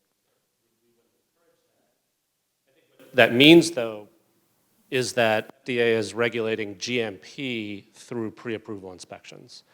And you're in a space where you get it right or you get a CRL. And if that's where things are, I think all of us have some mixed feelings about that. However, one, I think, really helpful thing would be for there to be more transparency. So we could see, there are CRLs happening because of this reason. Maybe in the old days, that would be some warning letters. But industry can see, FDA is thinking maybe differently about how we load isolators. And we might talk to our industry experts and consultants and say, wow, this is a change, right? And whether it's a good change or a bad change, it's a change. Having some mechanism where industry could find out, okay, FDA is thinking differently about something. We need to up our game on this, that, or the other thing, or at least know about something. I think it would be enormously helpful because companies can't talk about their CRLs. We can see the 43s, but we can only kind of guess, well, what specifically led to the CRL? So that's my comment. The question has to do with actually kind of how do PDUFA dates factor into this in certain circumstances, and particularly in the POAI context. In a POAI, so an FDA investigator says, I think this might be OAI, so I'm going to flag it as POAI. And then if a PDUFA date comes up along during that review, it leads to a CRL in most cases, right? Why don't is the PDUFA date in that case really a deadline? Or is it more, and I think it's intended to be more of a target, right? And if the PDUFA date comes up and FDA is saying, we haven't finished our review of this 43 yet, does that have to be a CRL? I think most companies would say, we're fine with you blowing the PDUFA date. Take as much time as you need. And especially given how excellent FDA is at hitting its PDUFA dates, don't we have a little bit of cushion there? And maybe is that something that we could explore, at least in the POAI context and maybe in other contexts? Yeah, maybe we could resolve this and we could get this approval and patients could get what they need in 2 weeks, 3 weeks, 1 month, rather than starting the whole cycle over again. And I don't know if, Chris, you might be the best person to answer this. I don't mean to put you on the spot, but... PDUFAs happen a lot above my pay grade in Congress. But I actually, we need to go, but to your first point, I don't think that PLIs are substituting for surveillance. That's not there's not been a policy change as far as that goes. I think PLIs have always looked at GMP as part of it, and so there will be GMP related and observations when they come up. But I don't think there's been an intentional shift away from one type of surveillance and putting it onto PLIs. And I don't think that's a policy change that's happened, just to clarify. Yeah. All right. Do we have one more on this side?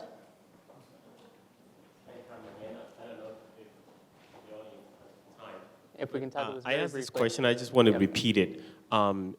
Maybe to you, Chris, is there any, from your experience, what are some of the best practices when you're dealing with CMOs or manufacturing outside the country? I can anticipate significant challenges on the part of the FDA with inspections and things like that, and in some cases differences in language and translation. So I'm kind of curious if you can speak to maybe just one or two best practices that you are aware of. Yeah, I mean, fundamentally, it's the differences are logistical rather than approach. So I think you mentioned there's language barriers. The time difference makes it harder to, communicate back to the home base when, if you have questions or want to run things by people. So I think facilitating, things like translation or, we try to allow extra time for international inspections to deal with some of those. So those tend to be scheduled for a longer period of time to account for the fact that it could be slower to review documents if they require translations or things like that. So it's, it's something we're used to, and we try to make as smooth as possible. Thanks for the quick answer on that one. And I think we'll have to leave it there. We'll have a 6 or 7 minute break before our next session. We will resume at 3:10. Thank you very much, everyone, and we'll be back in a few minutes. That's great.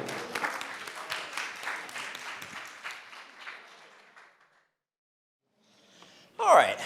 Welcome back, everyone.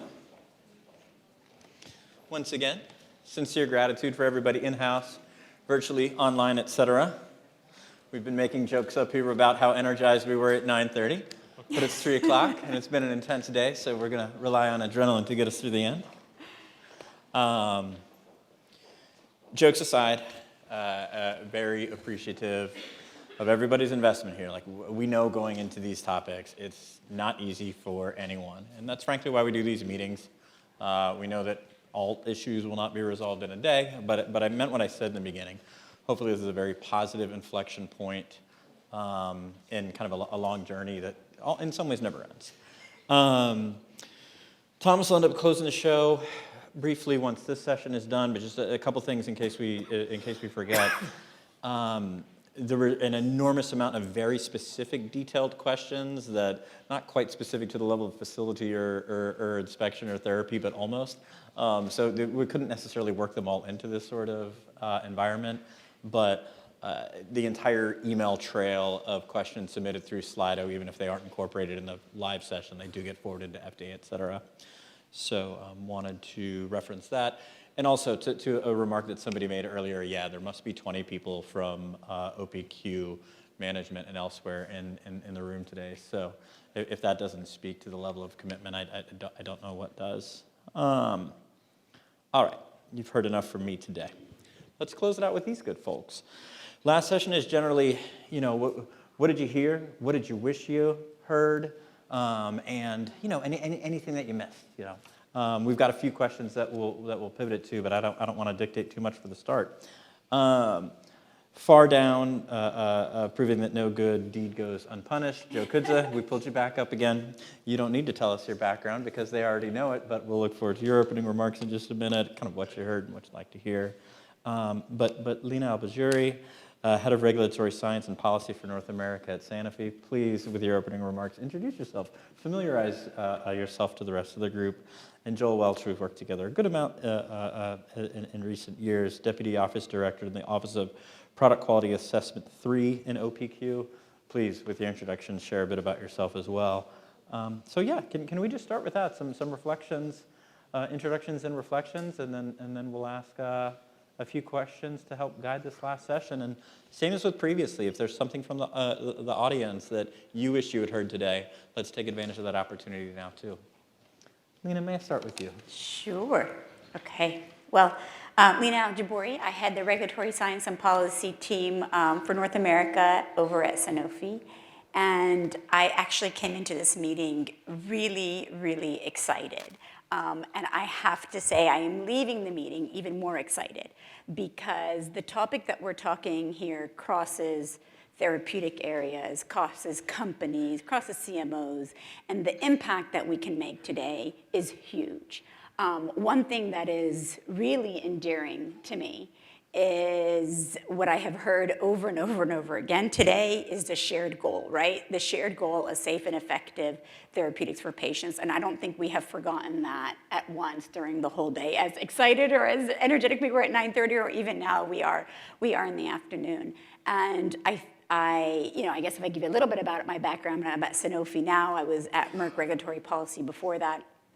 And I started my career at FDA. And so sometimes people scoff a little bit when I say there are more similarities than differences. But I actually believe that, right? We got into the work that we did for patients, for safe and effective therapeutics. There are all sorts of players, right? But I have not been in a circumstance where the goal hasn't been to get those safe and effective therapeutics. So I think a couple of things. One is, I explained to you why this meeting excited me. I'll tell you, we get so busy, I think many of us get so busy with our day-to-day. And we're running, whether we're running between meetings or we're running between emails or we're running between applications. Somebody in this room actually paused for a minute and said, oh my God, in between running all of these, we're seeing something here. We're seeing a significant increase in CRs for inspections. And I don't know who that person is. I don't know if they're in this room, but high five, right? Because we did get to take that pause for a minute. And this morning's presentations were excellent because they actually stopped the gossip. So the calls that I get are the calls that say, we're seeing an increase in CRs, or we're seeing an increase in CRs for inspections. And I'm like, okie dokes, let me see what I can do about that, And so what today presented that information stopped the gossip. And it's not a hunch that someone is seeing more. It's not a hunch on the why. It actually presented information that we now can do something with. And so that is extremely helpful. FDA and Duke bringing us together today, I hope, is the start of the conversation. And I think that's where we need to focus on, right, is where do we go from here in terms of actually implementing improvements that we're not going to be here in 5 years having the same conversation, right? But we're going to be in a couple of years saying, okay, out of this meeting, we had more conversations, or we implemented changes that were really helpful. I think the other thing is, I think as excited as I was for today's meeting, I was a little bit nervous, and I was kind of talking to myself, why am I so nervous? And I think it's because of the high stakes that we have here, right? There are so many aspects to an application, and I think many of us work in all of, different aspects of that. But quality is the be-all, end-all. I mean, that's non-negotiable, right? So the quality of the product, and I think you were saying, when I take a product, I want to have faith in that, right? And that's where I think there is us as stakeholders. Something really important is the trust factor.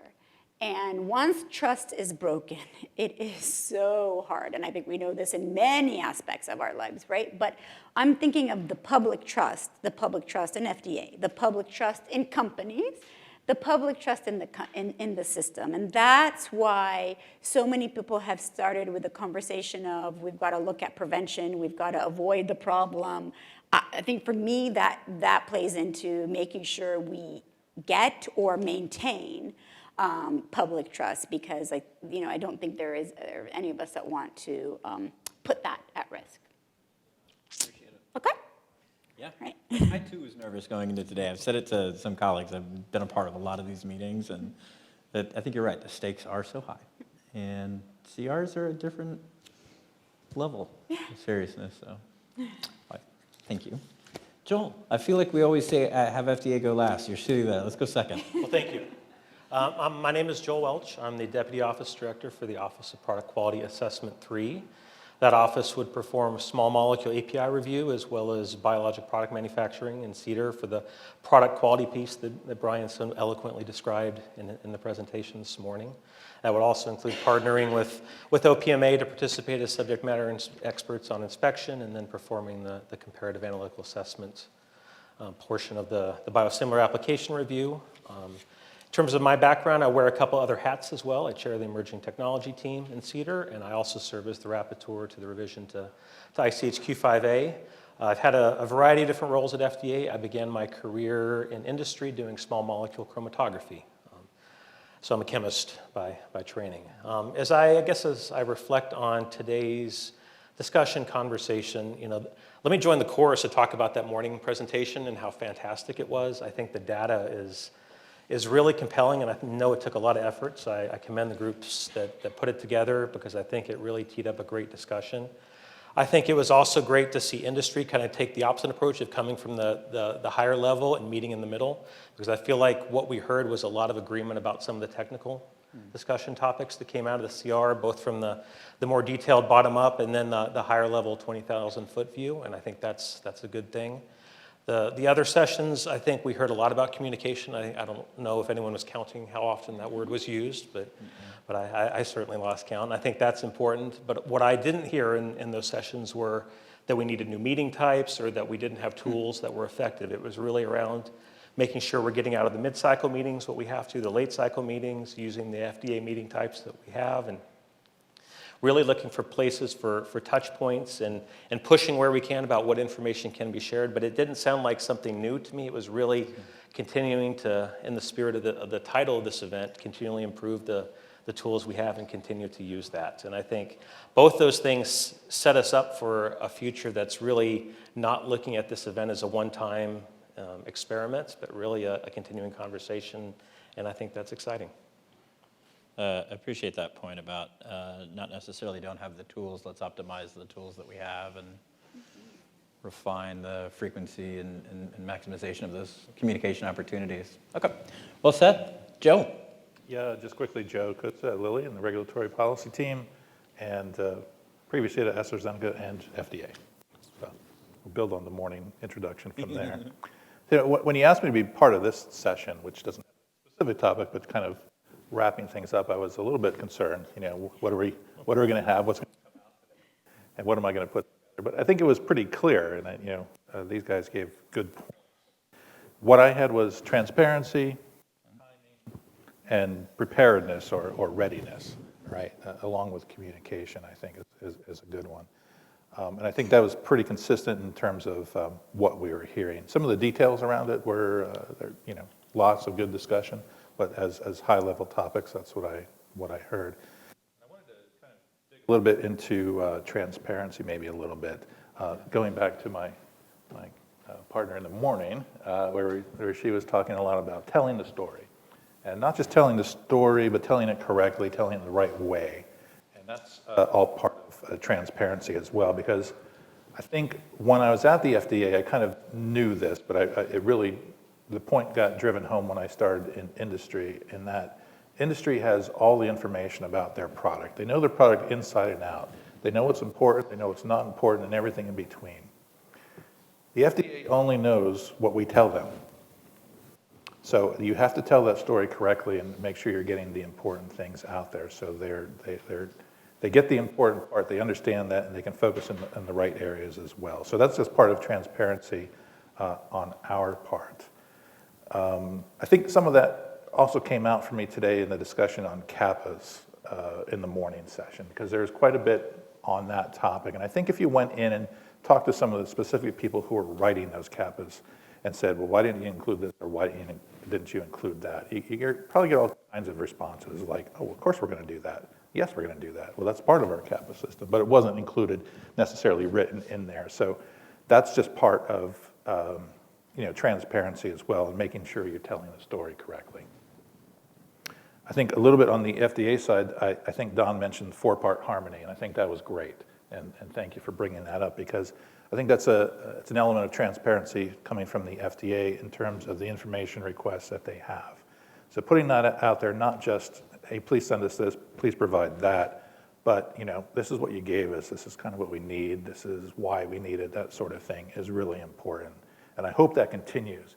I'll kind of say that in my quick and dirty assessment around 4-part harmony is, after implementation, after the training was supposed to be completed, we're not necessarily seeing it all the time, or sometimes we see a couple parts and not all 4. So I will call that out a little bit and say I think it's incredibly important and helps us to tell the story and give you the responses that you're looking for, and that'll help everybody, and at the end of the day, our patients as well. Okay, great start. Thank you all. The audience, once again, has not let us down with the level of specificity, and also, as I think Chris felt during the last session, very FDA directed. So we'll hold off on those for 1 second, but Joel, get ready. High level, and this is again, same thing for the audience. I want to hear it from you. Anything you thought you'd hear today or wish you'd heard that didn't come up, and or take it either direction. To your point, Lena, we hope 5 years from now, it's a very different meeting. But any thoughts on what 5 years from now might look like? We have seen this huge influx, biologics, biosimilars, et cetera. So either or, something you wish you would have heard today, or what you anticipate for 5 years from now, knowing this is an evolving landscape. I have a few. Cool. Okay. Give it to us. These are all for Joel. You could just add it to the list. Do I get to jump in line since I'm sitting next to him? Okay. So, listen, I think I've got a couple of notes here to nudge myself on things that I'd like to know. We looked a lot at the problems, right? Today we're talking about CRLs and applications that got CRLs. Is there something to learn from, besides they've got great sites that pass the inspection, is there something to learn from the success stories? Yeah, thank you. So do we look at those scenarios and say, besides that it was a stellar, maybe it was a stellar site and then done, but was there more of a story there? And can we learn from those so that we can take those learnings and maybe implement them more broadly? So that's one thing on my mind. There is a lot of talk today on timing of inspections. A lot. I think it came up in probably every panel. Yeah. So, okay, great. I think it's really easy to say we need to have better communication, but we need to say, what does that mean? I think the same thing is really easy for me who's not doing the inspections to say, yes, it would be great. We need to have earlier inspections. But what does that look like? What does the timing of that look like? What are the factors there? I think it's important because we may look at it and say, well, listen, even if we had the inspection earlier, we still wouldn't have been able to resolve it in that review cycle. So then I might say, well, in some cases, maybe we would have. In some cases, it's a domino effect, right? We talked about that here, where it's just not just that one application, but the domino effect to other products. So that's something to consider. But then the other thing is, all right, if we're able to start it earlier, and even if we don't get the answers in time for that review cycle, but do we have that many months head start so that the gap between the CRL that we're trying to avoid, but the CRL and the response to the CRL is shorter. I got a little bit nervous about missing the PDUFA date because I live and breathe by PDUFA dates. Got a little bit nervous about that because you're then in a I don't know if it's maybe I should think of a better word, but a little bit in the never land that there's not a new goal. So people like me live by goals, and so I'm like, okay, you need to give me another date to live by. So something kind of thinking about what are, but I get kind of what you're saying as to what are other scenarios that we need to be thinking of to avoid this. So that's on my mind, kind of to figure out, okay, what that sweet spot is in terms of if we're going to build in these milestones that we talked about today. And then, two more, I promise. Biologics are, I know, way more complicated than small molecules, but this kind of curious cat wonders, we didn't mention NDAs because I know we're specifically focusing on biologics today. Can somebody only like maybe just do a quick check to say, yep, we're not seeing this problem. NDAs are much more, a simpler process. We're not seeing this in the small molecule space, just so that I can kind of say that with comfort and say, okay, I can kind of be at ease.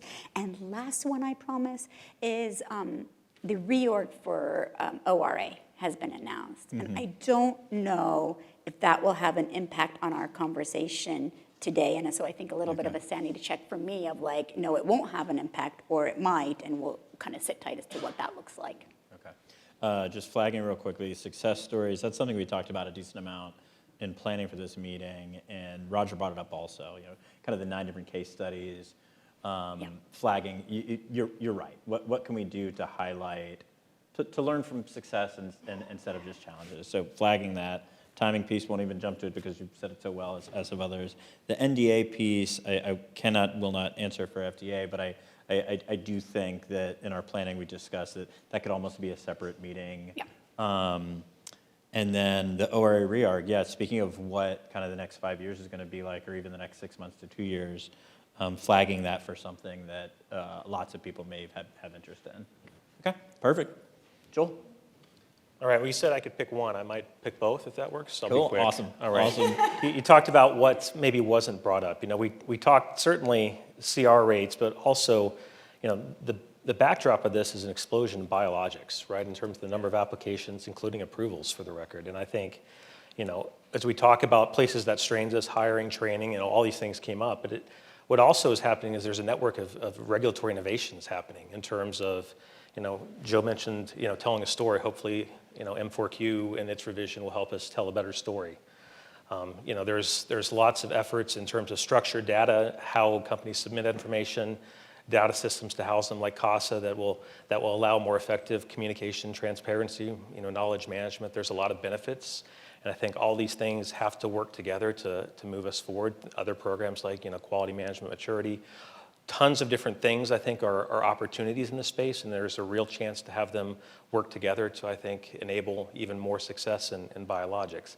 In the next 5 years, I think the next 5 years is about advanced manufacturing, and I think several of the questions and comments that came up today kind of nibbled around that edge. There was a question about continuous manufacturing.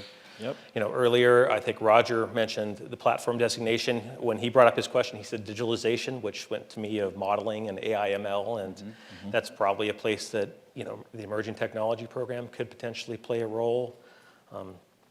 It's for the record a place that you could have a product agnostic meeting.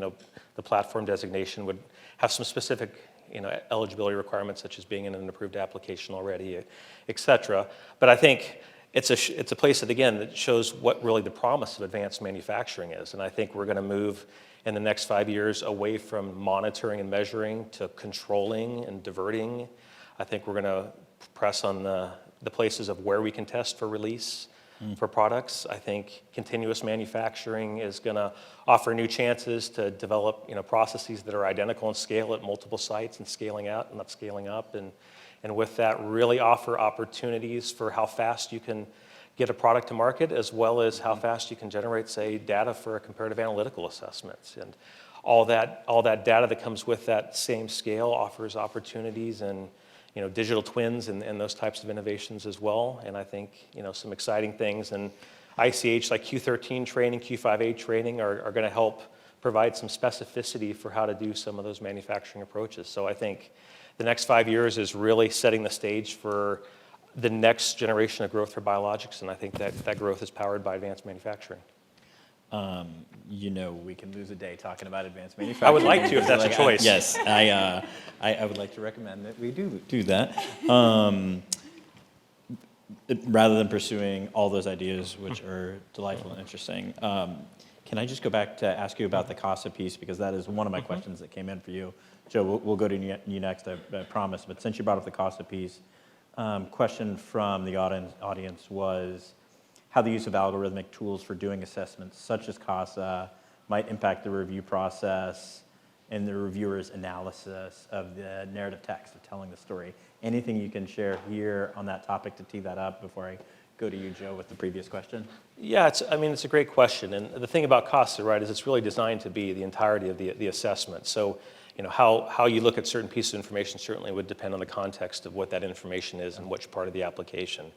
What I can say is CASA is not designed to be the horse, it's designed to be the cart, right? It's designed to reflect scientific consensus. So to the extent that we want to build in tools that help us evaluate information, I think it's really the science that's going to drive those tools. So I don't think CASA programming is necessarily the place to push on that. I think where we want to talk as a biotech community about technical concepts, I think that's maybe the place to really flesh out what makes sense from a scientific point of view, and then hopefully CASA is going to be something that reflects that scientific consensus.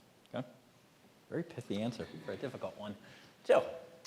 Yeah, Lena mentioned about PDUFA, and that's your living and breathing PDUFA dates, but I wanted to go back to a discussion in the previous session about timing and PDUFA dates, because I thought it was a really good point that if you get towards the end of the review period, and there's still something sticking, right? Something still needs to be resolved. What do you want to do? Would you rather have the FDA miss that PDUFA date, continue the discussion real time when everything's fresh in everybody's head, and get that done, or get the CR letter, right? So then you have to resubmit everything. It goes back in there. Could be under review for who knows how long, but when they get to it, and everybody has to remember what the topic was, what the issue was, maybe. So I think that's an interesting concept to sort of push that out. Having agreement with the sponsor and the FDA, of course, that can get done in that time period, because you don't want to get into a situation where we're going to push the date out, but it turns out to be 6 months down the road anyway, right? So I thought that was a pretty good discussion.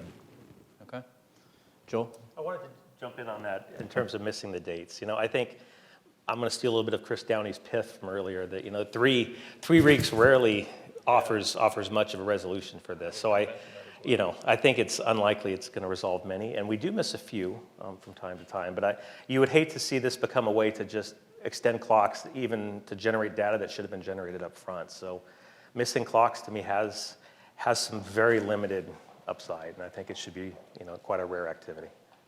Yeah, I think that's fair, especially if you need to generate data, or you need to change something in the manufacturing process, order something. Obviously, that's not where it makes sense.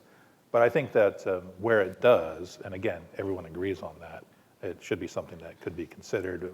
And PDUFA dates, how do we get that as an okay thing to do, right? It's one thing to have a buffer, it's another to say, we agreed on this, and don't hold that against the FDA. At the risk of oversimplifying, perhaps identifying the small subset of cases where it might lead to the ability to approve a product in a shorter amount of time, as opposed to something that's going to take a wholesale change, and very different examples there. Okay. We will go back to advanced manufacturing for one from the audience. What advice would you give, and others please chime in, but Joel, I'll start with you. What advice would you provide sponsors interested in implementing continuous manufacturing, ICH Q13, or advanced manufacturing technologies, rather than batch manufacturing? In this case, are there critical aspects that FDA would like to have in pre-BLA or BLA submissions? Thanks for that question. I think the real opportunity first and foremost begins with the Emerging Technology Program, because that's a group that can engage even before a molecule has been identified. And you get certain opportunities in that program. You get a dedicated lead that will potentially go all the way through the application submission, even performing the co-application technical lead activities and participating in the inspection if it makes sense. And really, it can allow you to front load a lot of those conversations. So I think engaging with that group, it's only a 5-page application to submit, so it's really easy to get in. And then, it's not one meeting, it's a series of meetings throughout development. It can include a site visit in some cases to really see the technology up front. And I think, we've published data on how ETP engagements and continuous manufacturing has not disrupted application approvals. That's in the small molecule space. But I think the body of work suggests that those types of engagements are really effective to streamline the application, so that the technical matters have been resolved when when it comes to application submission. One other thing I would highlight, the Emerging Technology Program frequently is beginning meeting with the Quality Innovation Group, which is an EMA counterpart. And this is something, companies need to agree to, but there's a chance to have, potentially joint engagement there. So there's a lot of opportunity to the point of harmonization and engaging on a variety of fronts. And I think, it's really a chance, if you're wanting to pursue CM, to consider engaging with those groups. Joe or Lena, either of you on that front? No.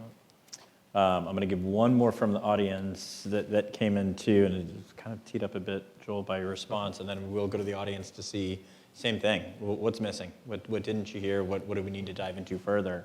It's another long-form one, but bear with me. If a CMO plans to submit a BLA to FDA, EMA, and Health Canada, pick your lot, and you might have some other substitute agencies. And the CMO would like to request for a facility inspection, first time for the CMO. Does the CMO have to work with individual agencies? Is there a pilot joint inspection program? Can you give any idea of the number of combined FDA international regulator type meetings? Anything we can talk about there with the joint inspection across multiple agencies, whether it's sponsor or CMO for that matter?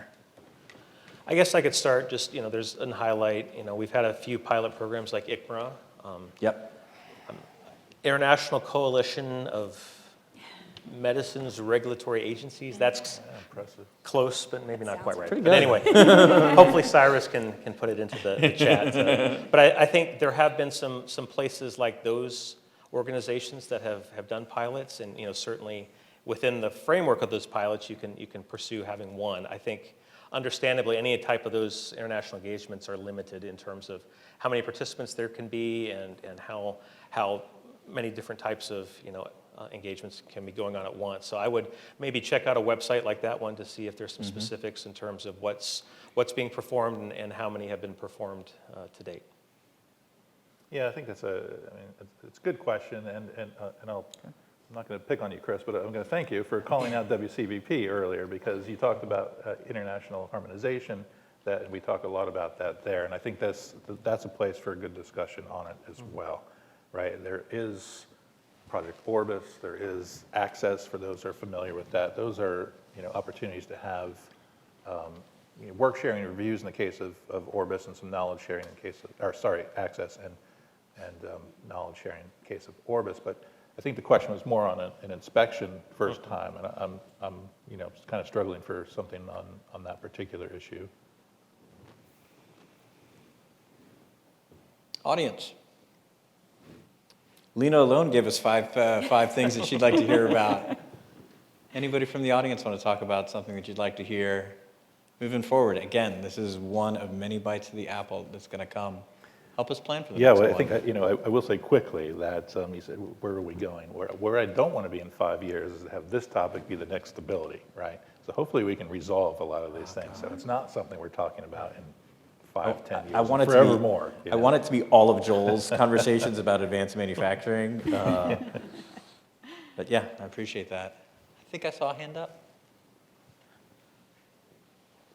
Yeah, this is just a soft point that wasn't brought up today. The IOM, I'm in global regulatory affairs, so I don't know all these CMC terms, talks about professionalism of the inspection. And I just want to just say that many of these inspections are in foreign countries where English is a second language.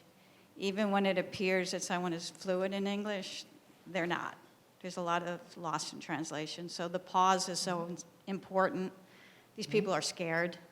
They think the police are coming.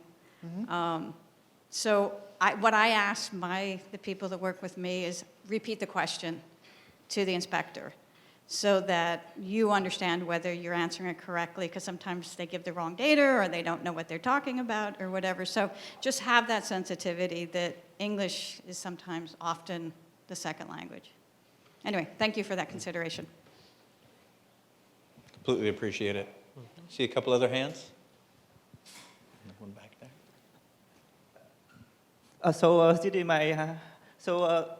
So actually, sometimes I talk with some member of also really about next generation manufacturing, digital twin manufacturing. I think that some companies are pursuing digital twin manufacturing. It comes to biopharma 5.0.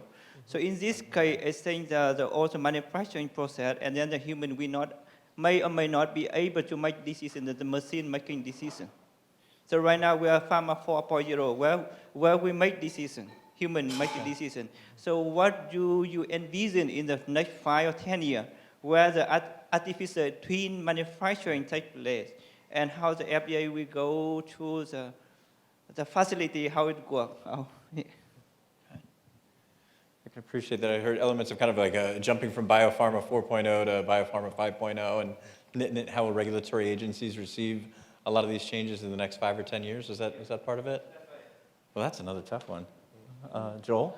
No, it's a great question, and I think, digitalization and really when you're talking about, digital twins, you're going all the way to really, very high level modeling. I think the reality is we're, at a very early stage where we're not at a digital twin, we're not even to a digital shadow yet, right? We're talking about, beginning to leverage some of that data in real time and then beginning to have it help us make decisions. So what I can offer is a lot of the feedback you'll be given on this topic is really around how you're using the twin. If you're using it for process characterization to begin optimization, that's a very different use case than really trying to use it to, say, validate a process. So I think what I would recommend is if you have a specific proposal with questions and ideally some data too, regulators like to see data, to come to the ETT and we can have some discussions about how to leverage that information and then make a series of engagements so that we can talk about how to facilitate some of those modeling applications.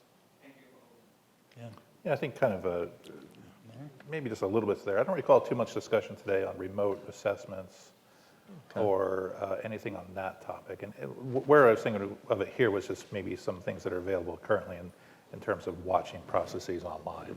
And that can be done, could be done anywhere if that was set up appropriately. So I don't know if that makes the inspection process easier, more difficult, or just something to think through what it could look like in the future. Please. So one question, we've talked a lot today. There's been obviously an uptick in CRLs. I think if you take that, an indication of facility issues and also look at warning letters, there's certainly been ebbs and flows over time. And my question is, based on that, and the wonderful discussion today, is there some kind of discussion about perhaps with the agency offering a guidance to both industry and also to FDA staff to set a consistent level of expectations out there so that we can really strive to this, get it right the first time and not go into, I think the advice, the very first speaker today was not so much to remediate, but to avoid these types of issues. Yeah, guidance for both industry and FDA staff. And really to set a consistent level of expectations so that we're not necessarily finding out about things through either PLIs or surveillance inspections, but we can really proactively ensure that we're meeting the expectations and getting a quality product out there. Yeah, I mean, tying back into so much of the transparency, communication, alignment, early resolution before problems, et cetera. Okay. Can I ask a follow-up on that? When you say guidance, are you talking about specific topics and could you be more specific what you're wanting guidance on? I think specifically facility expectations. And looking at the trend, with the increase in CRLs, but also, taking that one step further in warning letters, it does seem like there has been some kind of an ebb and flow. And talking about transparency, understanding really crystal clear what the agency is looking for so that we can make sure we get it right the first time. That's an interesting thought. I guess my first take, guidance plays an important role, but guidance is frequently about principles. And I think it would help if we understood the real nature of maybe where we were misaligned. Because what I especially got from the early morning session, I think there were sometimes, questions about the what in terms of, the data that's expected, but also then some questions about the how, how to perform the experiments. And then there's questions about, I think, the timing and even some questions, I guess, where in terms of the dossier. So I think I think for us to really have a productive conversation on this, we need to understand the misalignment and what really is misalignment. Is it really a technical matter that is about data expectations itself, or is it really what data? And I think we would need to know that first before we could really figure out what the right venue is. And I think, as Joe mentioned, that conferences can be a pretty powerful place to discuss some of those specifics, especially if industry has some case studies that can serve as a jumping off point. Yeah, absolutely. And I mean, one suggestion I would offer is even just the analysis done earlier today, a lot of the topics, what are the commonalities? I think it was a really wonderful eye-opening presentation just about what the analysis of all the CRLs and what's come up. That would be fantastic starting place. Yeah. So I think, Garrett, maybe that'll be like, whether we call it, maybe it's not called a guidance, actually. Maybe that's kind of something in your write-up post this meeting of like, what are potential next opportunities for information sharing? I think what you're hearing here is you've got a lot of hungry people for information. Nobody wants to share their own information, but redacted, right? So I think Mary mentioned posting PAL letter, right? PALs redacted. Is that something we want to explore? I don't even know kind of what the consensus around that is. That was the first time I had heard it when Mary mentioned it. And so is the type of report, no good deed goes unpunished. The report out that we had today that everybody's raving about, it's like, okay, then do we now open a door where we're like, is there some frequency? And I know that's the last thing FDA needs, right? The last thing FDA needs is collecting more of anything else. But I guess out of today, we're learning that there are people who are going to put good use to information sharing and what is an appropriate way of doing that, recognizing sensitivities, confidentialities, recognizing time constraints, bandwidth. Yeah, no, absolutely. We do write a pretty extensive meeting summary for each of these and publish it, a few months after. And yeah, creative ideas for information sharing that can try to, help identify misalignment, help with opportunities to figure out best practices, shared challenges, noting limitations of disclosure and can't be facility specific, application specific, et cetera. But you can still solve problems with a certain amount of specificity if it's something that's happening hundreds and hundreds of times, which I think is kind of what we've seen with a lot of the data, whether it be a facility issue or a communication issue or a timing issue. What are the patterns that we're seeing, and how can we just be a bit blunt about them when possible? Yeah, I mean, I think there was a good discussion on growing pains, right? More BLAs, more CRLs, more BLAs, more inspections, more BLAs, more reviewers, more everything. So is this a matter of kind of growing pains? And from the data in the morning, that may have stuck out a little bit more on the biosimilar side, but just that was something I hadn't really considered before, thinking about just the explosion of biologics. And I was about to say the explosion of biologics, okay. right? Well, Yeah. You can follow up on that then. Yeah. No, true. And hey, let's think about it. This is something we think about a decent amount at Duke Margolis. Today we're focused on BLAs and biologics. Cell and gene therapies, other sort of platform needs that we're going to have. How do we get ahead of the 5 years from now when it's a different topic, and the 10 years from now, et cetera? Yep. Closing remarks. One last thing from each of you. Bit of recommendation to anybody. FDA, heck, Duke Margolis, sponsors, CMOs, et cetera. Anything to close us out, and then I'm going to bring Thomas up for a very brief closing. And yeah, session was amazing, Ryan. It's just amazing overall. Really good discussion. And I think it was because everyone shared, right? And so the FDA we keep talking about the morning presentations, but everything today was open and honest. And yes, this could work. And I didn't feel like anybody was holding back on anything. And so looking forward to the next session that you host, and looking forward to following up on this particular topic at other conferences. And hopefully, again, it's not going to kind of go away, but that we're going to keep the discussion going. Well, and to that end, I won't call out any specific upcoming events, but as we were planning and going through our stakeholder interviews, that we conduct as part of the effort to shape out an agenda, identify who's going to participate, et cetera, et cetera. You know, there was a conference that a different organization is hosting in November. Then there's another one in March, and it was thoughtfully dialoguing about, you know, it's not just about a Duke Margolis meeting or an FDA meeting or a sponsor meeting. Yeah. There's a bunch of different outfits, frankly, some of them are in the room, that have big public conference type events like this. How do we not just recycle and kind of build on the participants, contributors, lessons, et cetera? So that's something that we talked about actively going into it, and frankly, a lot of you will likely be poached in order to say, all right, cool, that was great. How do we go a little bit further? How do we go a little bit further? Okay, well said. Joel, and then I'm gonna close with you, Lena. I was going to say, was you even the last word? All right, we're gonna go to you, Lena, and then Joel, you are last. You're gonna make. That's what everybody's here actually, to truth be hear. told, Thomas will come up for a few minutes of closing. So Joel, you know, if it's you know, if you botched a little bit, we'll go to Thomas. Lena. Everybody's here to hear him, so I'm going to buy Don't time. you feel popular, Joel? So, listen, I think we've all said it's been a very informative, very educational day.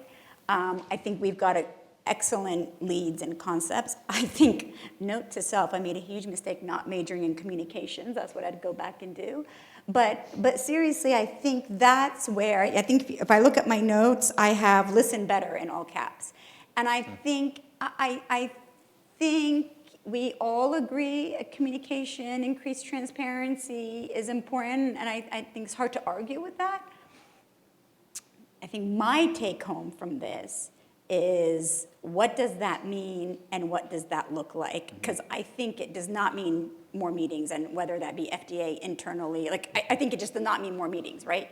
We all have more meetings. It does not mean more Zooms. But does it mean actually more engagement between the sponsor and the CMO in person, on site, right? Mm-hmm. Or does it mean that, I heard it also earlier about don't ask general questions. It was definitely an FDA comment that was, don't ask the general questions. If you have a specific question, don't hide behind that specific question and ask it. I think sometimes, you know, people don't ask the question that they want to ask. So I think one homework leaving here is going back and defining, what does better communication look like? What does listening better look like? What does not having more meetings look like? Is it before the application goes in, there is a checklist with the sponsor and the FDA about the sites, you know? What is it that can actually help make a dent in making, I think, all of our lives not easier, that's not the goal, but we do have the shared goal. Nobody here wants a CR. I think that's a shared goal. And nobody here wants re-inspections. I think that's a shared goal. Nobody's looking for extra work. So what is it that we can do, whether they're best practices or just, because I'm a realist, better practices to make improvements. Love it. Yeah, better practices and communicate what? Yeah. All right, Joel. Yeah, I mean, it was, echoing my panelists here, it was a great day. I think there was a lot of honesty and frankness, and I think I'm gratified. I think there was a lot of areas of agreement, and I think it's, what came out of this to me is this is just the start of a conversation, one we gotta keep having and continuing to share best practices. I know the data this morning I thought was tremendous, and I think it also reinforced that data has a lot of context, and we should continue to think about how to share information, but also to share the right information in the right venue that provides that necessary context to have a meaningful discussion. I think that's something we should continue to strive to do, but at the same time, you know, all of us have a role to play in this conversation to keep moving the biologics field forward, because that explosion is going to keep happening, and I think that's a win for patients and means we got to keep working. I am very grateful for the three of you, all of you in this room, all of you online. Thomas, will you please come close us out?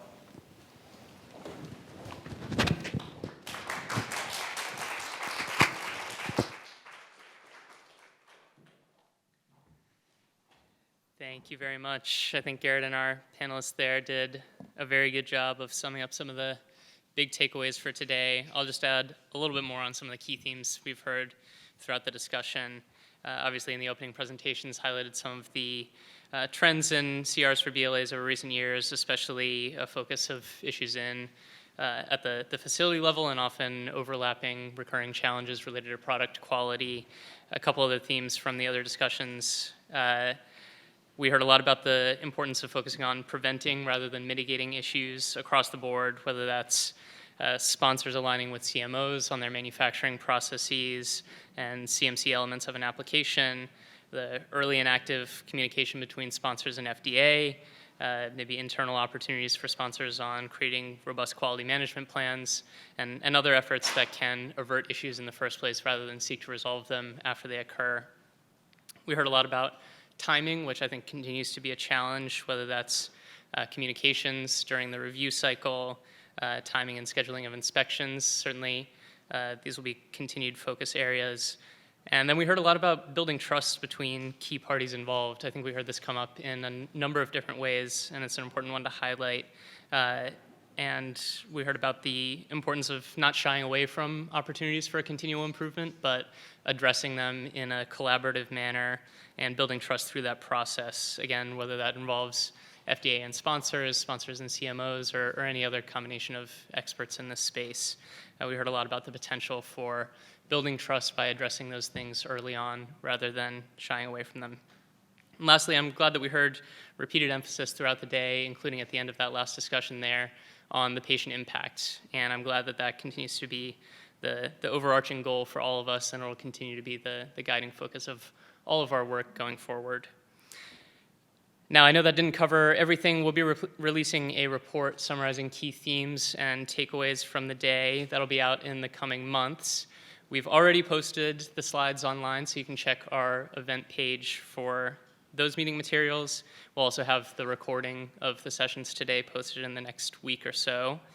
And last thing before we go is I just want to thank a few folks who helped make this event happen. First, all of our speakers who shared their expertise with us today and all of their work preparing for this event to set us up for some great presentations and discussions. Thank you. Thanks as well to our colleagues on the FDA planning team, and especially those who did double duty participating up on the stage today. Thanks to my colleagues on the Duke Margolis planning team, including Cameron Joyce, Garrett Homry, and Maddie Cordell. And thanks to our events and marketing team at Duke Margolis, as well as the event staff who've been working with us here at the National Press Club today. I really appreciate all of the work that you do to keep things running smoothly, and especially to facilitate an event that works well for all of us here in the room and folks online. So appreciate the work you all do to keep things running for us. Last but not least, thanks to everyone in the audience for sticking with us throughout the day, and I will close it out there. Have a great afternoon.